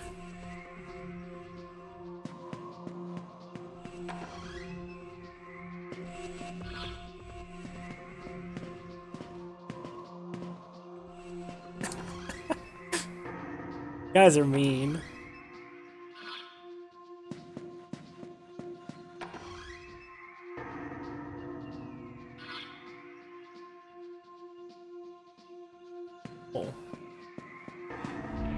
The truth.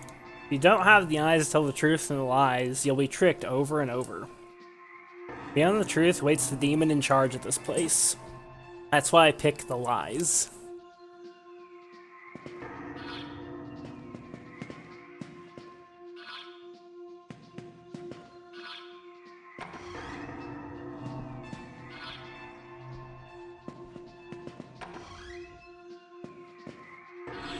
Oh, I see. I see. So one of these doors is fake. Not going over here. Maybe all those doors were fake. You can kind of use the map to cheat a little bit, though it doesn't work in every case.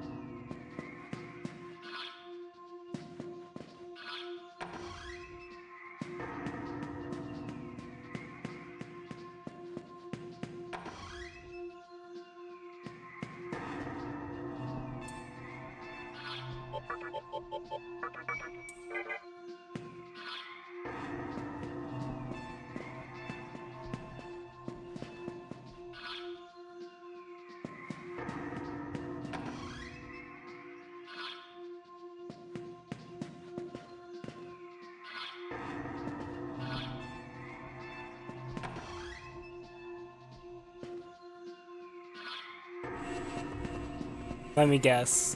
Fake treasure chest? Oh, no. Not fake.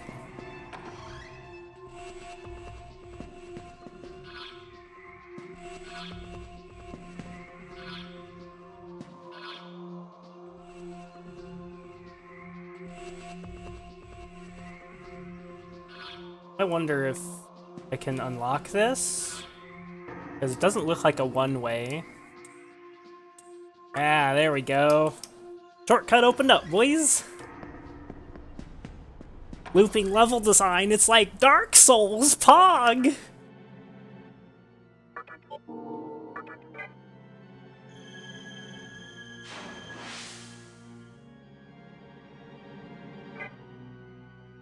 Now imagine it's like still locked. That would have been fucked. So this one here. Oh.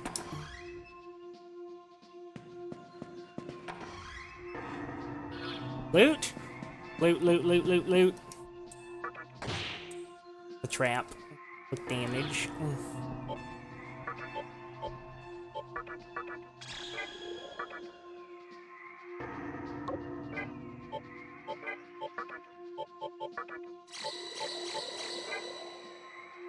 He's a dumbass, and why?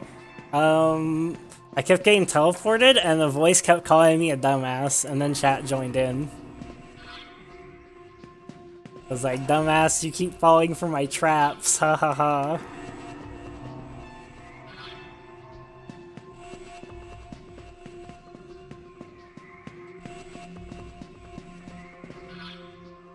Smart voice, so toxic.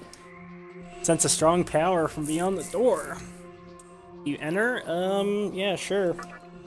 Saved, so fuck it. Made it this far without dying. I praise you. I haven't had such a fun hunt in quite a while. But I can't let you go any further. The Magatsuki in this building is already ours. All we have to do now is summon our god, and we will receive the reason of Shijima. I will not allow you to meddle with our commander. I, Mata, will personally hand you a ticket to hell. Mata, he's usually fire and physical.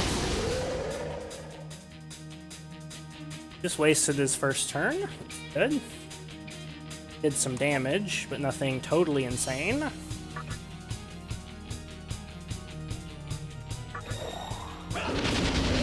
War cry. And then Instead of healing Ganesha, going to Rakukaja, and let's Rakukaja again. Case.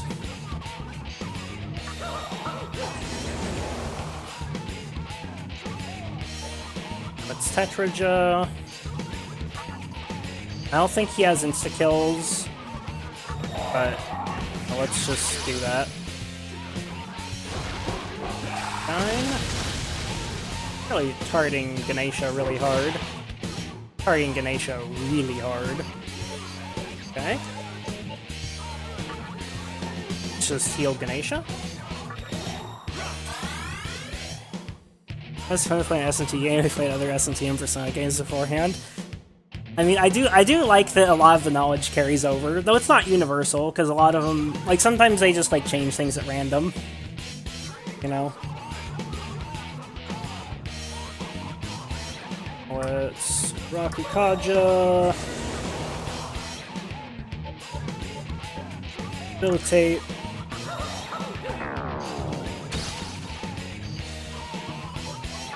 Kaja. Ikunda. Well, we were prepared for that. Crit main character, but that's fine. Okay, so he has some kind of physical immunity. Like whether it's, you know, it could be repel, it could be absorb. Because it will always just show null on a counterattack like that. See, Dekunda'd.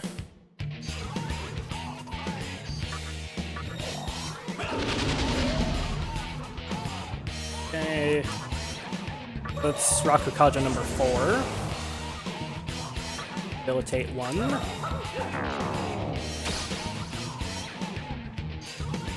Rakukaja 2.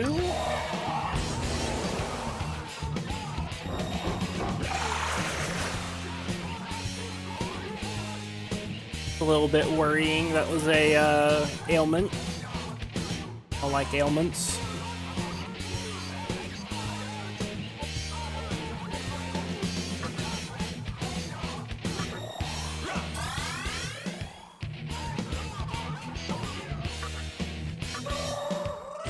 It's gonna have to be a magic damage fight. Hopefully he doesn't have Dekaja.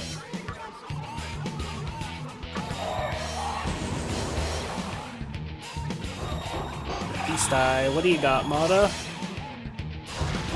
9, that's fine.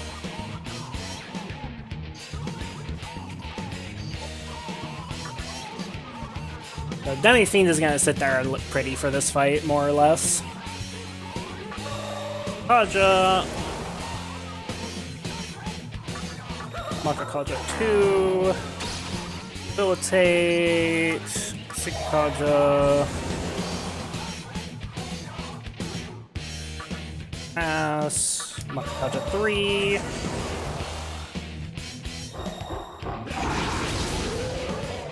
Fine. Pass. Kaja 4.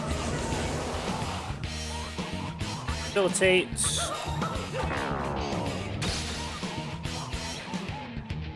Is the final Tsukukaja. Actually, we already had the final Tsukukaja, but that's fine. So let's pass. Let's test lightning. Test electricity.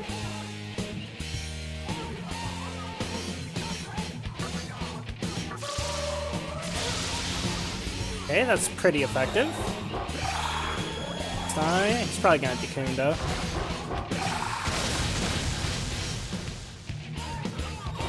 Nice, no Dekunda.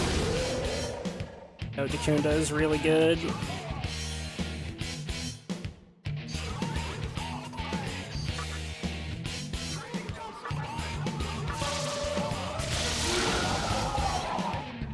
I guess he didn't have very much health. Huh. Was there more to that fight? That seemed way easier than Sir. I want to look that up. I mean, first I should just go and save. I should go save first. Go save first, then look up boss mechanics. Let's go back here. First off, let's Aura. So I have some MP on people. Almost still up, so let's go back and save.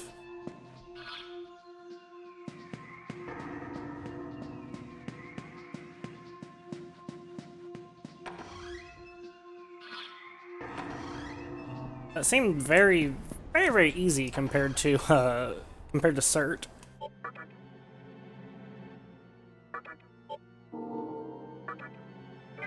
I got absolutely just fucking dunked on. I'll Ibukuro.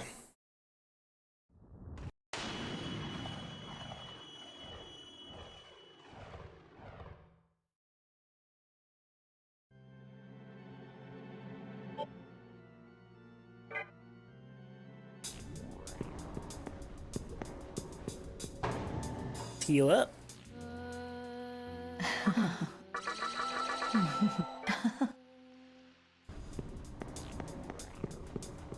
Okay, I really want to look up that fight now. Megaten, Wiki, Modda. What does he actually do? Nocturne, boss. He only has 2,500 HP. Okay, so East Eye, Hades West, Augudine, Intoxicate. Yeah, he tried that. And he also has Debilitate. Never used it, probably because he kept eating his turns with physical and fire stuff. And he has a summon as well. Gathering summons Vile Pazuzu. Pazuzu do.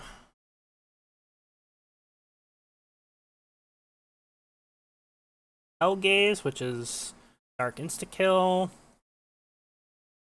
Rama. Void Force. Physical attack that does, it turns you to stone. AoE Panic. Also has a spell that does force damage and 20% chance to stun. Is there anything in, like, free section for Mata that mentions why he's so fucking weak? So weird.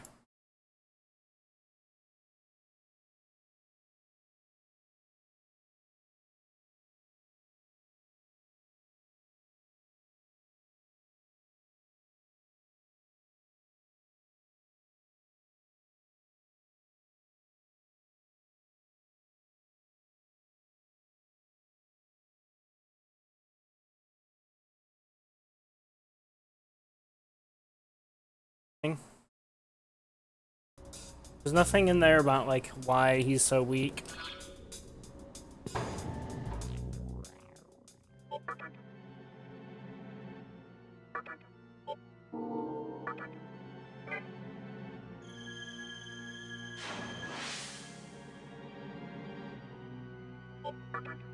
Cert was way scarier. Okay, back to the diet building.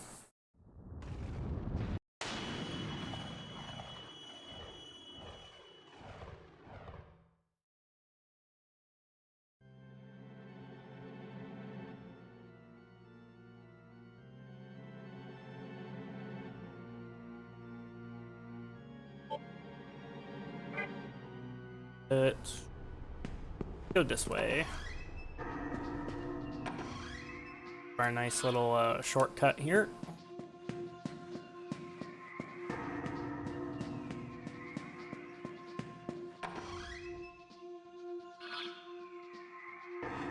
Couple ways we can go now. We can go this way or that way.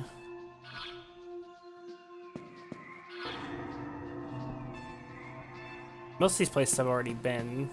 I see. Okay, yeah. So this is the way to go.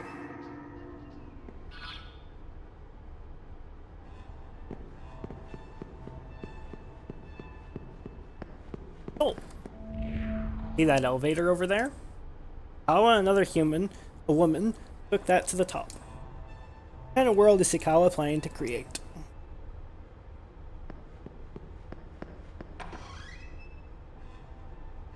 Curses. Not only Cert, but Mata as well. Be it so, he shan't travel far. My magic, he shall forever wander these halls.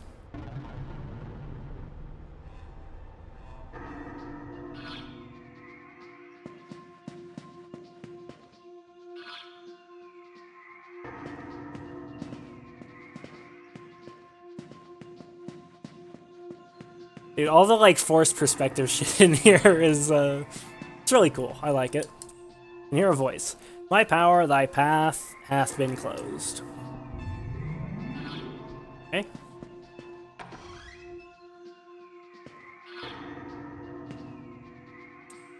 My power, thy path hath been closed.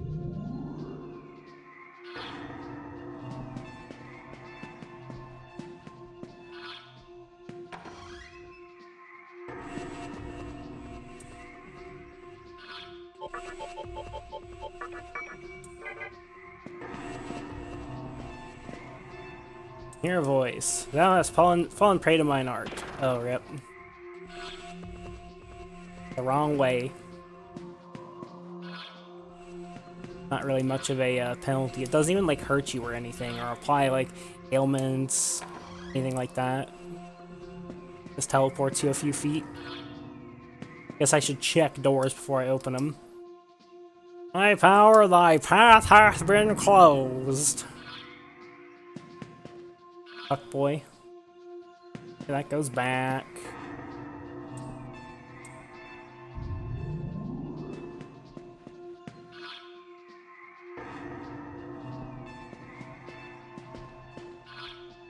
Okay, so I have to go this way now.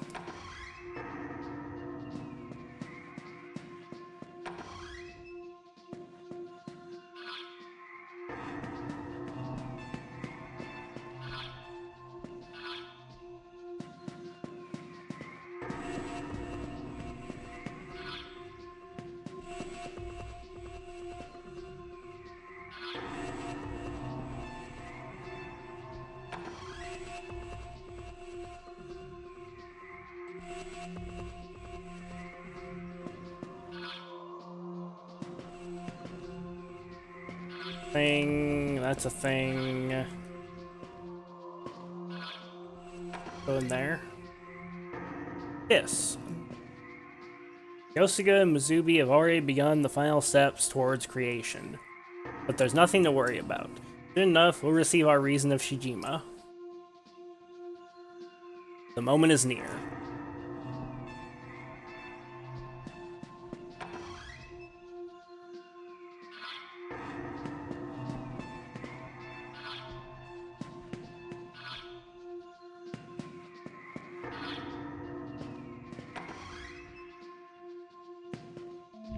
I'll give you that treasure, so please don't eat me. That's bait, isn't it? No, I'm gonna fall him for the trap. Ain't fucking stupid. It's just gonna damage me. It's gonna put me to 1 health, and then he's gonna attack. I know how this shit works. I ain't fucking stupid. Think I was born yesterday. Can you use my love of loot against me?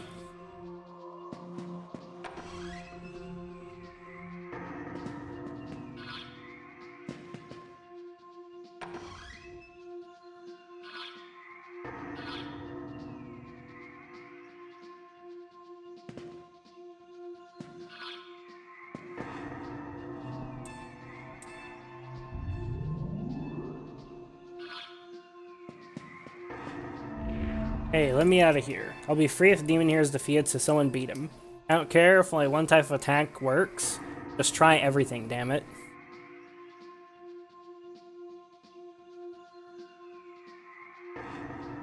That's interesting.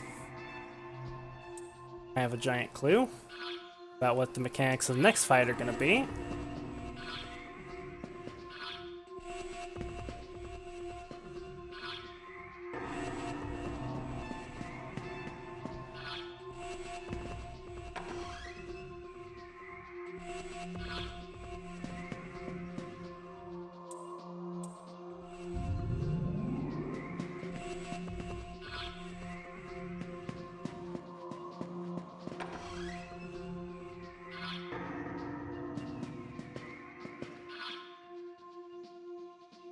Shortcut.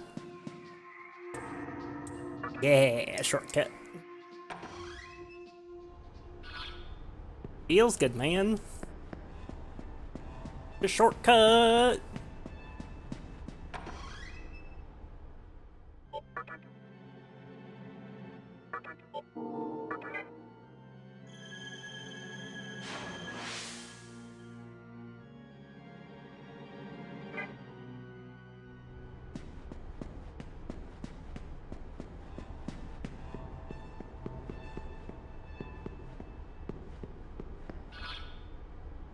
Swear to God, if the next boss is like only weak to a single element, something like that, and like repels everything else, it's gonna be really cancer.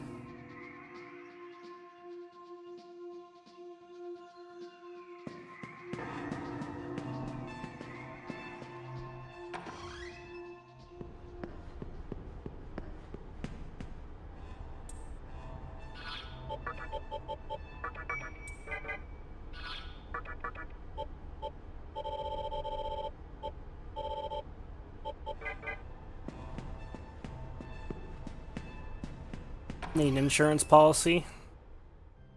In case my comp sucks for this. Might. Thanks, Mr. Spirit. Good heads up.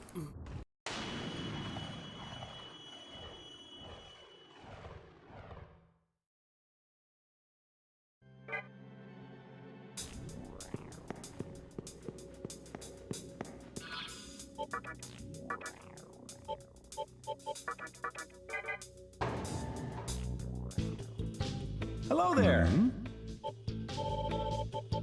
Oh?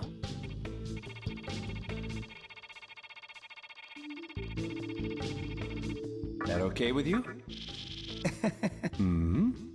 Oh?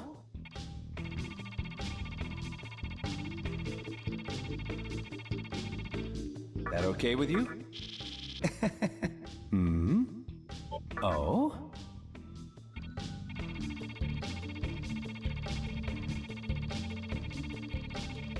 That okay with you? Oh?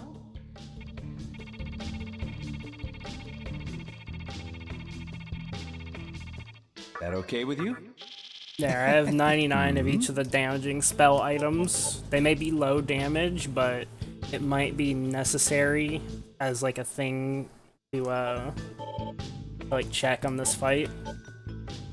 It might be necessary for, you know, like, because I'm envisioning like a fight where a boss like swaps like its affinities every turn or something like that, and is immune to everything except for one thing that it's weak to, and there's going to be some kind of tell. Switch back to hard mode because it's changed to normal for the shop.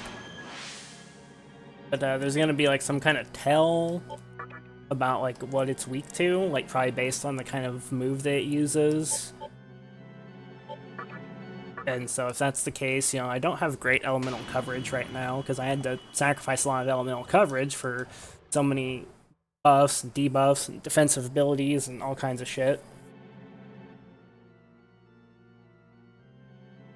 So I may need to make use of items just to, you know, get extra turns and things like that.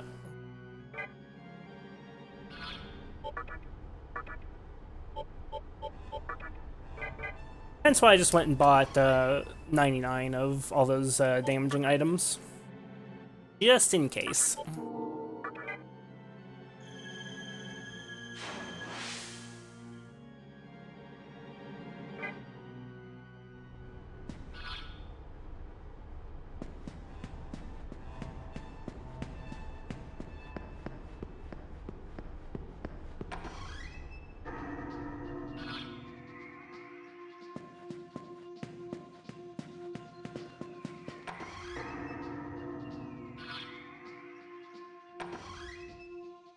Before we go there, let's go... Wait, also, I'm gonna double check. I'm on hard, right?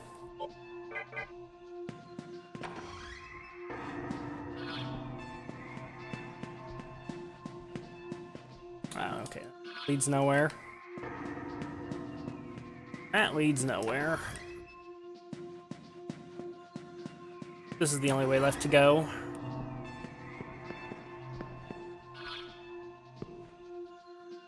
Hear a voice.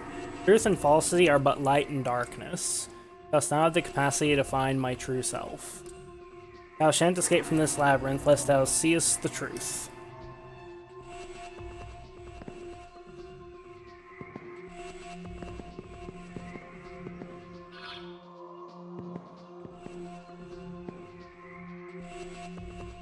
Dude, they all look the fucking same. All these, like, low-resolution fucking...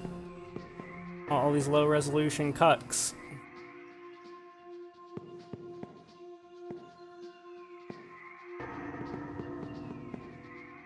Like, are they supposed to look different?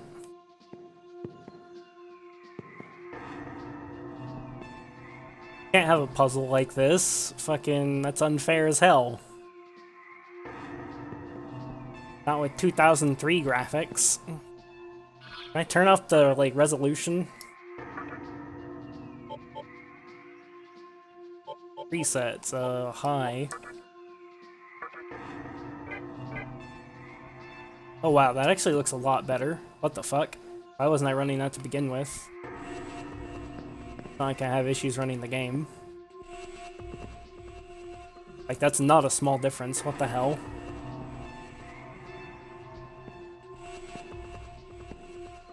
They all look exactly the fucking same to me.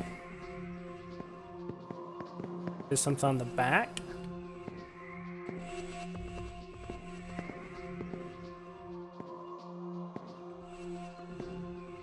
I need to look at, like, individual body parts. Let's look at the left.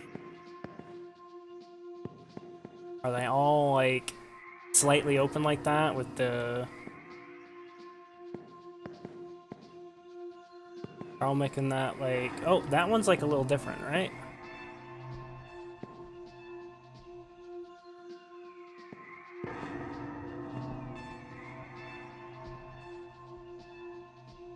I'm not crazy, right? This one here is slightly different. Maybe I am crazy.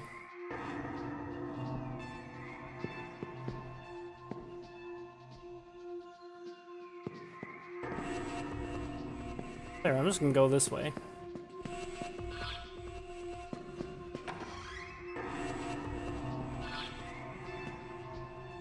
Her voice. My power, thy path hath been closed.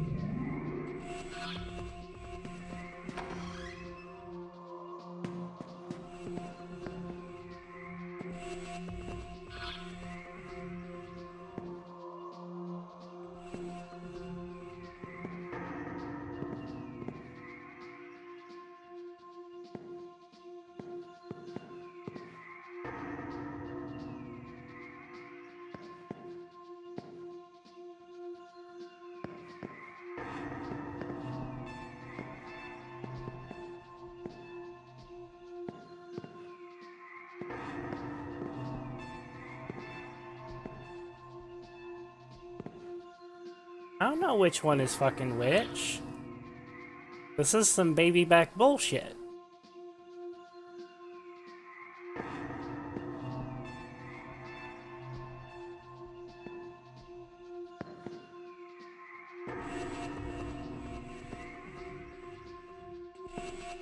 No issue.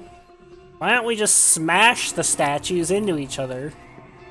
Demi-fiend, pick up one of the statues and hit another statue with it.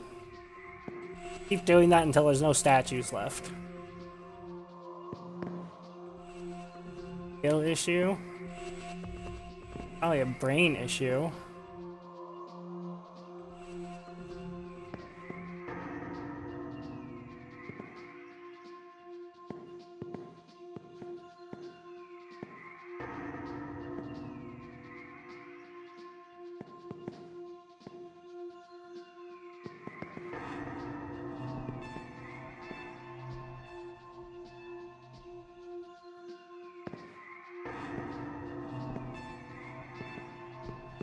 Oh, I'll just examine one, see what happens. Ooh. Truth lies not there. Oh, it's Mott. Interesting. Got teleported.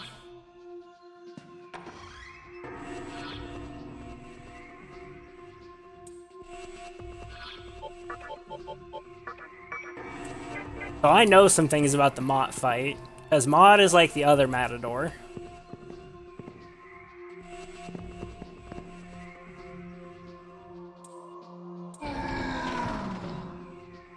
Just random?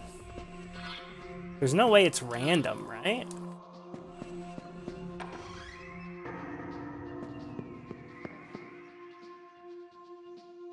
Like, one of them has to actually be, like, different than the others. Can I cast Lytoma? Do it?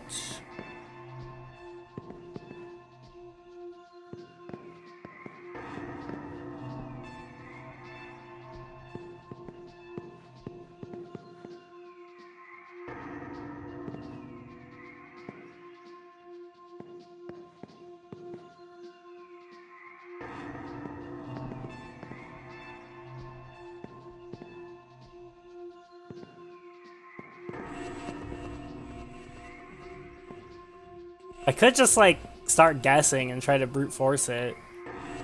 But I really want to, like, know what the tell is, or, like...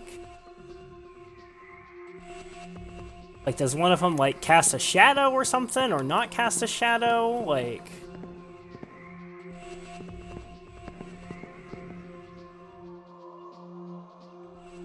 Really?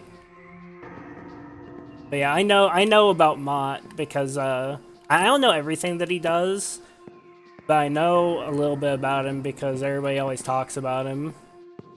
Like, if anything, like almost as much, if not more than Matador. Because Mott's big thing is he uses, like, Beast Eye with Makakaja and Megadolon. And, he's really infamous because, they fixed a bug in the HD remaster that made Mott massively harder in the original version of the game. Which was that, like, he's programmed to only use Beast Eye once a turn, for obvious reasons. You know, you can't just, like, wish to give yourself more turns, right? Like, I wish for infinite wishes. But, Mott can break that rule in the original. Like, he can just keep casting Beast Eye forever. And he never runs out of turns and just spams Megadolon until you die. The only way to beat him in the original was you have to evade enough Megadolons that, that he loses all his turns. Wait a minute, I figured it out. Did you?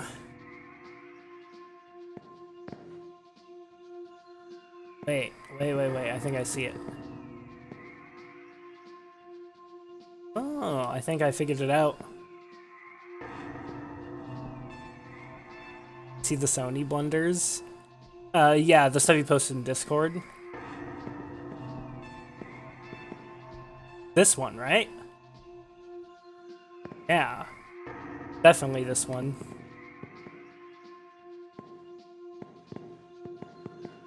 Yeah, this is the statue. Curse thee. Was the reflection in the floor? That's actually a clever little puzzle. It is. Curse thee, knave. I shall smite thee down myself. Our world of Shijima draws nigh. But no, I didn't see anything else that Sony did. Okay. So... I'm going to go, like, full fucking fuck you defense turn 1. Just, like, as much defense as I possibly can. Because I have a pretty good idea of what's coming. I'm not even gonna put up insta-kill immunity. I don't know if he doesn't have insta-kills or not, but I feel like we can't afford to go for insta-kill immune on turn 1. I think we really want the Sukukajas.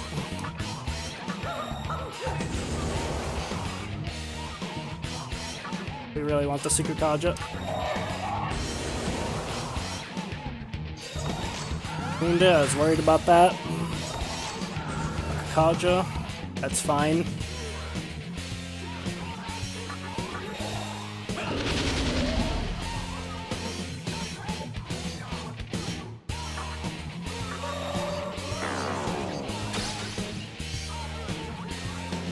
If he's going to Dekunda every turn and never Dekaja, then I'm okay with that. Finish accidentally live stream all the newest Destiny expansion. And now they're going to start focusing on AI generation in movies and games. Interesting. Second Tsukukaja. Hidolon. Totally fine. Jeez, that does so much damage. Like, that hit for over 130 damage, and he was like fucking -3, and we're +3. They watch the PoE 2 trailer. Yeah, I haven't. Did you tell me about that yesterday or earlier today? Sorry, brain fog is setting in. Okay, that was today you mentioned that.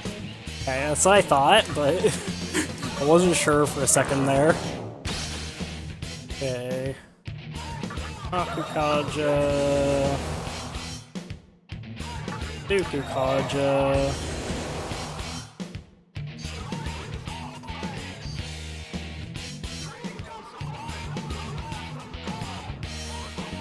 What do I do now?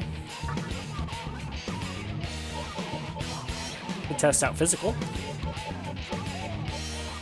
Test out physical. This is a great turn to test physical. Okay, physical works, but it doesn't do much.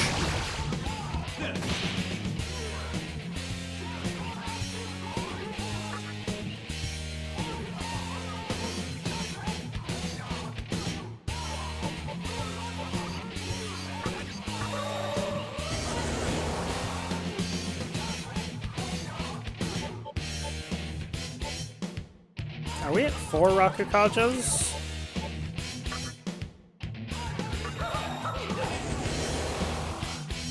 Reached. He has a very diverse moveset. I'm gonna take one turn to Tetraja. That's weak to electric. That's a 1 week timeout. There we go.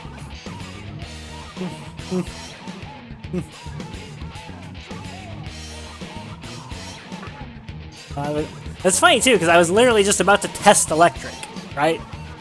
Because it's the only other move I have on Shiva, and Shiva's the only one I can safely test with.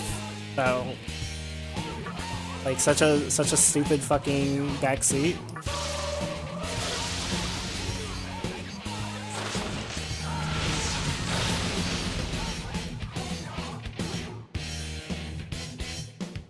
Like, it was literally about to happen anyways, because, like, I have nothing else to do at the end of my turn cycle other than cast spells with Shiva.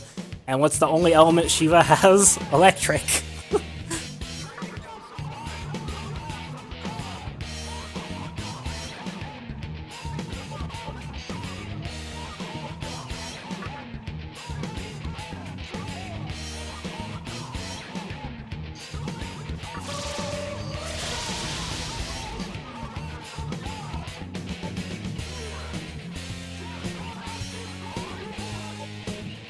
We have full debilitates up. I think we do, but let's just do that anyways. Okay, we didn't. Cool.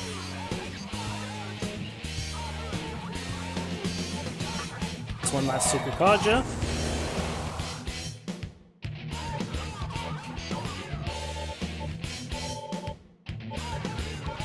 Okay, Mazio Rock.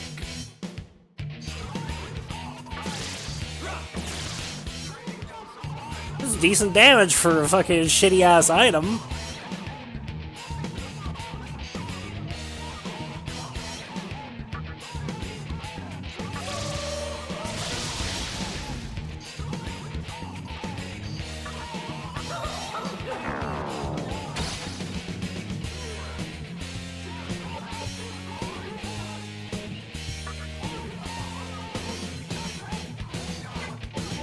Have any thing I can do with him, so as well just Stasis Blade.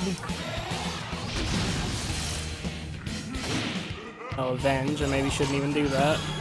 Okay, Beast Eye, doing pop-off turn. Dekunda, well, we have full buff, so I'm not terribly worried. Dekunda, Makakaja, Megadolon.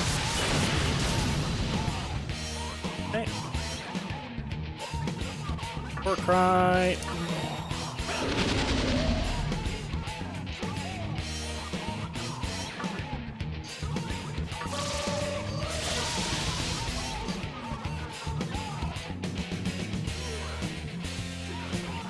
That's useful.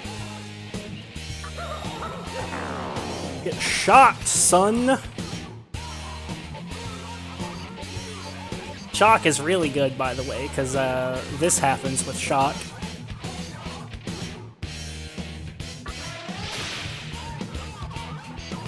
Guaranteed crits!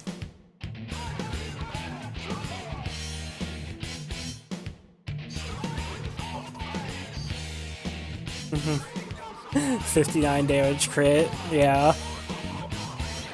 But it's actually better to use another Mazio Rock, I think, than attack with Demi-fiend here, even though it's guaranteed to crit. But it's nice because you get extra turns.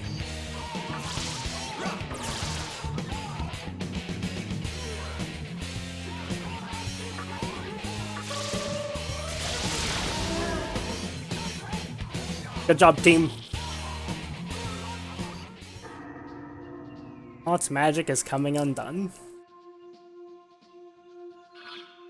Yeah, he had like Giga Fizz Res.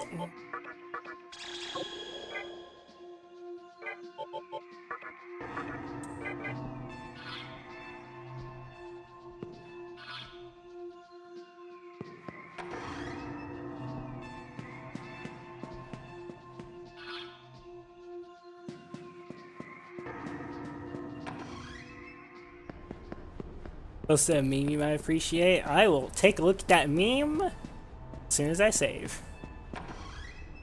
Finish the game. Congratulations on me. I won't ask what ending you got.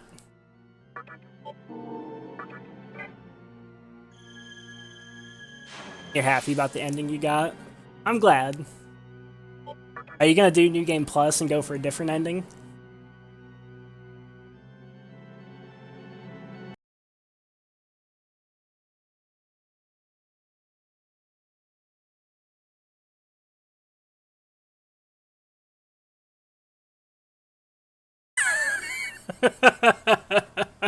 I get it. That's a good one, Vlad. Oh man, that's funny. And yeah, no, I don't want to know. I want to know what ending you got. I have a pretty good idea of like of what the endings are, but I still don't. I don't know completely, so I want to remain as spoiler free as I can. Like, I know that this is not like nothing about this playthrough has been blind, you know. But it's been you know, it's been as blind as I felt was reasonable.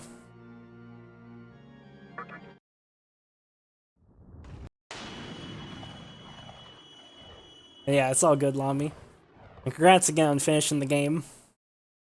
Now do hard mode.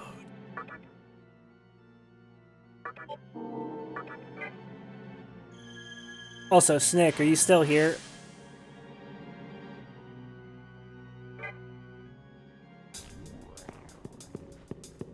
Were you here earlier when I was when I went on a bit of a rant about the game's story? Nothing bad. I just talked for like a half hour about what I thought about the themes of the game. I'll give you the short version then. Nocturne is a game of like layered metaphors, which is not it's not super uncommon for Atlas with how they do their storytelling. But one of the metaphors that I think is meant to be the most significant is that everything that happens in this game is real. Like this is a game that is fundamentally about real life.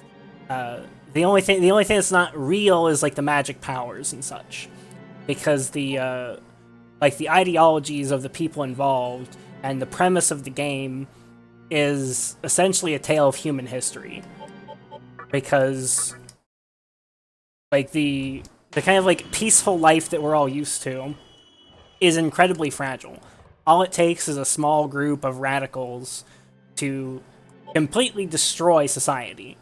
You know, you can see that in this game with like, you know, Hikawa and the Maiden. They, you know, caused the conception, and now we're no longer living in the same world. We're walking around the, you know, destroyed remnants of Tokyo, and people are trying to build new societies from the ashes because they have to, because there's nothing else that humans really do. Like that's just kind of how we are. We don't just sit around and do nothing. And so you know, it's not like I don't really see anyone in the game as being crazy necessarily, except for Hikawa and the maiden. And I'm calling her the maiden because I don't remember her fucking name. I don't remember why I named the teacher, but like even her, like it's clear that she regrets what she did with the conception, even though she doesn't you know, she doesn't like express that directly, and even still, you know, espouses the same ideology. It's very clear, you can tell by her body language and just like how she acts in general, that she's living a life full of regret, that she didn't realize how valuable the old world really was until it was gone.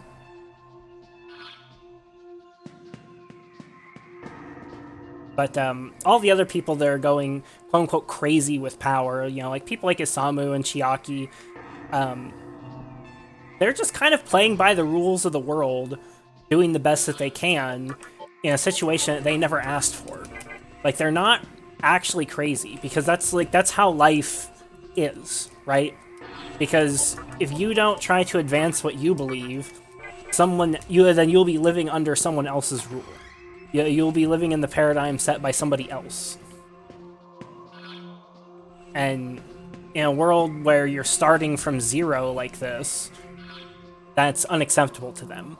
And I don't think that that is an unreasonable position to have, even if I think their chosen ideologies are a little bit nutso. Sense a strong power from beyond the doorway you enter. No, let me check everything.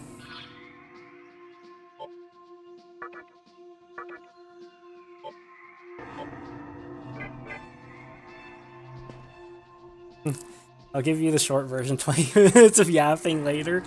Nah, that was pretty much it. That was only like a few minutes. That was like 4 or 5 minutes of yapping. Okay, guessing there's gonna be another boss here.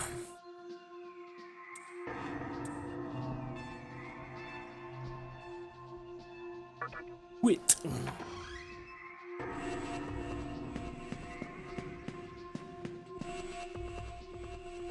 Oh, Demi-fiend, thou hast set foot into my chamber of judgment.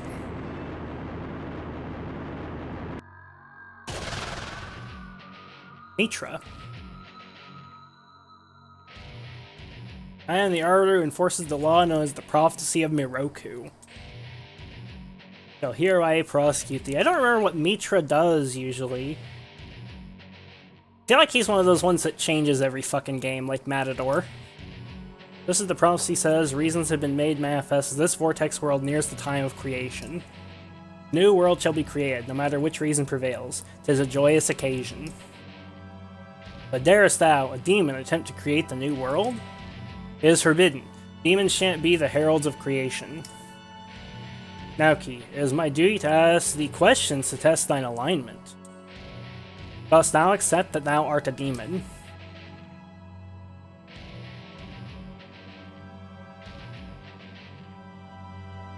Interesting, they're asking for a black and white yes or no. Yes, I accept it. I am a demon. Does thou accept that thy heart is demonic? No. It's true that thou art the bane of creation. Infidel, this cannot be allowed. I shall stamp thee out of existence. Right then.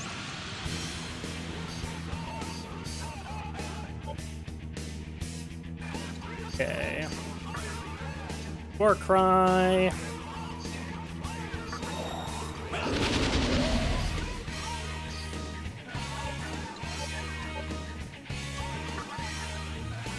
Kaja.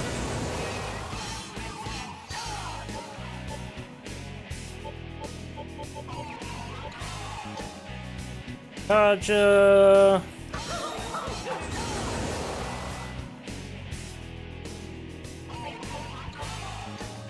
Tetraja.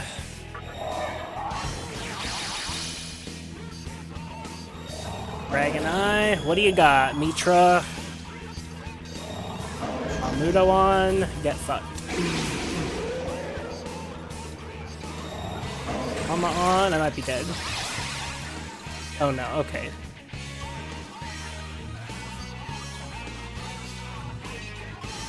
I wasn't sure exactly how that worked. Because I thought Tetraja only blocked one insta-kill at a time. I guess maybe it doesn't, like, consume... I guess it checks for your null first. So because I null Dark innately, it didn't consume Demi-fiend's Tetraja.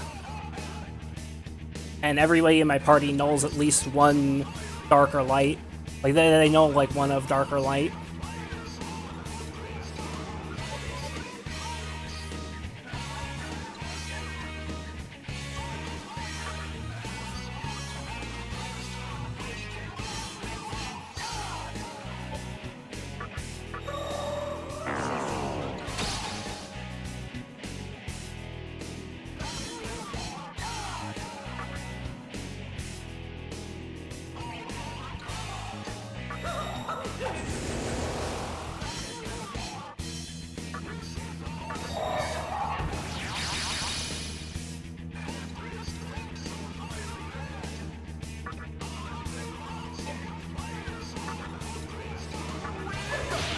Okay, he takes a lot of damage from Fizz.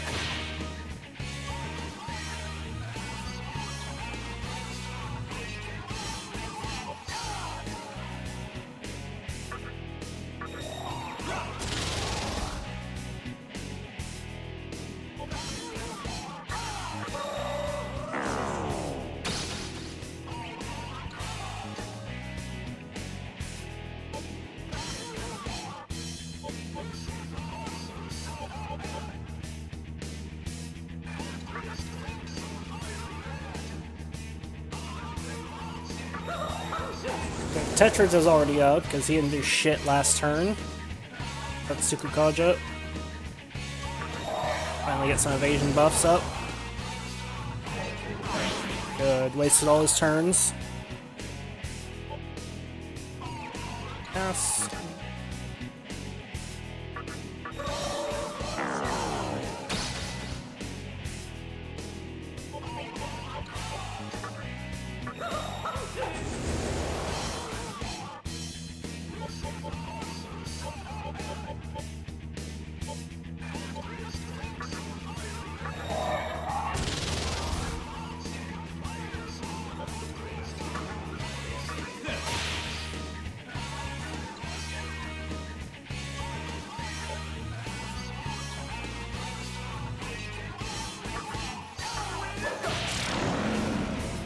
Good job, team.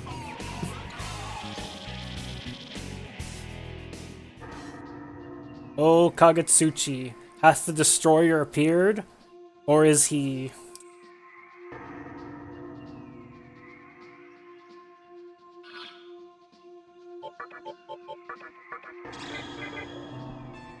Mitra had very low HP. Like, he died really fast. Why was Cert the only one in this dungeon that was tanky? Like, everyone else was just, like, negative HP. Like, he had way less HP than, like, the previous boss, right? Or, like, not less than, Well, I guess, like, Mott was, like, kind of tanky-ish a little bit. Like, I was doing a lot of fucking damage to Mott every turn once I figured out about the lightning weakness. Yeah, like, Mott and Cert, they had, like, decent health, whereas Mata and Mitra were really, really squishy.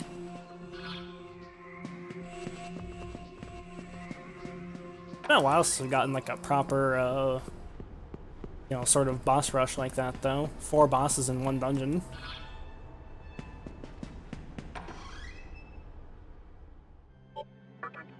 That was a fucking meaty crit from Demi-fiend's auto attack, though. My god. Demi-fiend Giga Chad.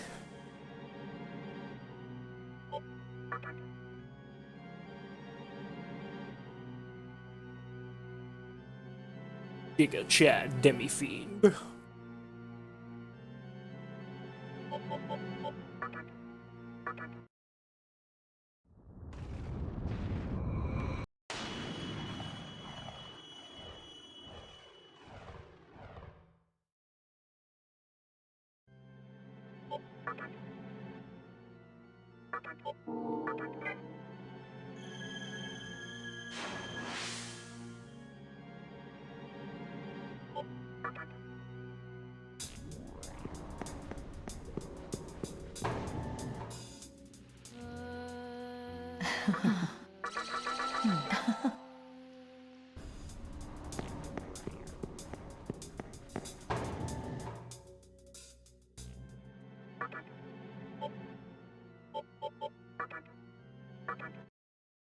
The diet building.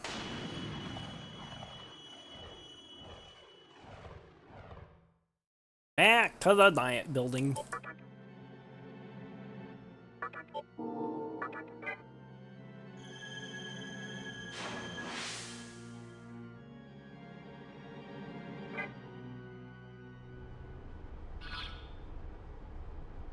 I am going to take a quick break. So continue. Few minutes.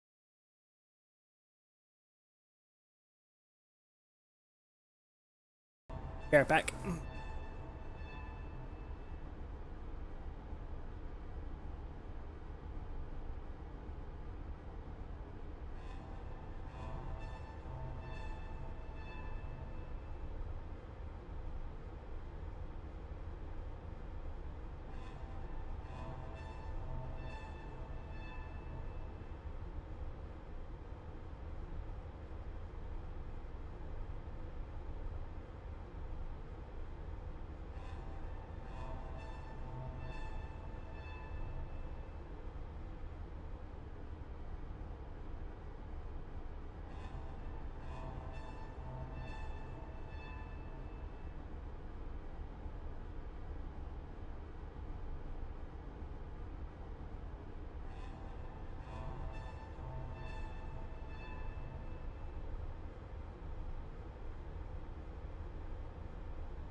I'm back, boys.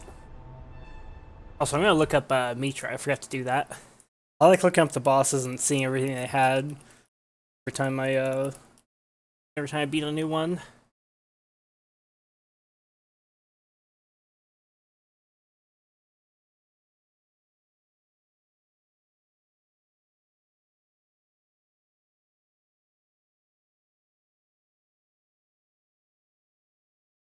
Nocturne.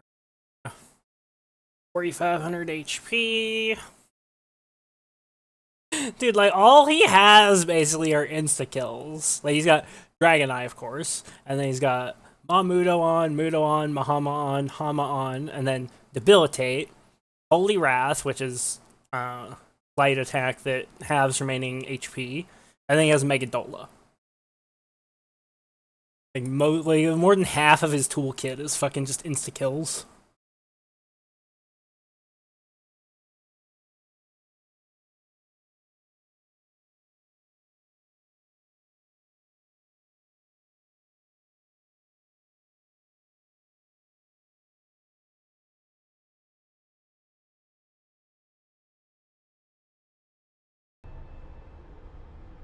Let's continue. Still haven't unlocked this other door over here.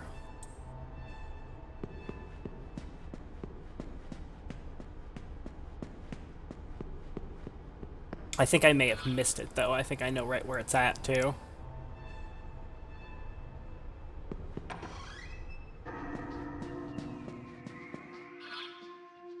I think it's, like, right here. Not like it matters. It's a short walk either way.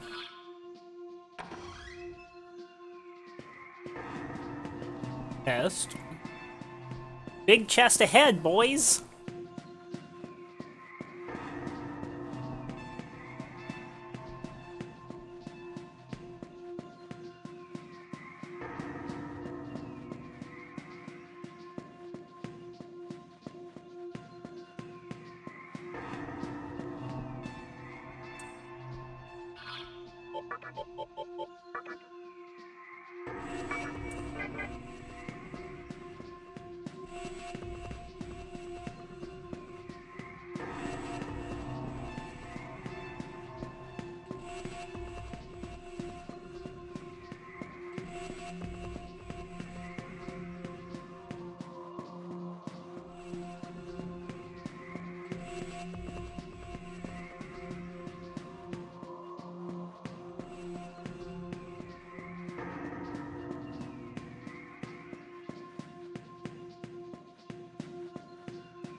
Getting the steps in.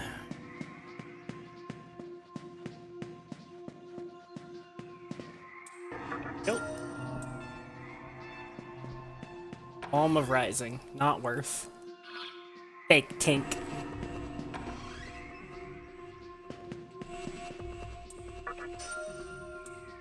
Speed Chain, though, that's pretty good. Speed Chain is a very good item.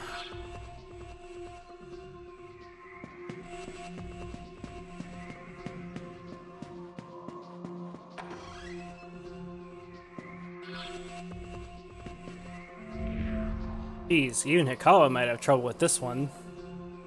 Yeah, that's right. Fucking dangerous, bro.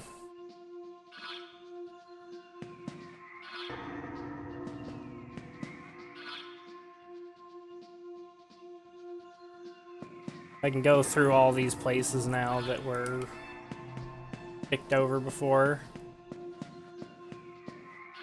Most of these places don't really matter, but there could be some loot and such, you never know.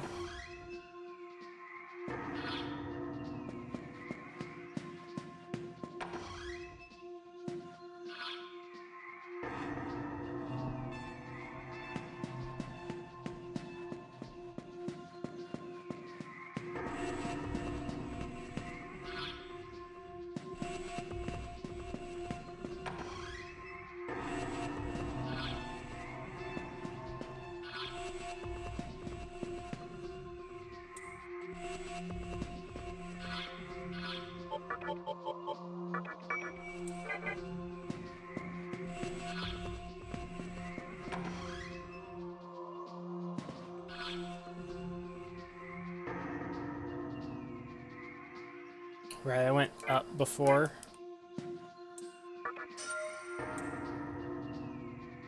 Yeah.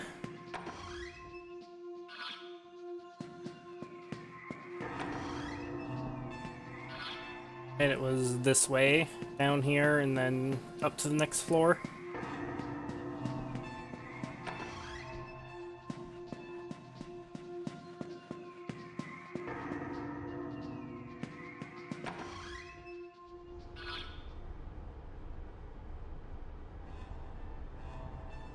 Or am I crazy?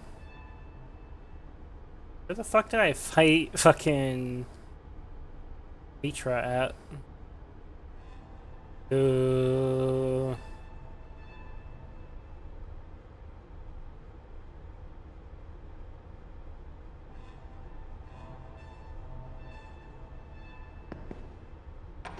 this was the initial entrance into this zone. Right, that was the place where fucking... What's his nuts, mess with that.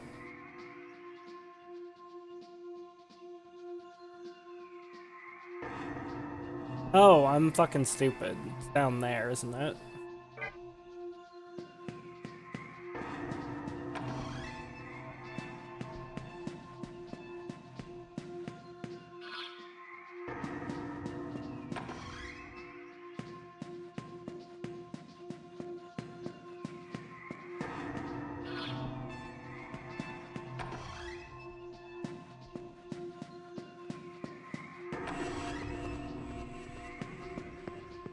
That's where I killed Mott.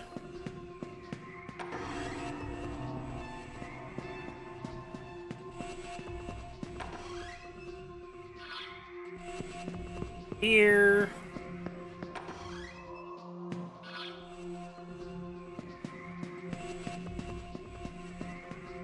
Yeah, I bet this right here is a shortcut. Oh no, it's not. I see. Right, I think I went and checked that before. Now let's go this way.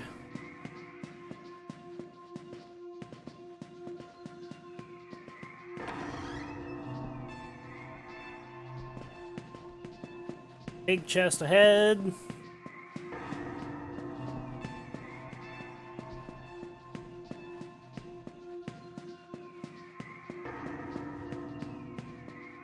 I wonder if there was Mystic chests in SMT 4 and 5.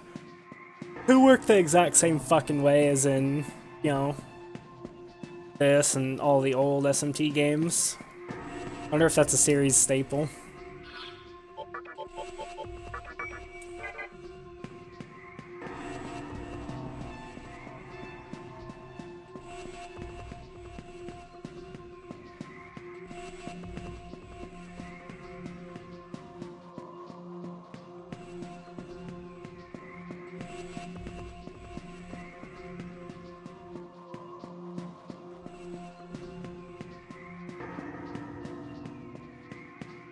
Don't mind me, just walking in circles. Whee! If I spin the analog stick really fast, I can make his movements look really fucking stupid. I feel like that was actually passing the time slower.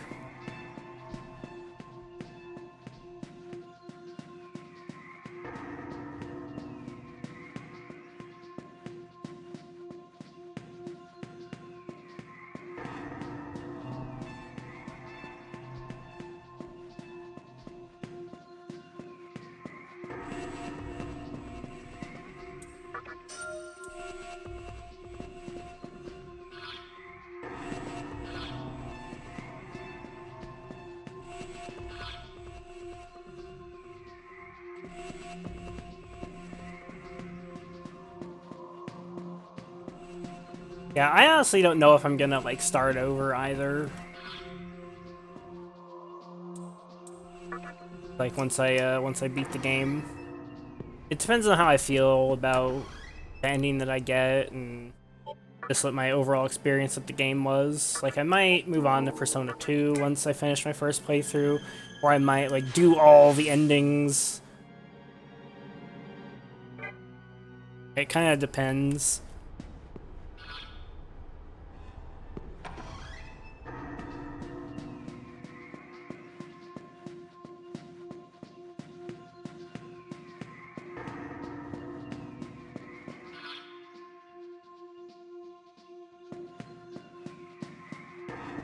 If I do the other endings, I'll probably do just normal mode and, you know, maybe, avoid the hell out of a few things.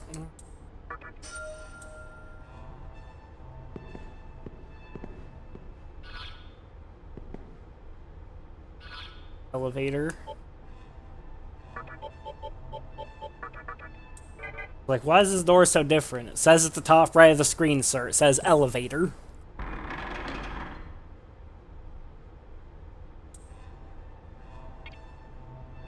Floor.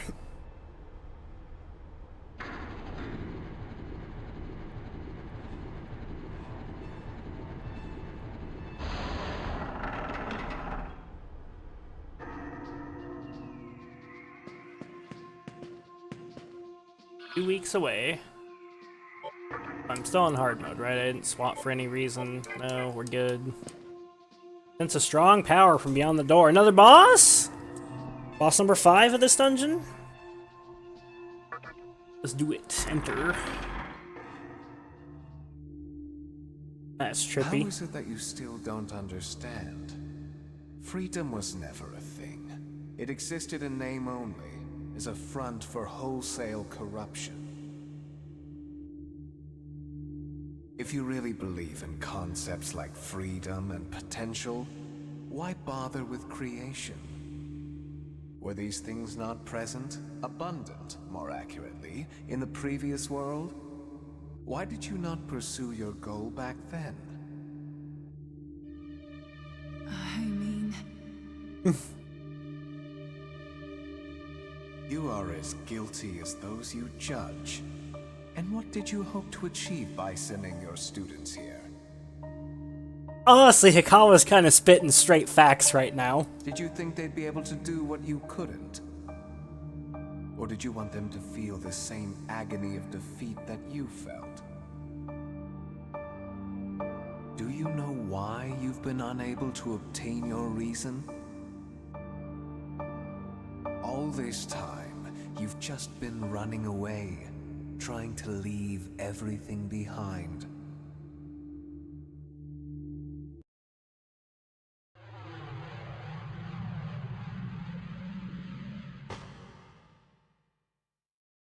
Tell me the truth. Do you really believe in freedom?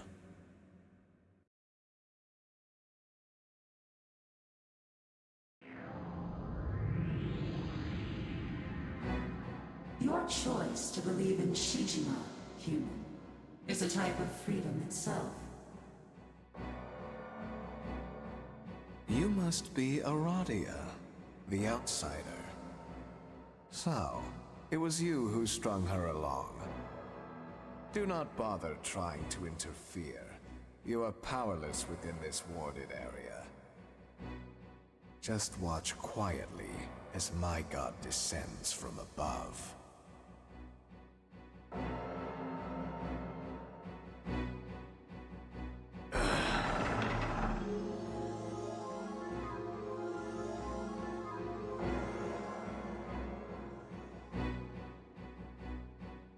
This land will be no more. Woman, we shall set out for the new land. No, I'm not going anywhere. I can't. I have to stop Hikawa, or else both the previous world and the new world will die. It's an interesting way to phrase that. I shall await you there, woman. Remember that hope is the way.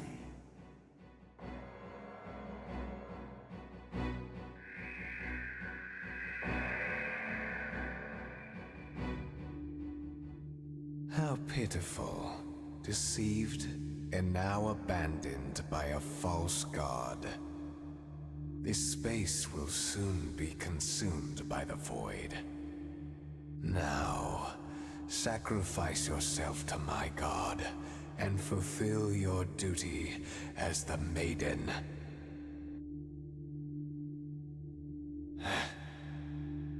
Who disturbs us? The Giga Chad. It is the Demi-fiend who steps into my sanctum. I don't know what you were thinking, but I have no intention of fighting you. Now, I'd appreciate it if you'd stand aside and cease with the interruptions. Can't do that. I am deeply disappointed in you. How can you allow yourself to be swayed by this woman? I'm not. I reject all gods. I just disagree with everyone. I've left you alone thus far, but now there is no point in letting you live. Fight then, bitch. My faithful servant Samael will take care of you. I have an idea what he does.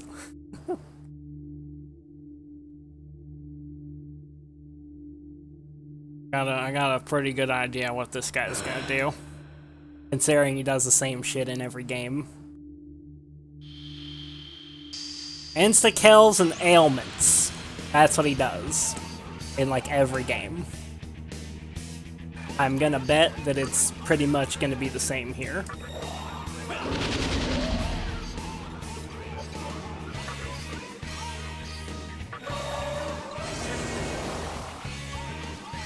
Please don't input read me and hit me with Giga Ultra Megadolon spam.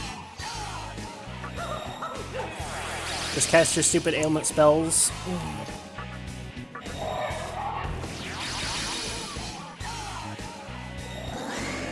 Uh-oh, Megadola! He's input reading!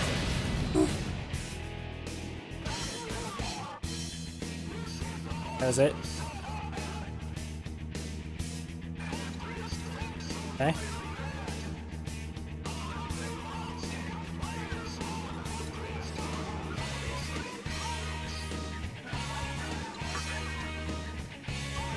I'm okay with that status quo.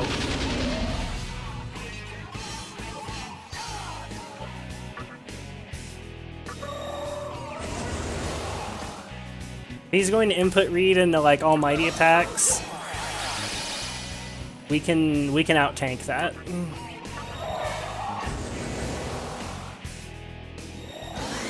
Bikunda, that was what I was worried about. And Dikaja, that's terrifying. Okay.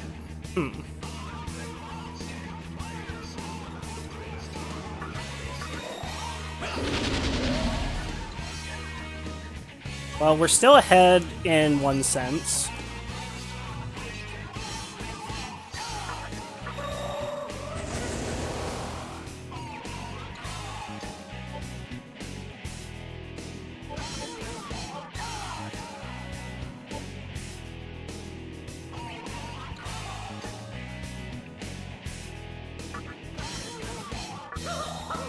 See if he immediately does Dikaja and Dikunda again. I don't think he will. I don't think he will immediately use them both again. I think he's gonna start doing other stuff now that I'm not Makara Karning. God's curse. Lisa, I might be dead here. Wait, we all got affected by ailments. That's very terrifying. Okay.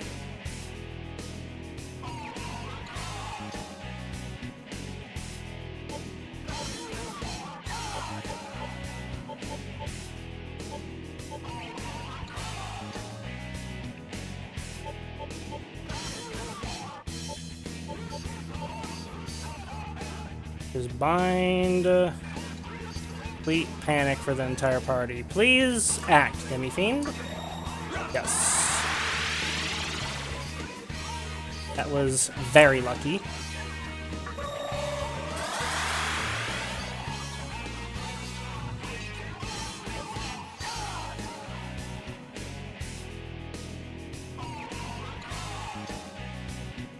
God's curse, huh?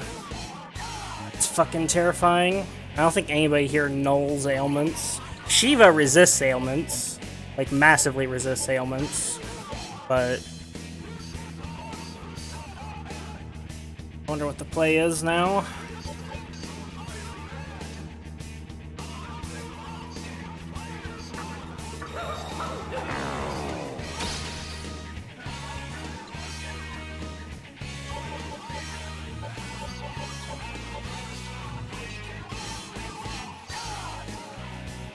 focus.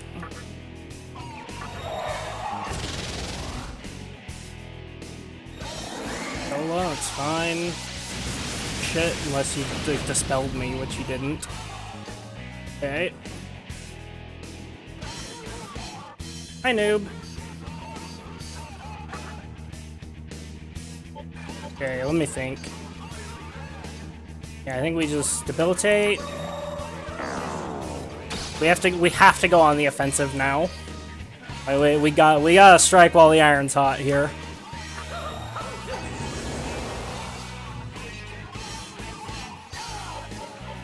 Okay, I need you to crit, good sir. Technically, I haven't even tested if he knows Fizz or not. But whatever. I'm gonna just assume he doesn't. There's no way they give him this much bullshit and let him null Fizz. Good damage. Okay. Please crit, Demi-fiend. No crit. Retaliate. I do not like that God's Curse shit.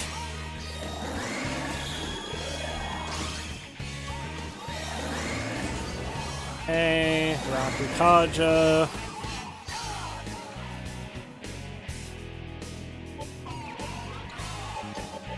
That is very terrifying. Please act, Mr. Demi-fiend. Dude, I'm so fucking lucky.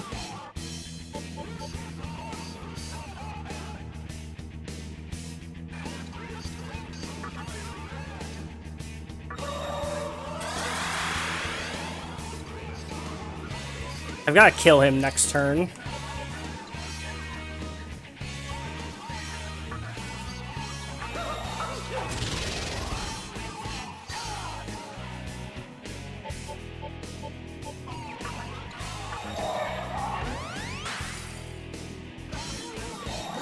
Dola, that's fine. Just somebody dodge. At least one person dodge. Good. Everybody dodged. Okay. Pass.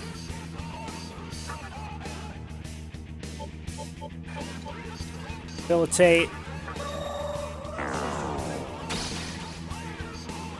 Please crit. Please crit with Hasso Hoppa. Huge crit. That was immense. Please crit with Stasis Blade.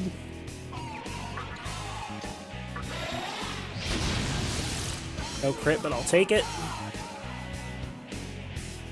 I really want him dead this turn.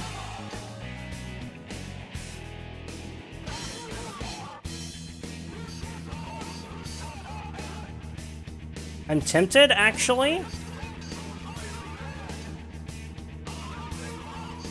I could pass. I could pass Hasso Hoppa again. That could be the play. Because Hasso Hoppa has a really high crit chance. It's got like a 47% crit chance. So it won't have focus, so it'll only, even on a crit, will only hit for like 900 or something.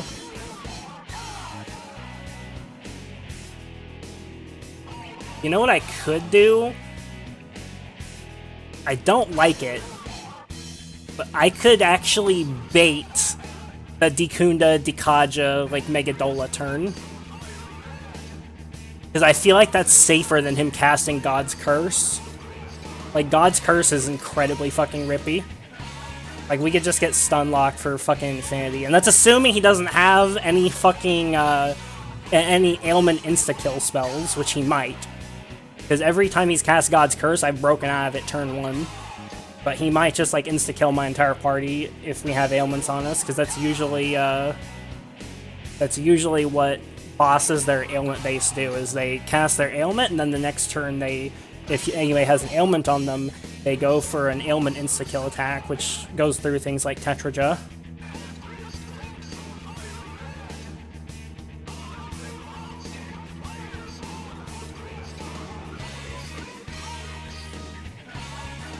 Yeah, that's what I'm gonna do. Pass.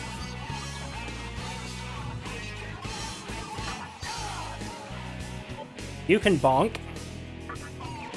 Please just kill him. And you can Makara Karn now. Because I'm 99% certain he will not cast God's Curse with Makara Karn up. Or he does and it will miss. Okay. Double Rakukaja? Okay. I'm not sure if, like... I don't think Makara Karn actually does anything. I thought it was, like, changing his AI patterns, because, like, he was so aggressively dispelling when I was using Makara Karn the first, like, 3 turns. But now I'm not sure.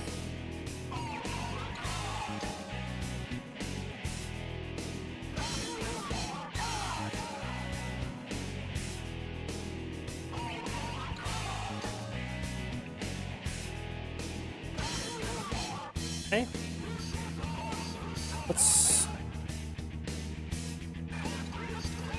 Let's pass. Debilitate.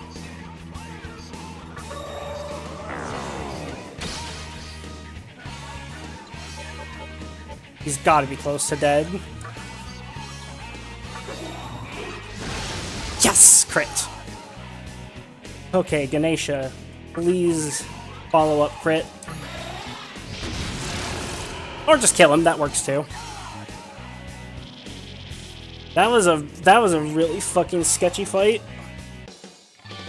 Like, I do not like fucking ailments applying to my entire team. Like, that's fucked.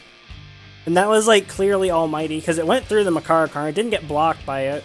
Like, it missed, as far as I could tell.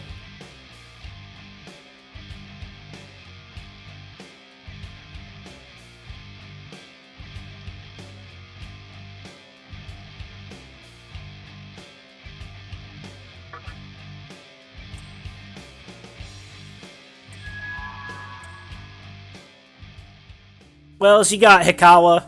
You defeated Samael. Your prowess is simply astounding. But it's too late. You cannot stop the advent of my god. Also, I just realized that's really cool. We fought Samael in the Diet Building, just like in Persona 5. Oh, that's great. Good job, Persona 5.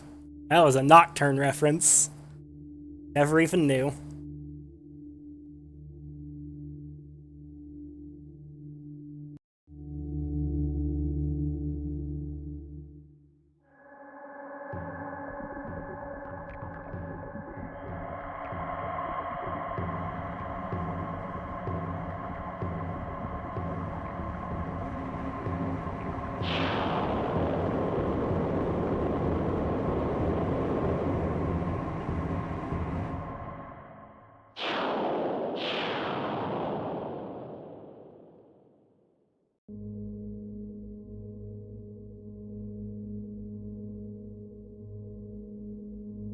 That's Hikawa's god. Behold, I wield the power of Ahriman, god of the void. I shall create a new world, the kingdom of stillness. Eternal prosperity is possible through my power alone.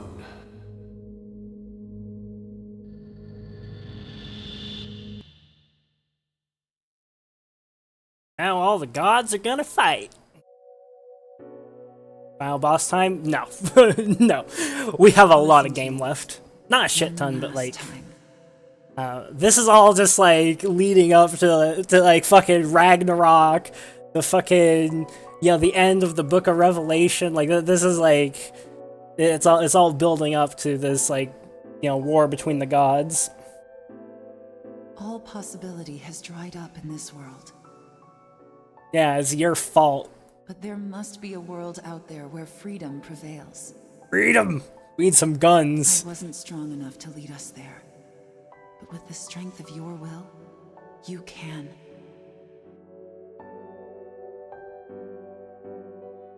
Use this and create a better world. Hurry to Amala Temple. This will show you the way to Kagutsuchi, where the pilgrimage to creation meets its end. If you so desire, You may create a world of freedom, however you see fit. You obtained the Hero no Himorogi. The MacGuffin back.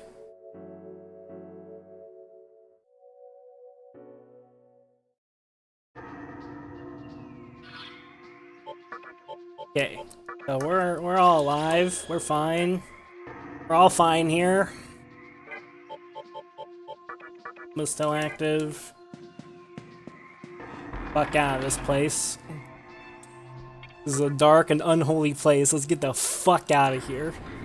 Long discourse, Ahriman embodies the absolute evil, the devil, in contrast to Iblis, Satan, who represents an original noble being still under God's power. Although the divs, the creation of Ahriman in Zoroastrian beliefs, entered Islamic literature to the point of being identified with the demons of Islamic religion. Ahriman is mostly a stylistic device to refute the idea of absolute evil. Thing.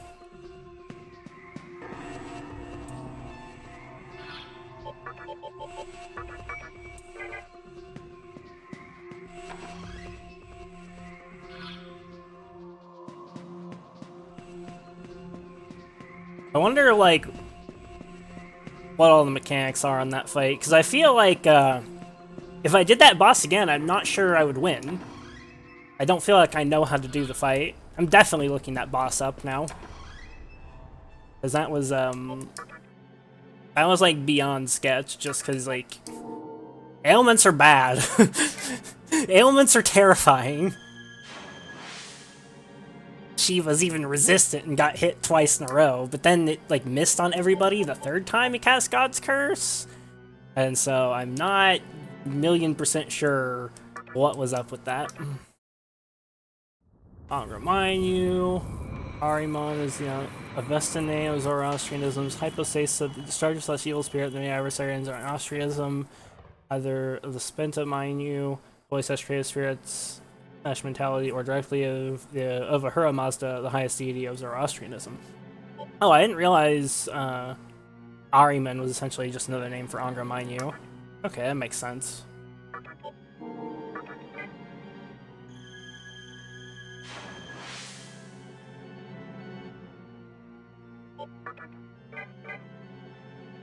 Okay, back in Ikebukuro. Do the healing point.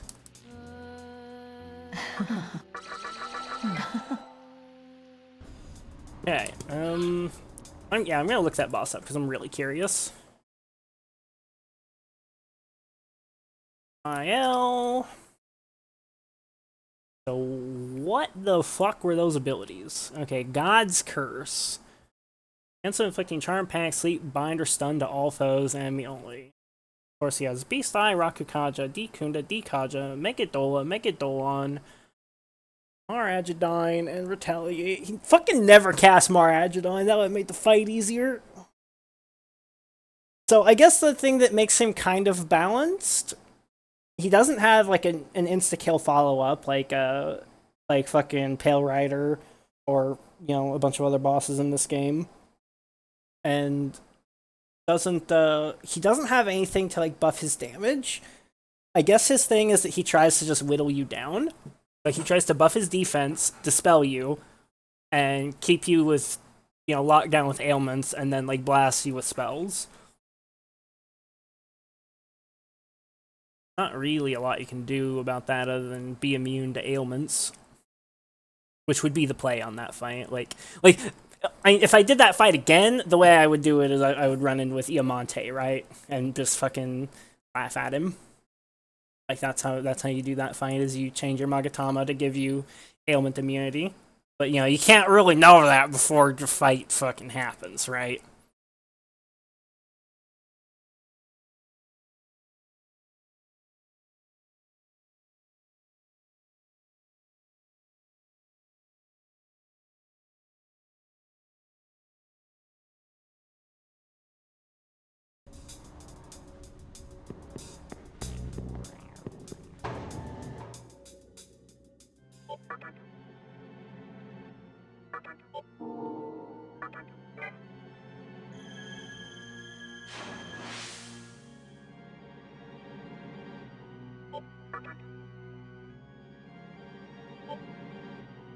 Okay, so I was told to go to Amala Temple. Check it out.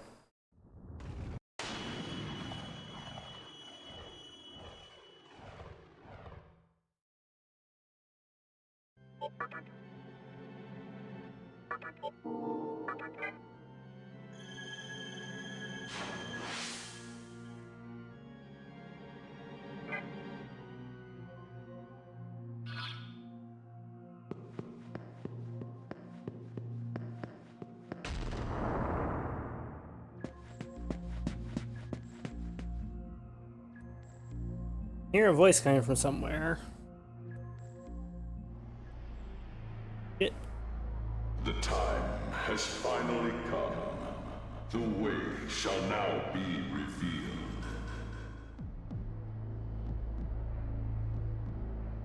The Ahiro no Himorogi that you possess. Yeah, it's fucking Sojiro's voice actor. It shall provide a stairway to creation for the strong, and a tower of certain death for the weak.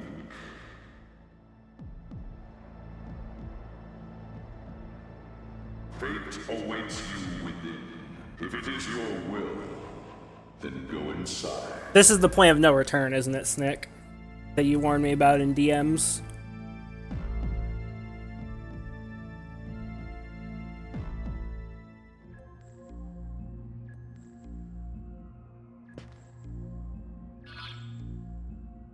Pretty sure.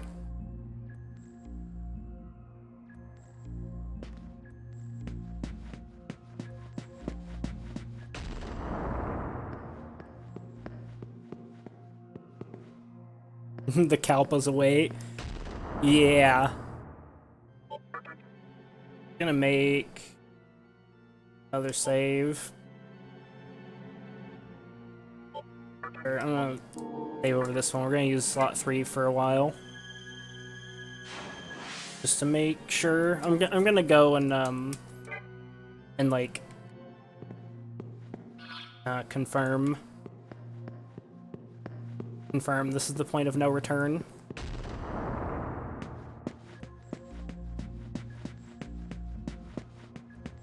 The Kappas await for sure.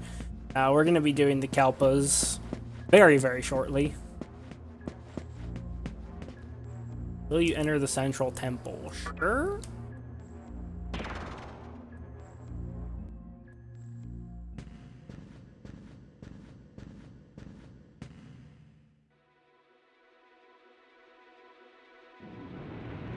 I have a feeling we'll be loading game after this scene.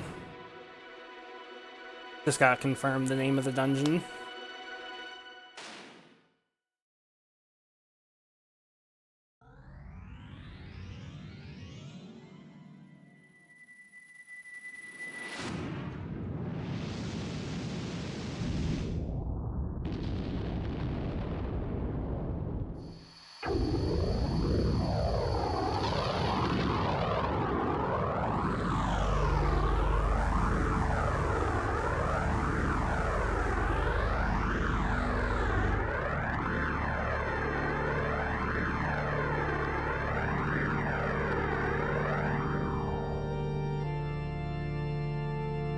Oh, they're hideous, the mannequins.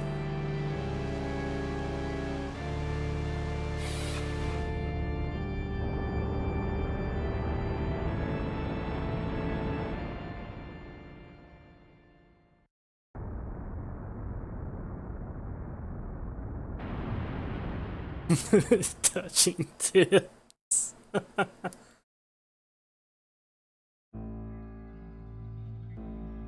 Oh my. A demon opened the way to Kagutsuchi. This is quite a surprise, isn't it, my little master? The tower, thrust down by Kagutsuchi, struck the obelisk, driving it into the earth. Those who yearn for creation will come streaming into it. They are striving for creation. The time has come for you to choose. between dedicating yourself to the purpose of creation and living your life as a demon. If creation is your goal, then seek out Kagutsuchi. But if you wish to live as a demon, I suggest that you go visit the old gentleman who lives deep in the Red Labyrinth. This is strictly my opinion, but I see great potential in you. I think you would become a demon like no other. So please be careful. Whether you live for creation or live as a demon, you will have no rest from this point on.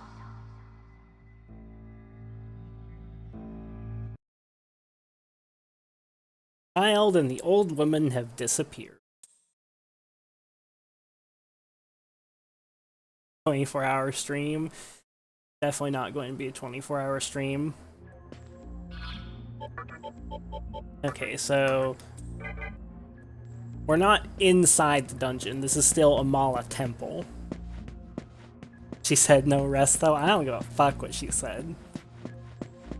So that means I'm pretty sure we're good. I don't think I have like actually crossed the threshold.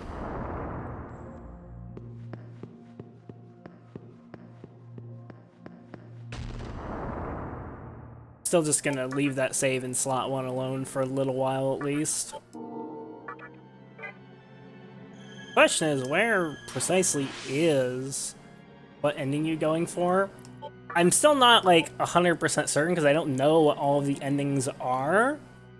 But I want to kill all the bosses, and from what I understand, there's a bunch of content, as well as like one of the endings that you're locked out of if you enter the final dungeon before you do everything else in the game.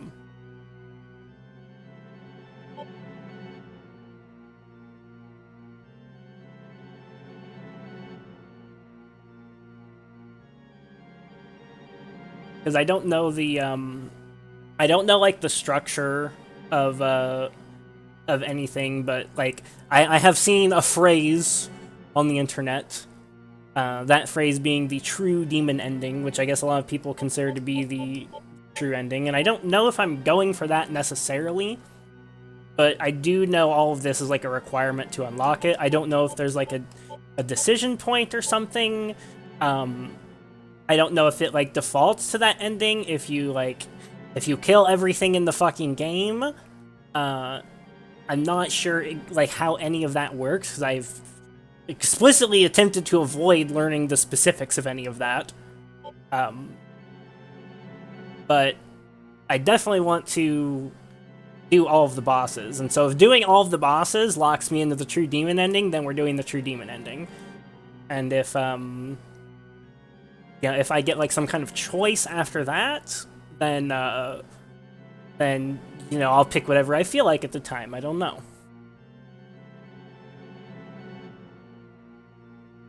Can't wait for you to finish the game so you can debate which ending is actually a good ending. I feel like there's a lot of misguided takes about it. Nobody understands anything about this fucking series. Like, that's the meme. Persona fans, SMT fans, they can't read.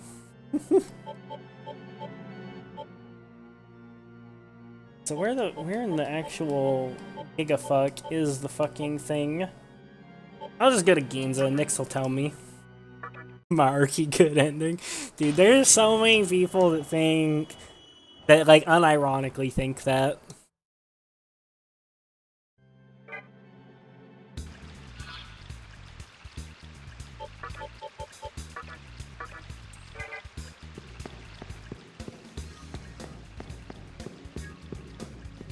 But if there's an ending where we get to just like kill everybody and like restart the world from nothing,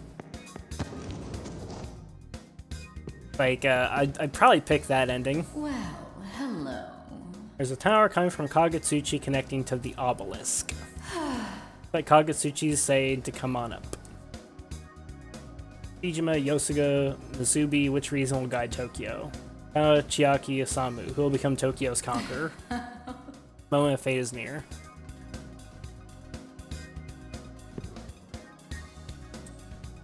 Which ending did you say? I'm not quite sure what you mean. I just said a bunch of stuff. What meme did you post in Discord?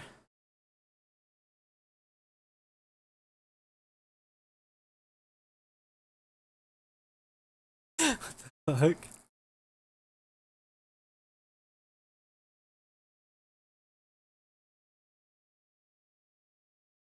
And is piss poor. Huh.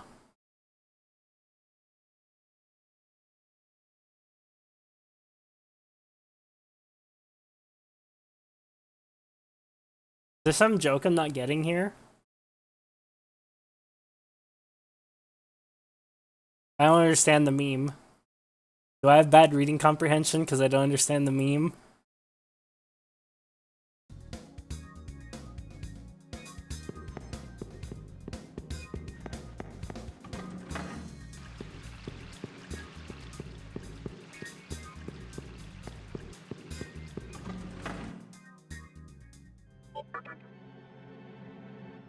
I could post a meme, but I'd have to explain it. He doesn't know the name of the ending he's going for. Stringer is perfectly trying to avoid knowing things. He wants to kill everything. Yep. Yeah, if that was what you're asking, Lamy, then what Snick said is true. Like, that's, that is a accurate assessment of, the state of things. Okay, so where the fuck was the goddamn... Where the fuck was the obelisk again? Fuck me. Let me think. The obelisk was through the fucking stupid tunnels, right? Because it goes like, yeah, like you have to go through the back way for the Assembly of Nihilo, right? That gets you to the one place. Pretty sure. Yeah, because this leads to the Diet Building. Asakusa leads into Mifunashiro, and then another tunnel. It doesn't have a save point or anything like that in it. Yeah, I think this is the closest place to the obelisk. I just want to walk around and see it. But I might start Googling more things now that I'm like very, very, very close to the end, just because I might now be at a point basically where like I need to know like everything, you know? Okay, yeah, so that's very clearly the obelisk down there. So that's the point of no return. That's the Tower of Kagutsuchi. Oh, okay, we got a new overworld theme.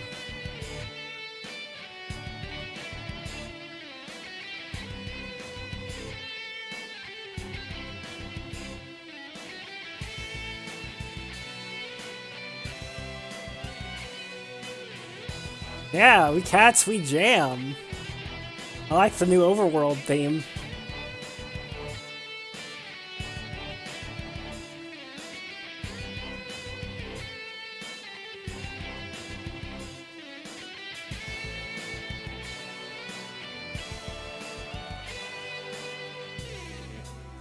Because I'm pretty sure everything in the game is open to me now. So the next step is I need to get every Magatama, right?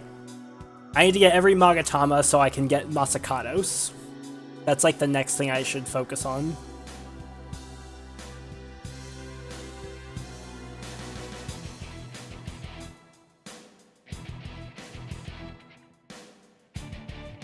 Okay. What's up, Vlad? Really funny pic going around with a sweatshop making cheap guy fox mask and another sweatshop making Che Guevara shirts. That is pretty funny. I don't want to tab out because it's going to cancel the music. That's something better than a meme. I have Konami's failure in general. See, okay, so what am I missing? I'm missing, what is this, Gundari and Kailash. Okay, Gundari, obtained after defeating Bishamonten in the Northern Temple. I'm assuming that place is now either open, or I have to do the Kalpas to open it. And then Kailash, obtained from the Tower of Kagutsuchi Junk Shop. I'm guessing that's inside the Tower of Kagutsuchi.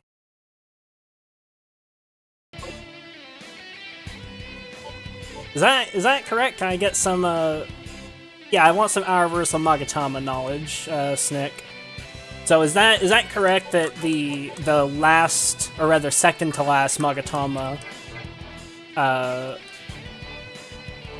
is inside the tower itself? Like, they're not gonna be nice and put that junk shop outside, are they? Which means they're not gonna let me rush straight from Masakados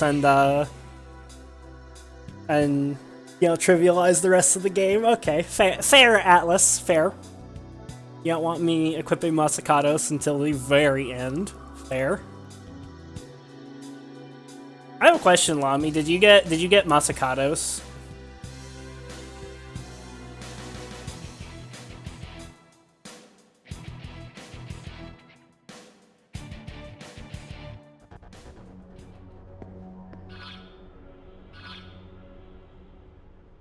Did you encounter the miner in Yarakucho Tunnel? I did! I'm assuming he's doing a thing now. Like, I gave him a demon. I gave him Throne.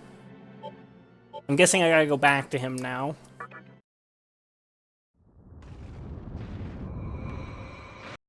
Back to Yarakucho Tunnel.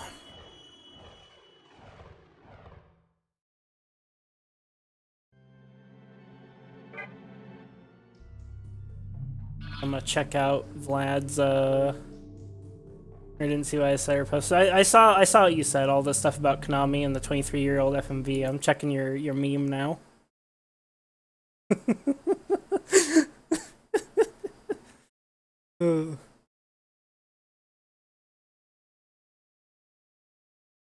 So I'm assuming the one on the left is the new one, right? It looks new. The one on the right, I'm guessing, is the 23-year-old one.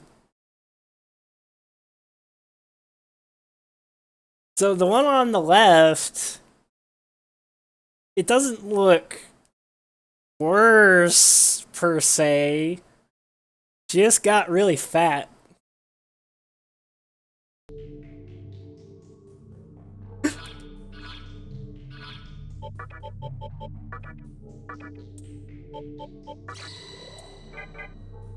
Am I gonna get canceled now for saying that? Yeah, do your cardio, boys. Or else Konami will get their claws on you.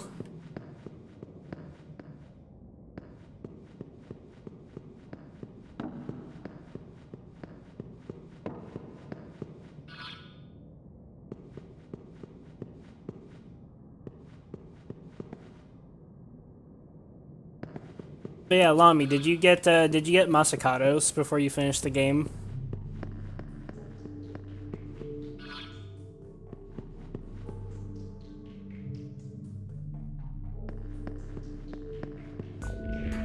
I did it! Ooh, doggy, I finally found the treasure.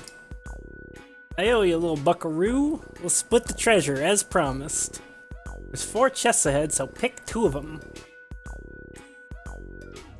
Dunk a gun? Picking 2 chests. Okay, does this matter?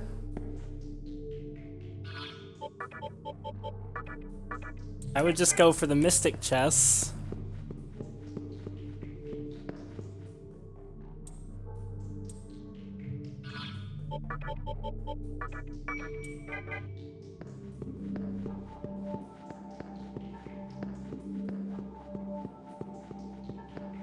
And yeah, I get you, Vlad.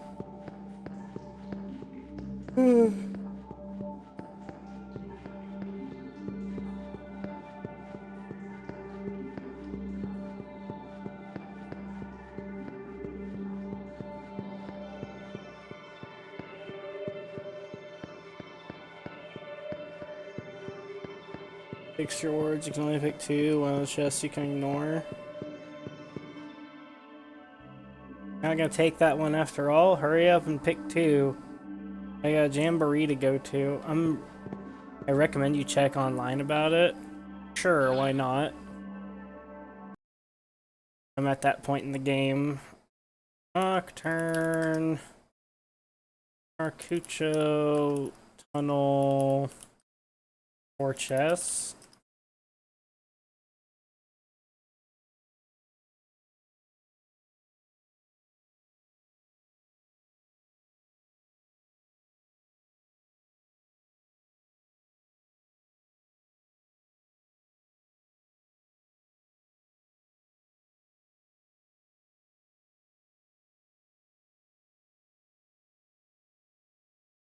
Kaimons.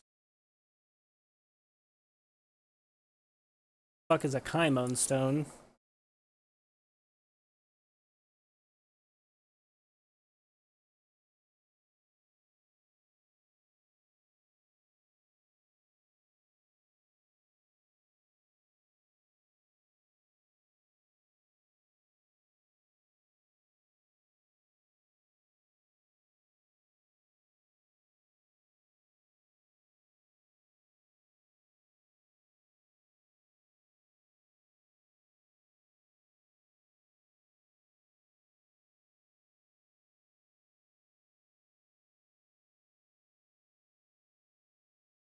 Is in the southwest cache cube.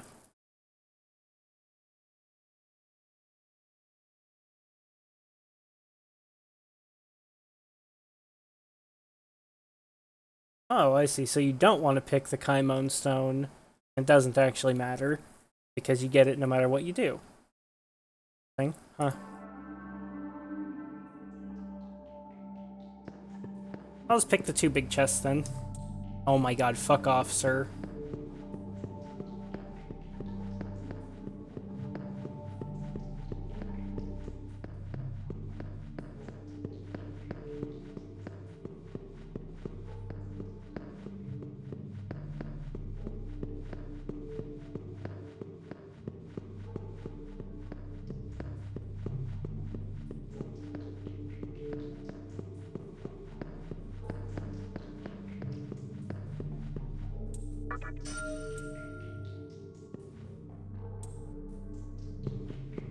Or...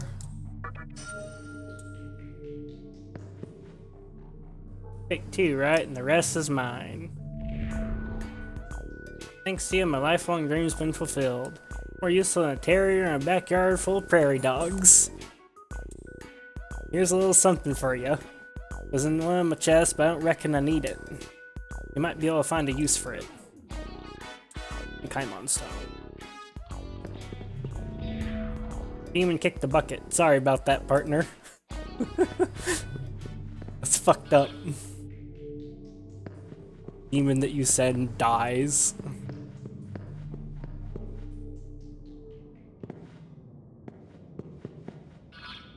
Workforce thrown to death, yeah. Okay. Imagine somebody that sends their Gigapixie.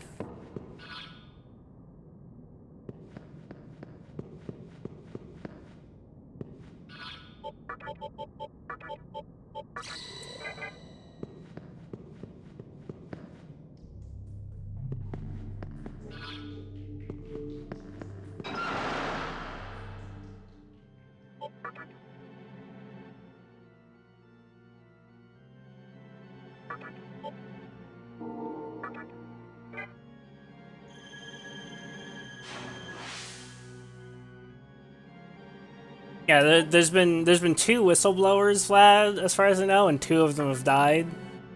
And one of them specifically committed suicide, and this was after he said that he wants everybody to know that he's not suicidal.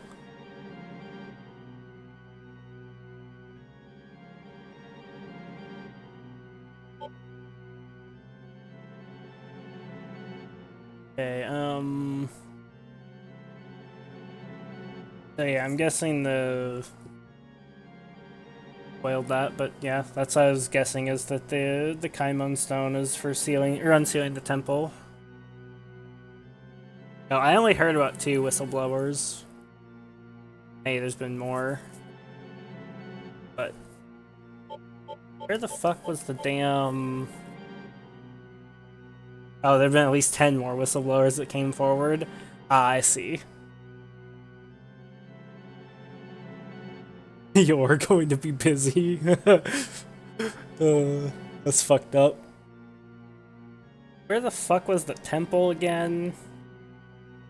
Wasn't the temple, like, near here?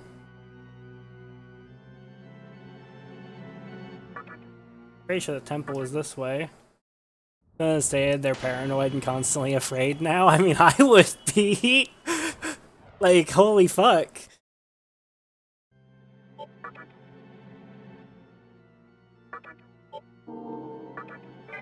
And yeah, if you know where the temple is, yeah, I don't mind you telling me, since I've already been there before. I just don't remember where the fuck it was at. I'm pretty sure it's over here.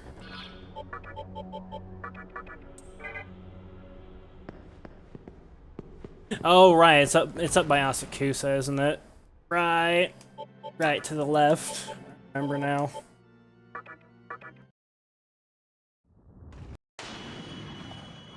Asakusa.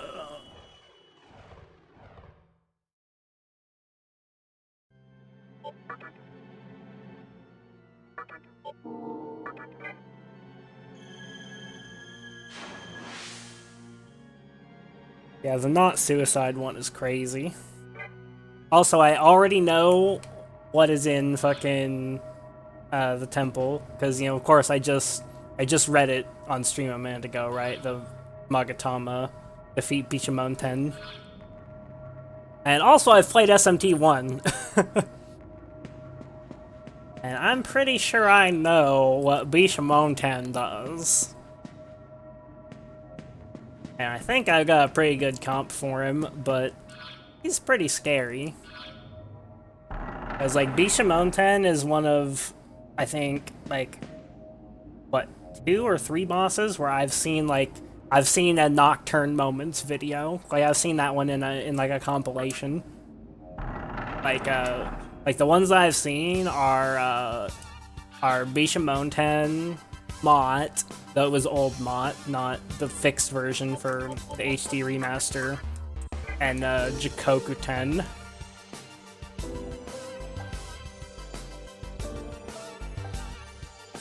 Like, those are the ones I've seen, and so I kind of know. I don't know everything the boss does. I mean, maybe I know everything the boss does. I know some of the things the boss does, and I don't know if that's comprehensive knowledge or not. But the things I know about Bishamon 10 is, like, he goes hog wild with fucking Tarukaja and auto attacks. And he does, like, giga ultimate fucking super damage. And just, like, fucking one bangs people with that. And if you cast, like, Tetrakarn or use an attack mirror, he input reads and switches to the quad Makakaja Megadolon fucking shit. He's a dirty, dirty input reader.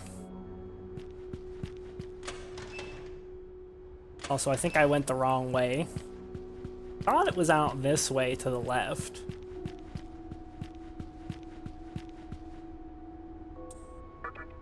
It's to the south.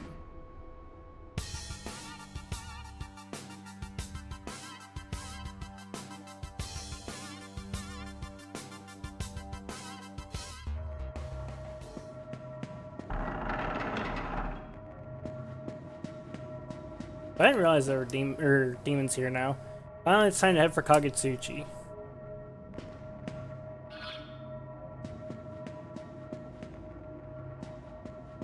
Did it say tunnel in town? Oh, wait. Oh, yeah, is it the tunnel? Like, oh, I see, yeah, like, it's like past the collector's shop. Right. I vaguely remember this place. You would think I would know this area better, since I swear They tell you every 4 seconds to go back to Asakusa in the middle of the game. I think that's why I don't know it that well, though, because it's like, you're always, like, there's always so much, like, plot-relevant stuff happening here that you, like, go all over, so it all kind of blends together. Like, I know the area is much better that you only go to, like, once or twice. But Asakusa, you go to all the fucking time.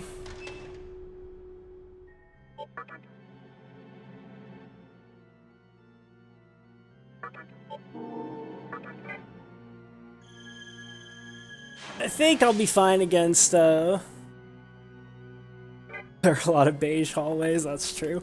I think I'll be fine against Bishamonten, though, is what I know about the fight. So, I mean, I guess it's, like, kind of RNG to some extent, though. I'm not even sure it's necessarily possible to do that fight consistently. I mean, it probably is, but maybe not. Because, like, what if he just, like, targets Demi-fiend a bunch and crits? Like, is there anything you can do in that case if he just, like, decides to fuck you up turn 1?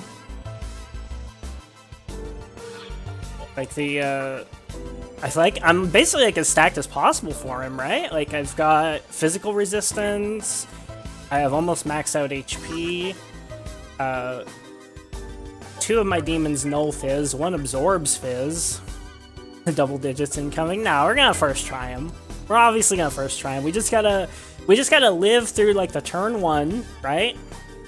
Like, you live turn 1, and then, you know, you war cry with Demi-fiend, and you prayer with Shiva, and, you know, then you Rakukaja, Sukukaja, and then you're Gucci, right?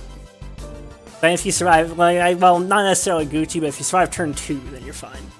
Actually, you probably don't war cry with Demi-fiend, you probably Dekaja.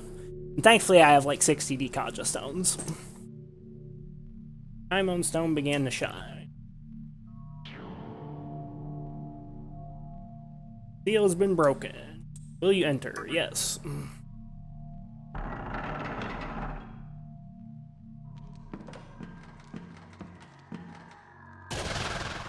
Forehead it the first time. So it is you, Naoki, who has broken my seal. I have heard rumors of you. But I sense something different about you. You are not an ordinary demon, are you? That's right. Ah, I knew it. Then show me what power you possess. Do you accept Bishamonten's challenge? Yeah. I guarded the Tokyo of old with my comrades. I remember, I killed you in SMT1. I will show you my power.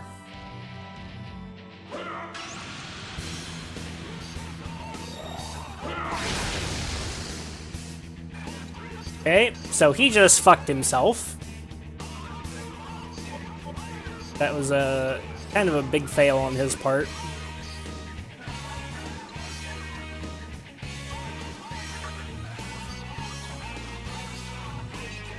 I don't think I heal. I think the extra debilitate is more effective health, unless he Dekun does.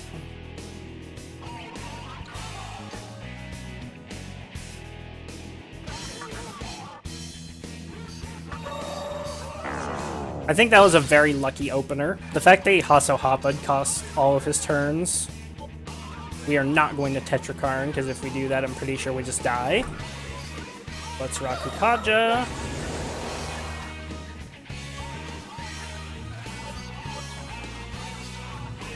And let's Sukukaja. You said you're average.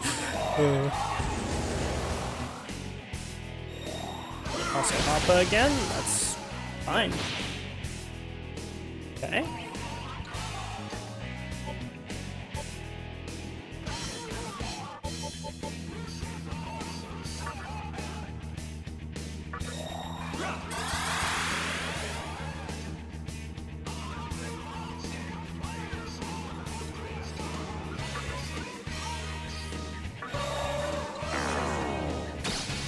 -4 attack.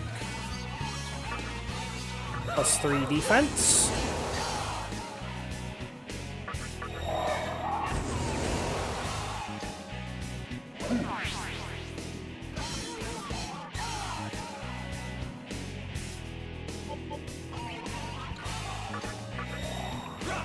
gonna focus now while I can afford to.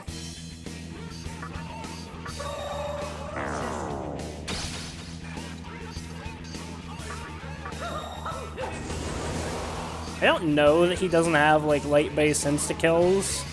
So I'm gonna Tetraja now that I feel like slightly safe.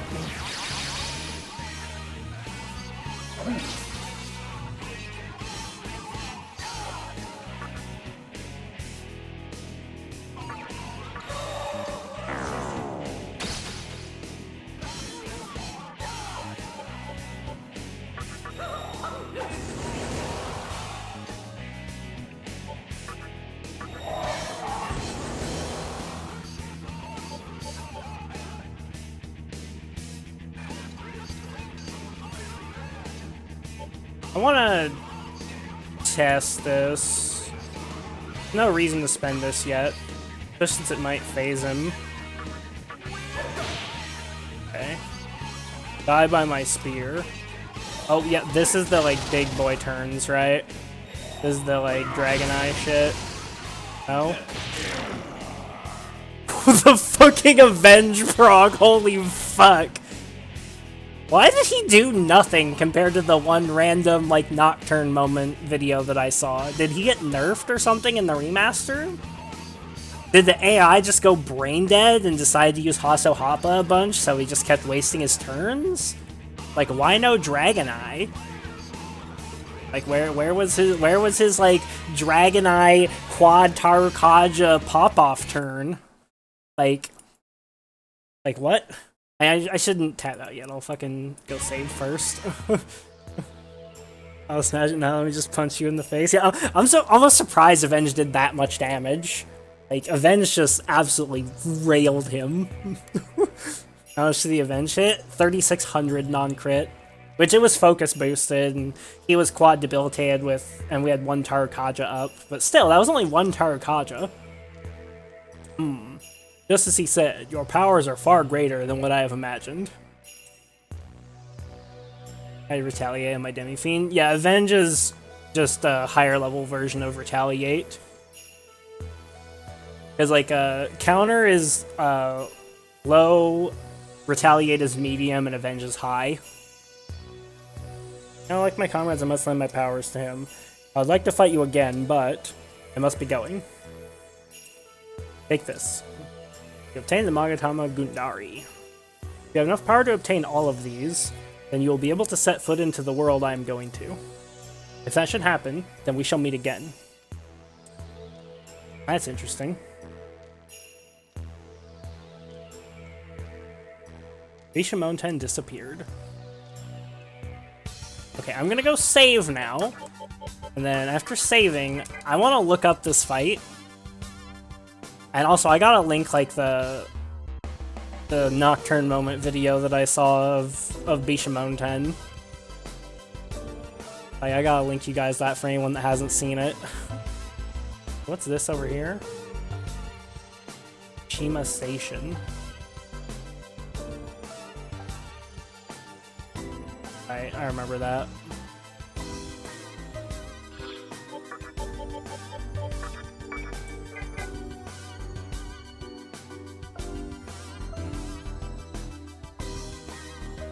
Demi-fiend absolutely just fucking bodied that boss though, like holy crap. The fucking event.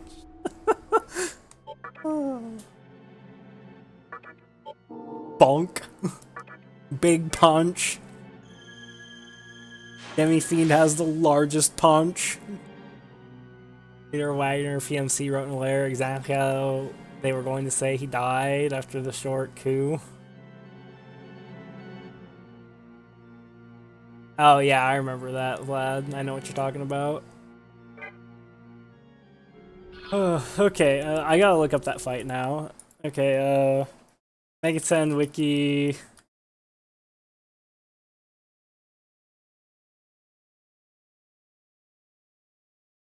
Okay, Bishamonten. Okay, that's Nocturne. Oh, that's what it is. I'm pretty sure you fight him again. And this was the first fight. Oh, I'm not gonna look up the mechanics now, because there's two entries here. There's Northern Temple and Bando Shrine. Not gonna click on the second one. You didn't fight the right one? Well, no, it's more of that you fight him again later. Round 2, the bitch please round. Yeah, I'm pretty sure it's the round 2 that's gonna be the monka fuck one. I don't think that, yeah. I don't think I've gotten through any of the hard fights yet. I was feeling real good about myself for a second. Like, I beat Bishamonten. I've seen videos of this guy. I should still link you guys the video so you guys know what I'm talking about. What was it called? It was called, like, Nocturne is a fair and balanced game. Oh yeah, here it is.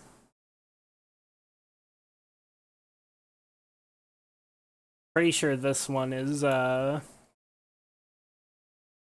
this, I think, is the second, fight. I'll link it for you guys, so you can, so we're all on, like, the same page here. I wanna be playing with information you guys don't have.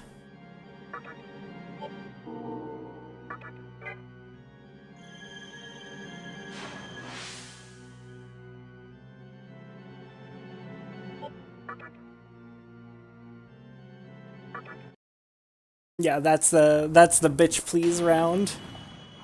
As all to put it.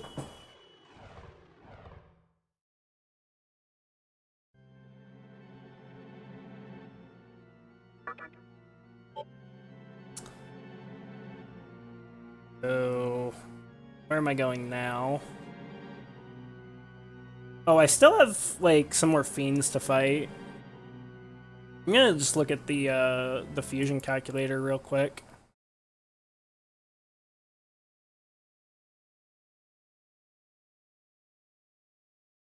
Tell me where, like, what remaining fiends there are.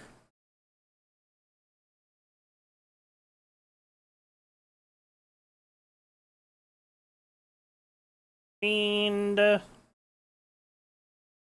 Looks like the only fiend I have not fought is Mother Harlot, who's lower level than Trumpeter. I know that she repels Fizz because I was definitely not looking at the fusion calculator stuff trying to build my ultimate team. So I did look at, like, any of the demons that repel Fizz that don't have a weakness. So I won't be going totally blind into that fight, unfortunately. Where is she at is the question. Yogi Park, according to the fusion calculator. Special fusion condition, defeating Yogi Park, fused during Kagutsuchi Phase 4 while holding a Death Stone. So the list of stuff that we still have to do is, we need to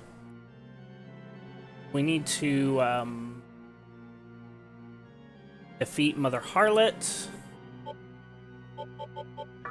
and, also do the remaining Kalpas.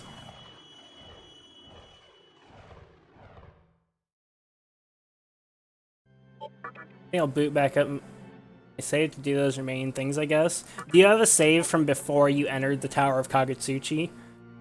Because, like, all the, like, extra stuff, like, all the stuff related to the Kalpas, I'm pretty sure gets locked once you do the Tower of Kagutsuchi. Or, like, once you start it. Like, as soon as you set foot in the Tower of Kagutsuchi, then you lose access to all that stuff.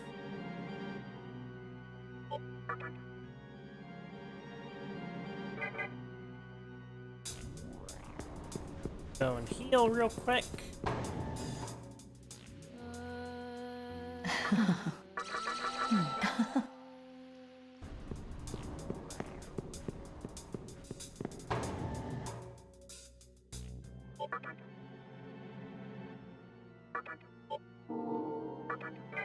Also, I don't know what all Mother Harlot does in the boss fight.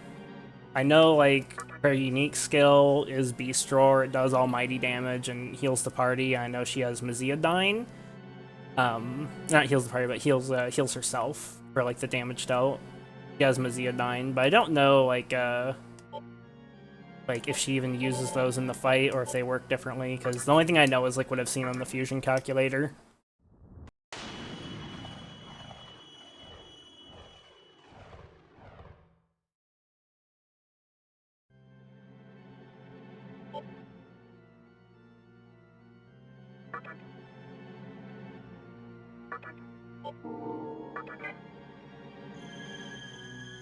So I guess we just run around here now until we find Mother Harlot. Assuming I don't need to like do Kalpa 3 first. Because it lets you fight Trumpeter and the 4 Horsemen without doing Kalpa 3, so I'd assume Mother Harlot's the same way. But I don't like know, you know?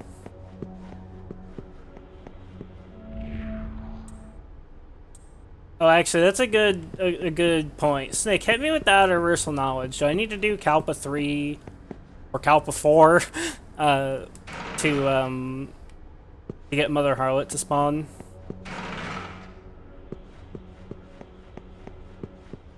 Like, what's the actual spawn condition on her? Checking. Okay. Bet I have to do Kalpa 3.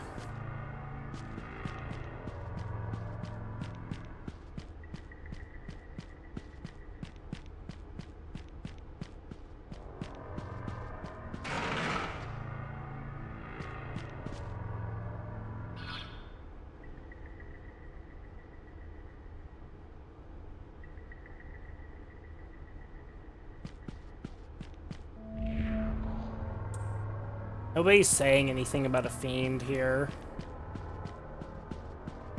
You have to do Kalpa 3. Okay.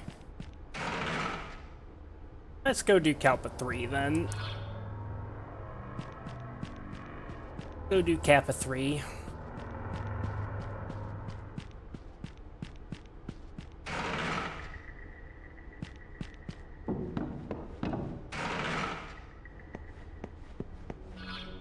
Going to the Kappas.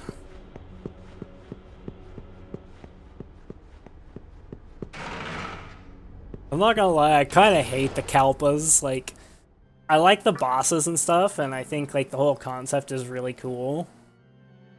But kind of hate the like the actual design of the Kalpas, like running through them, because they're like peak old Atlas fuck you dungeon design.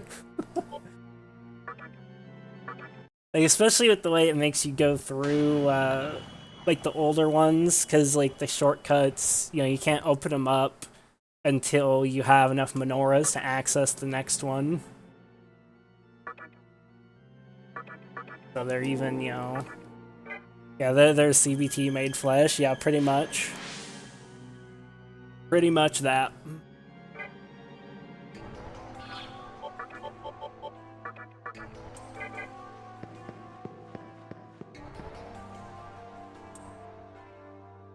Classic, walk one step, Soma runs out. So I wasn't, like, actually looking at the cycle. Okay, so we're gonna go back into Kappa 2.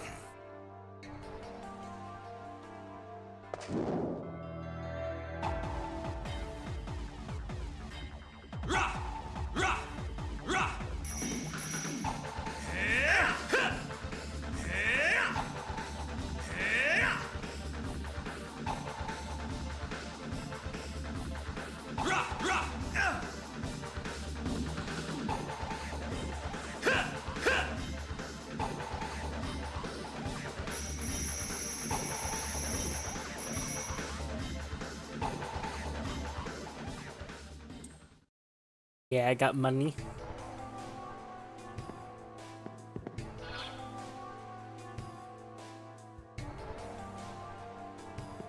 Now this way. Walk back to the end of Kappa 2. If I can remember how to fucking get there. Whee!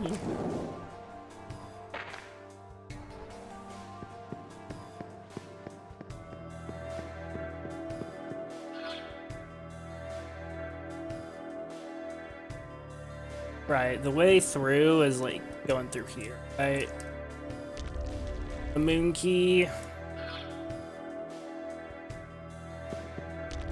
And it's one of these leads to like a dead end. See it. Okay, this is the right way, I'm pretty sure. Shouldn't dead end.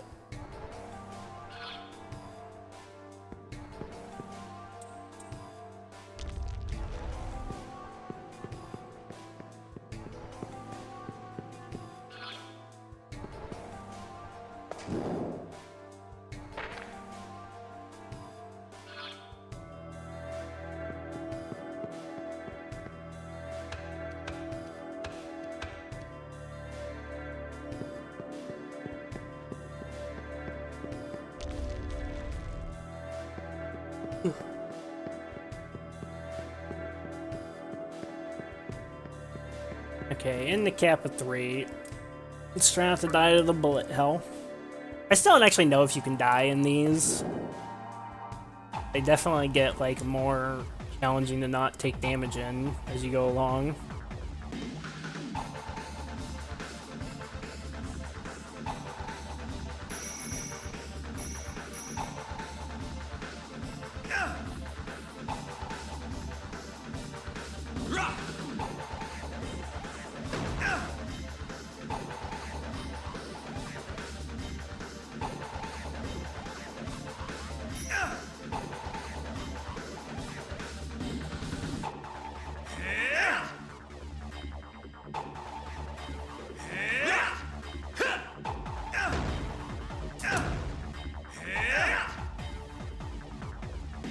Got through without taking damage. I only attained 55 Maka though, but I don't care. We don't need Maka. Now we place the menorahs.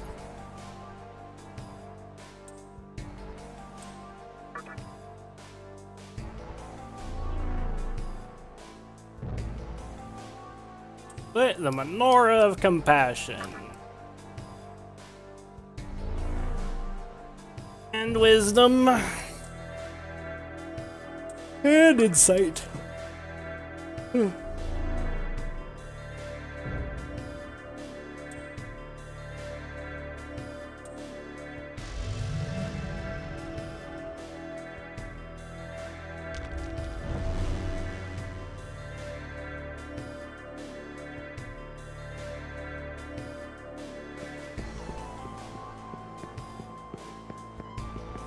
We got to go up through here to open up the shortcut.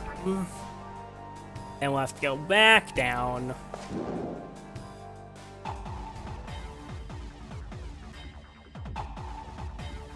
Skills minigame, man.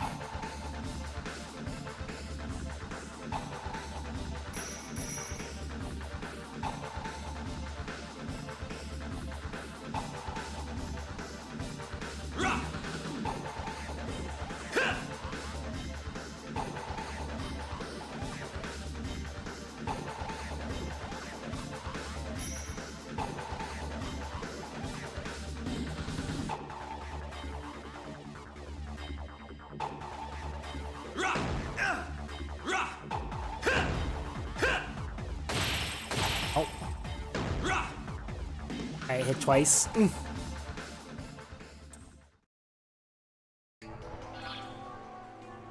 dude, I'm also at like half health. Getting hit twice like that. Very.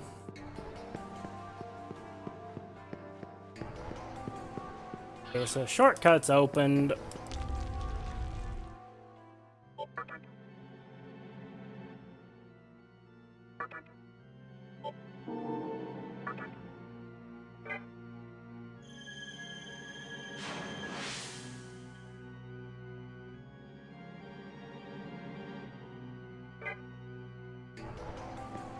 He's so Maka, damn, you rich now? Yeah, dude, I'm so rich. I think I'm not. Okay, Kalpa 3. I gotta play the mini game again to go back in. Honestly, the mini game is probably my least favorite part about the Kalpas. Like, you just do it so often. Like, you do it twice every time you fucking, like, go in or out. It's so obnoxious.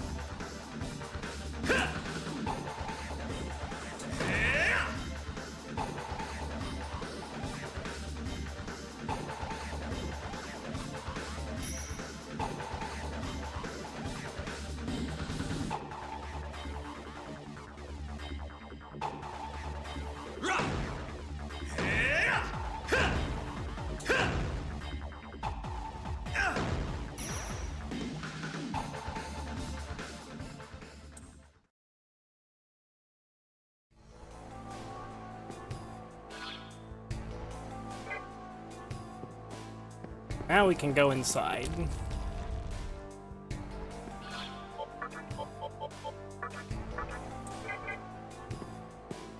Okay, you take damage if you touch anything in there. I don't know if you can die in the minigame. Like, I don't know if, like, it can only drop you to 1 HP. Because there are, like, some traps like that, right? That only drop you to 1 HP. You know, if you keep taking damage, then it won't kill you, but I don't know what if you can die in the minigame or not.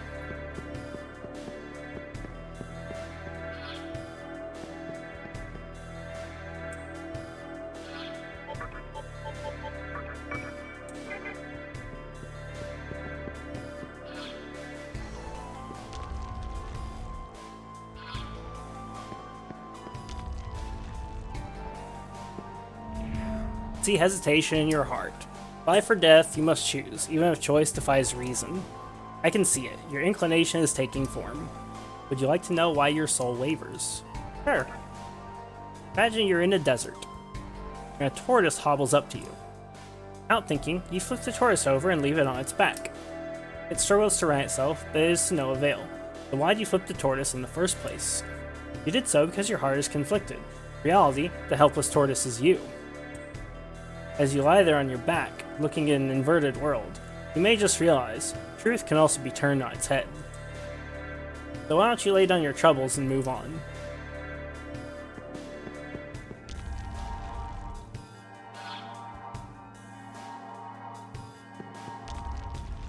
Little metaphor there.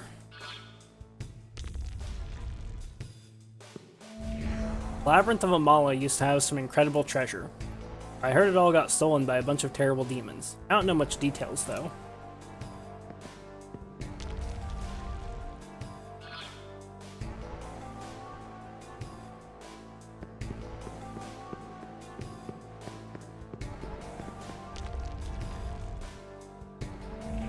This is the story of a future not far off, where death conquers death and fire banishes the darkness.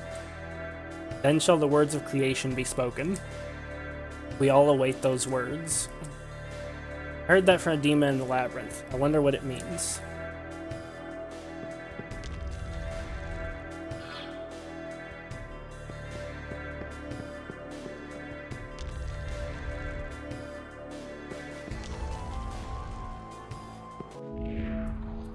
That's the shady surgeon. Oh, I'm fine.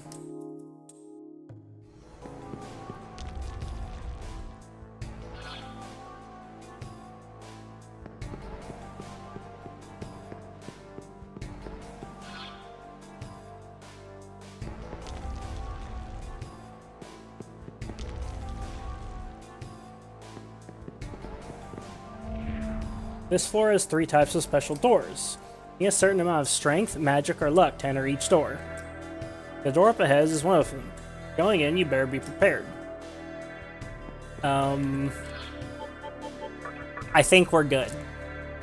I think we're good in that regard.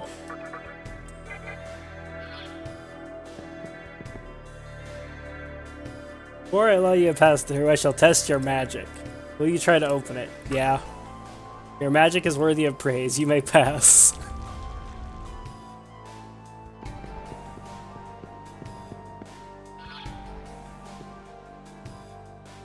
Before I let you pass through, I shall test your magic. Yeah, you don't need to keep testing my magic. Just let me open all doors of that kind.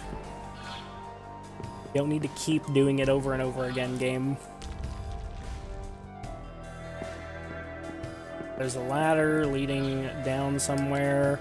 I have to go down there now because that was a one-way door I just walked into. Try to go back to the mantra strength door. I did that ages ago. I did that like 50 hours ago.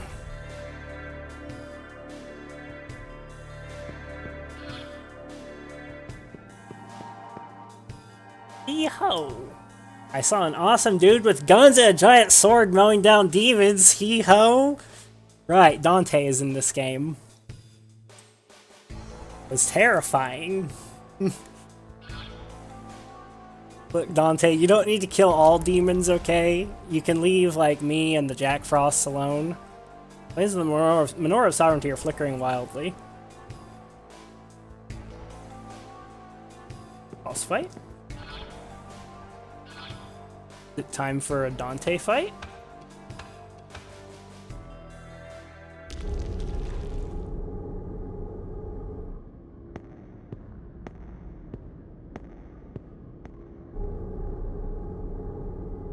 Hey, kiddo. Had a feeling I'd see you again. And I was right. Looks like I hit the jackpot. Now, I'm not here to go into detail, but I'm sure you have some idea already. That old geezer's planning to have the fiends kill each other off. Why? Who knows? But you're not dumb enough to play into his hand, are you? Then get lost, and don't look back. That's your only option. You get me? Sorry, Dante, it's gotta be this way. I really don't get ya.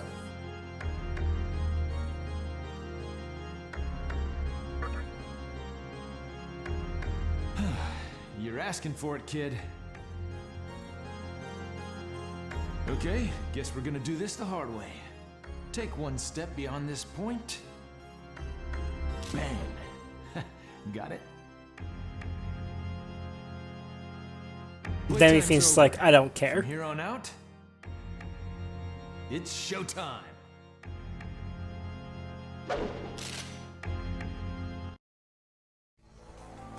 Dante exited through the door. No fight? Pause champ? Seems as if someone is watching you. Don't disappoint me. Oh god, he's running at me! What the fuck? Oh god! Uh-oh. I got caught. Am I dead? I think we're dead. Holy shit! I think we're dead, boys. Stinger, huh? So that's an insta-kill.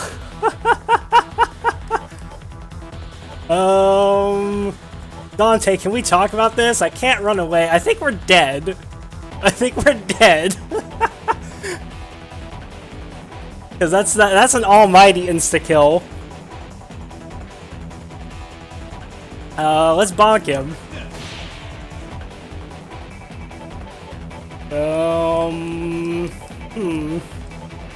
Debilitate.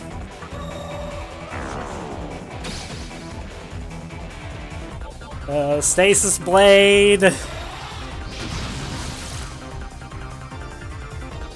Bonk him.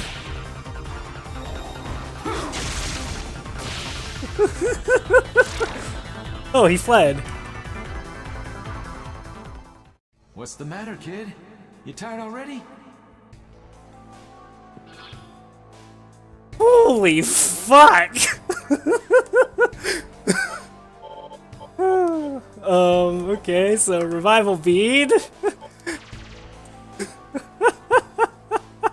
Dude, if he double targeted me turn one, I'd have died.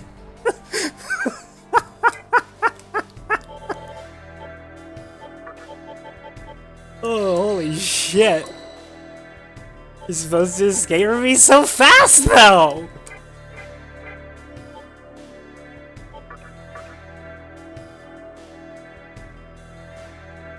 Okay, resummon, okay, let's return all the demons to stock. Then resummon. Mess up my ordering. Fucking Dante. Okay. Parvati. Like, he straight up moves fucking faster than you.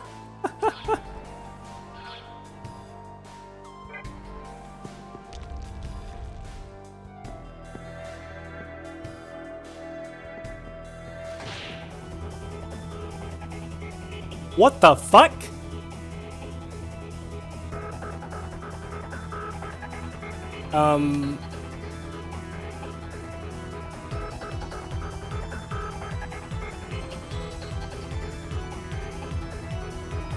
Did my game just soft lock?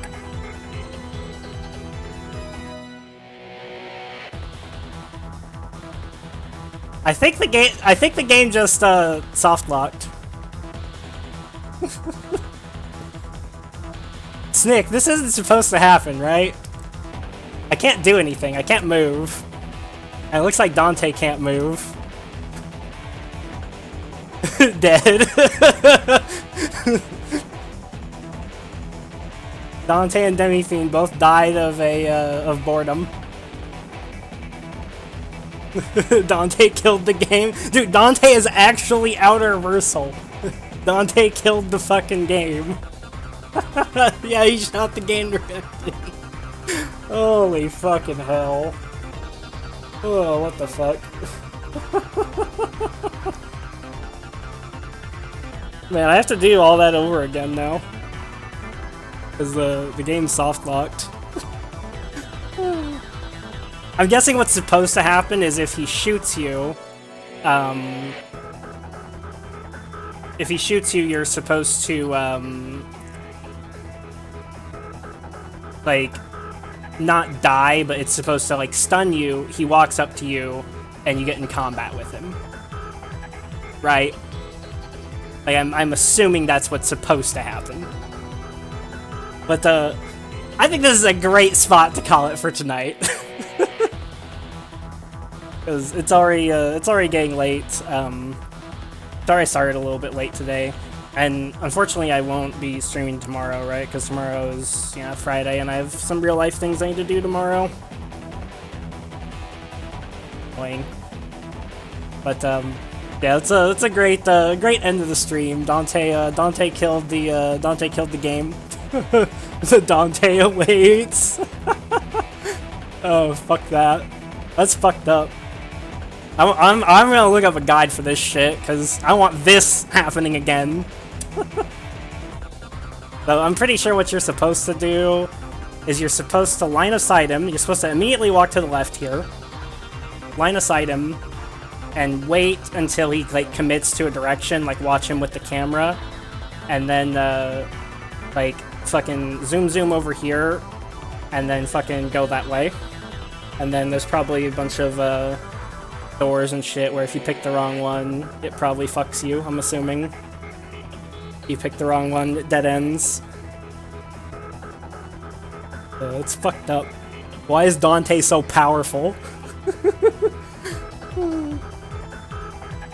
But yeah, I'll see you guys later. It was a good time today. This is a perfect end to the stream. I couldn't ask for a better end of the stream.